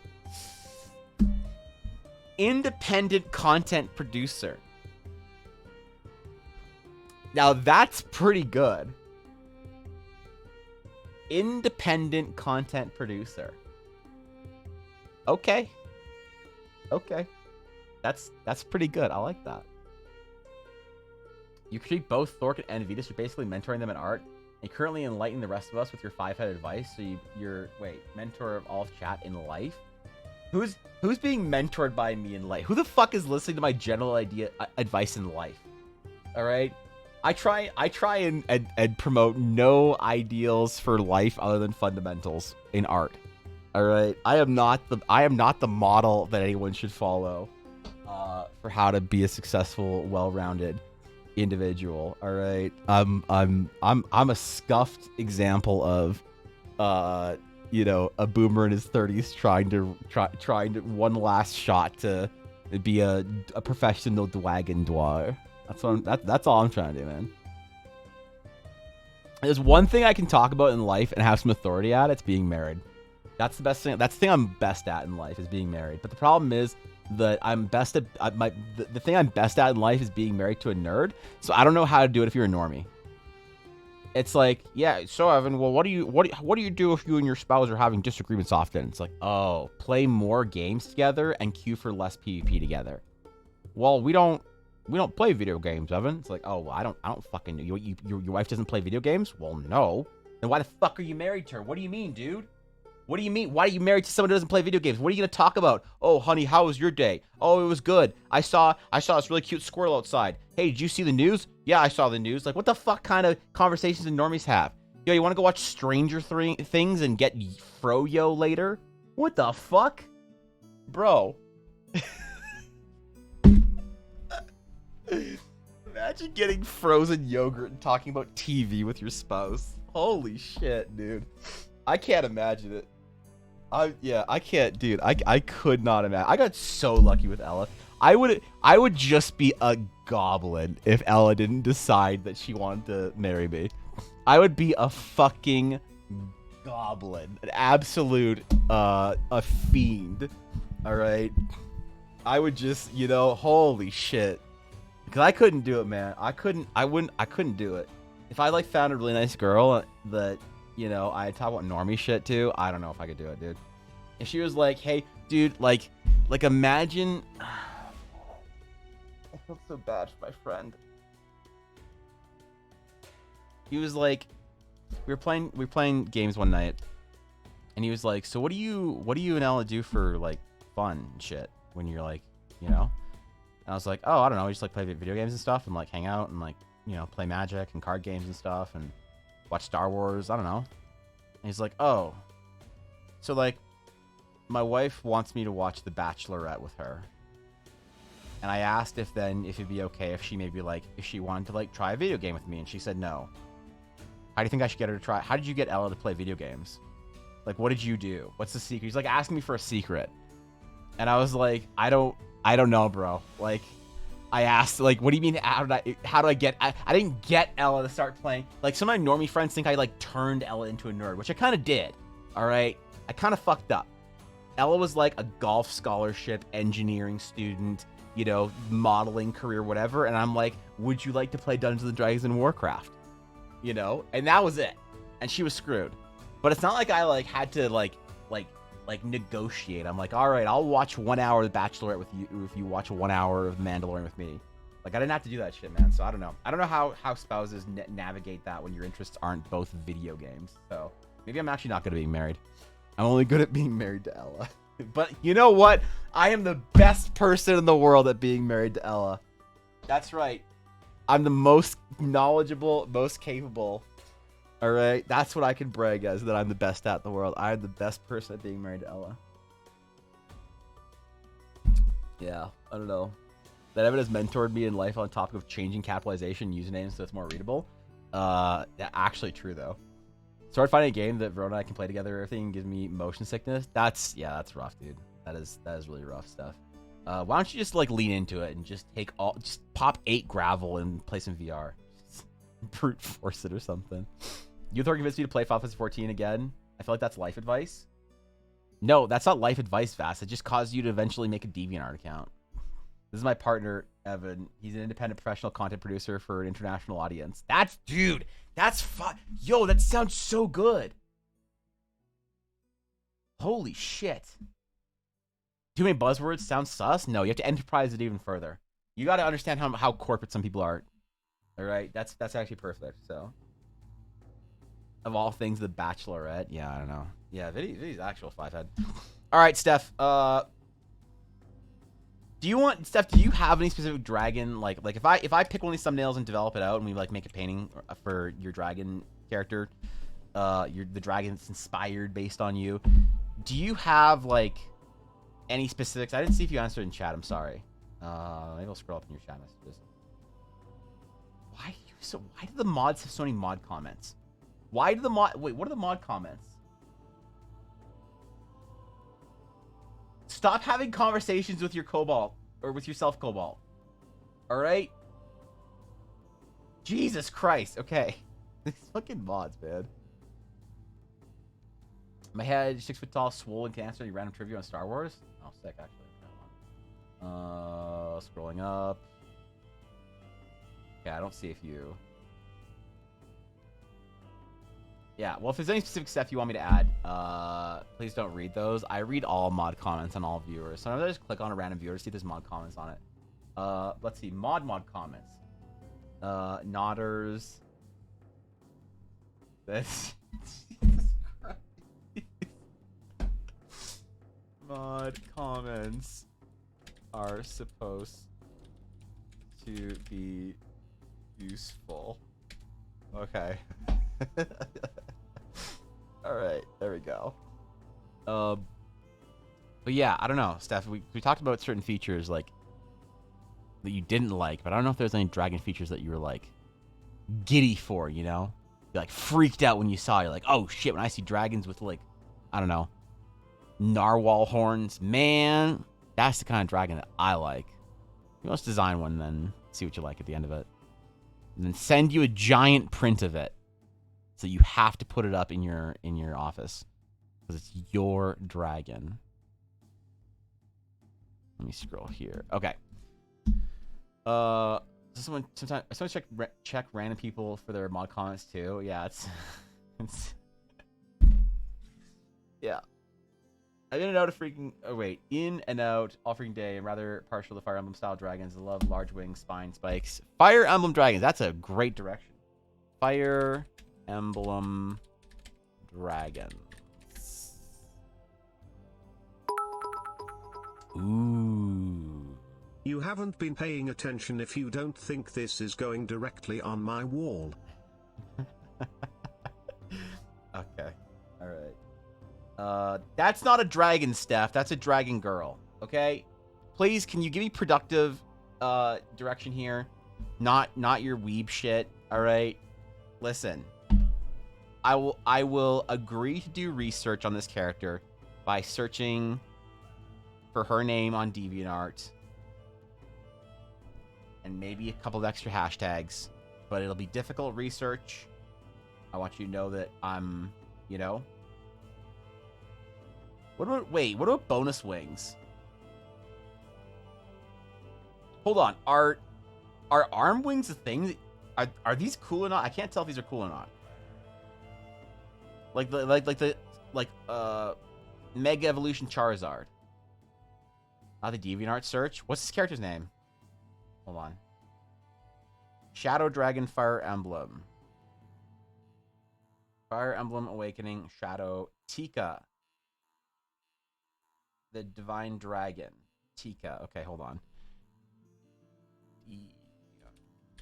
DeviantArt.com. Tika. Fire Emblem.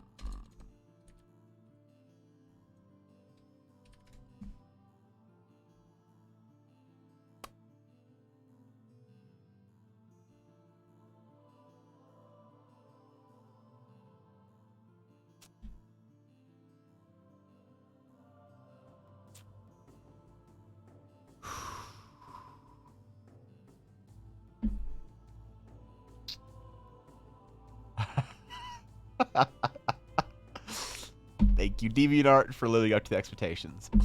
Okay, enough DeviantArt for us today. Yeah. Yeah, that's enough DeviantArt for us forever. I have 260 notifications on DeviantArt. What the fuck? How many followers did I have? Last time I checked, I had like 120. 300? I haven't posted in like almost 200 followers. The last time I posted anything on DeviantArt was June.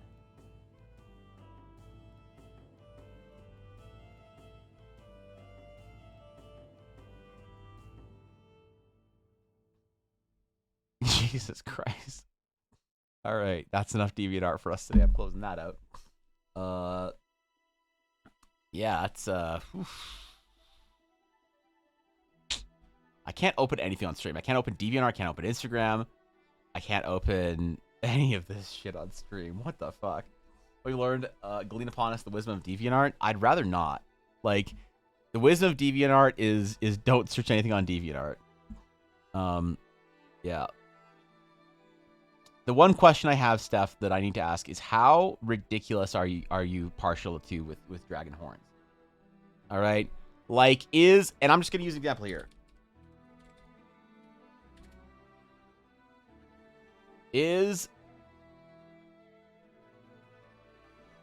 Are Alex Straza horns too ridiculous for you? Where are they? I know, not Alex Straza as Booba. Alex Straza as Dragon. It's so hard to find Dragon Alex Straza pictures. Like, are these horns too ridiculous for you? Or these horns, I guess. Oh, this is great. Yo, I love this piece of art. Yeah, are Alex Straza horns too much? You can go in-game? No, it's okay. So could I.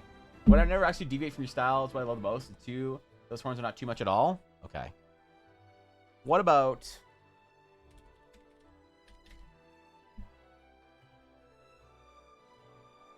The next question is, and we're going down a sliding scale. I just want to see the starting point, and now we're going to go to a little more ridiculous. Are Nicol Bolas horns too much for you? Because the only thing past this is like, is we're going to start searching up Yu-Gi-Oh characters. Because I think that Dragons in Eldara, that's dank? Okay, good. I think Dragons in Eldara are going to have, those are not too much? Got it. That's too much for you? All right. Dragons in Eldara, some of them are going to have very intricate horn mantles. Wait, what is this card? I want it. Nicobolus the Ravager. Wait, is this expensive? I want this card. That's sick. Full art. Hold up.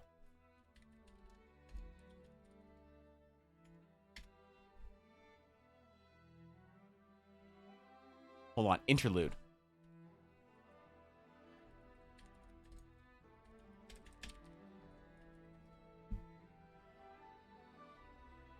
Oh, man. $34. Man, dude. Dude, man. 89?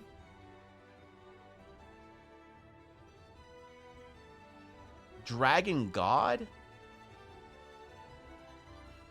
God Pharaoh? Yo, this is sick. Okay. Alright, sorry. I had to look that up real quick for myself. Man, dude, I want to copy that shit. I'm gonna get one later. I don't care. I'm gonna get one. I'm gonna buy me some Magic cards next year. Every month, one thing I did when I was streaming, when I first started streaming, is every single month I took a small amount of my like Twitch paycheck. I said I took 10% of my Twitch paycheck. This is what I was making, like, you know, maybe like $200 a month or whatever. And I went and bought a Magic card with it. Something to make me happy. I bought a little Magic Gathering card that I wanted. Maybe I'll do that. I want to start that again next year. I wanted to buy every month I wanted to buy a Magic card that I wanted, you know? I'm gonna start doing that. All right. Okay, then I think we have a composition we like. I think we got a design for dragons that we generally enjoy. our draconic concepts, our thicker sort of styles, our, you know, more intricate designs maybe to follow. We have, I think I'm going to go with one of these two. I'm going to figure out one of these two right here. And whichever one we go with, I don't know, that can probably be tomorrow. I think we're going to draw the dragon. Yeah, I think we're going to actually draw a dragon. So tomorrow is me dragon painting probably, or maybe character design with chat. I don't know. I'm going to wake up and see how I feel tomorrow morning. We're going to do exactly what I feel like I want to do tomorrow, and it's going to be fucking rad either way. But for now, I have to go out into the snowy, holy shit, it snowed a lot today. It's still snowing. Wait, isn't it too cold to snow? It's minus 30 out, and it's still snowing. It usually doesn't snow this when it's this cold. Oh, fuck that shit. I gotta go out, man. Fuck, dude. All right. Example what I usually put on my dragons and stream topics. Hold on. Let me do a dive. Hold up. All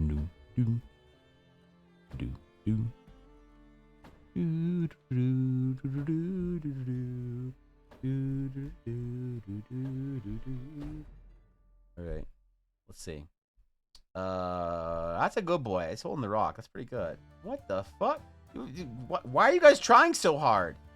You're supposed to meme. It's supposed to be this. Holy shit. I think you guys actually draw dragons and shit. Damn, bro. What the fuck? Color too? Holy shit.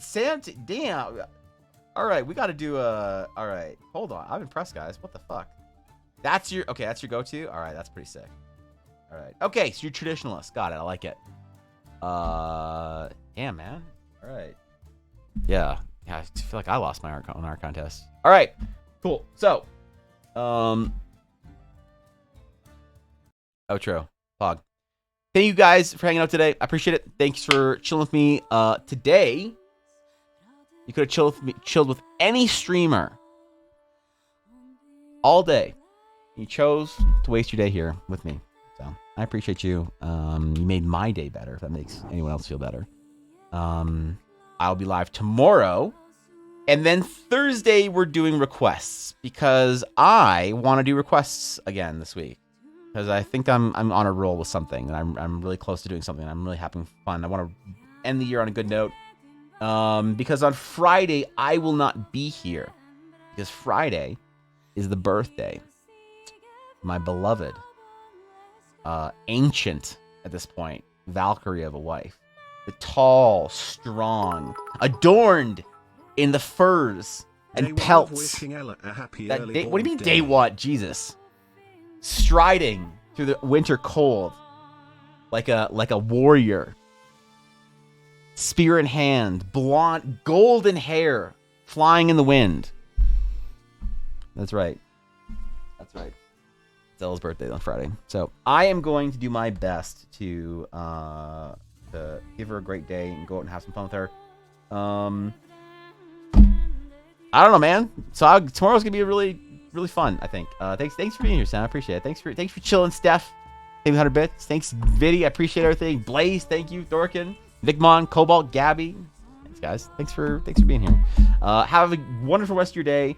I will chat with y'all tomorrow, and then Thursday we're gonna do requests. But don't tell the Friday crew. All right. Yeah, and then I don't know, and then I won't be live on Friday. So have a great rest of your day. Do something fun, good for yourself. I don't know. Thanks, Garth. Thanks, Cobalt. Thanks, guys, for hanging out today. Until next time, my friends. Take care of yourself. Vahalar. Thank you, my friend. And until next time. Farewell.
All right.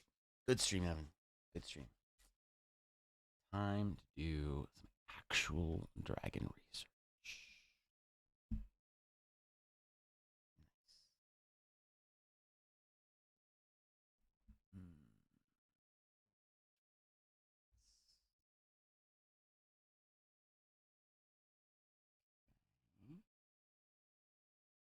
Interesting.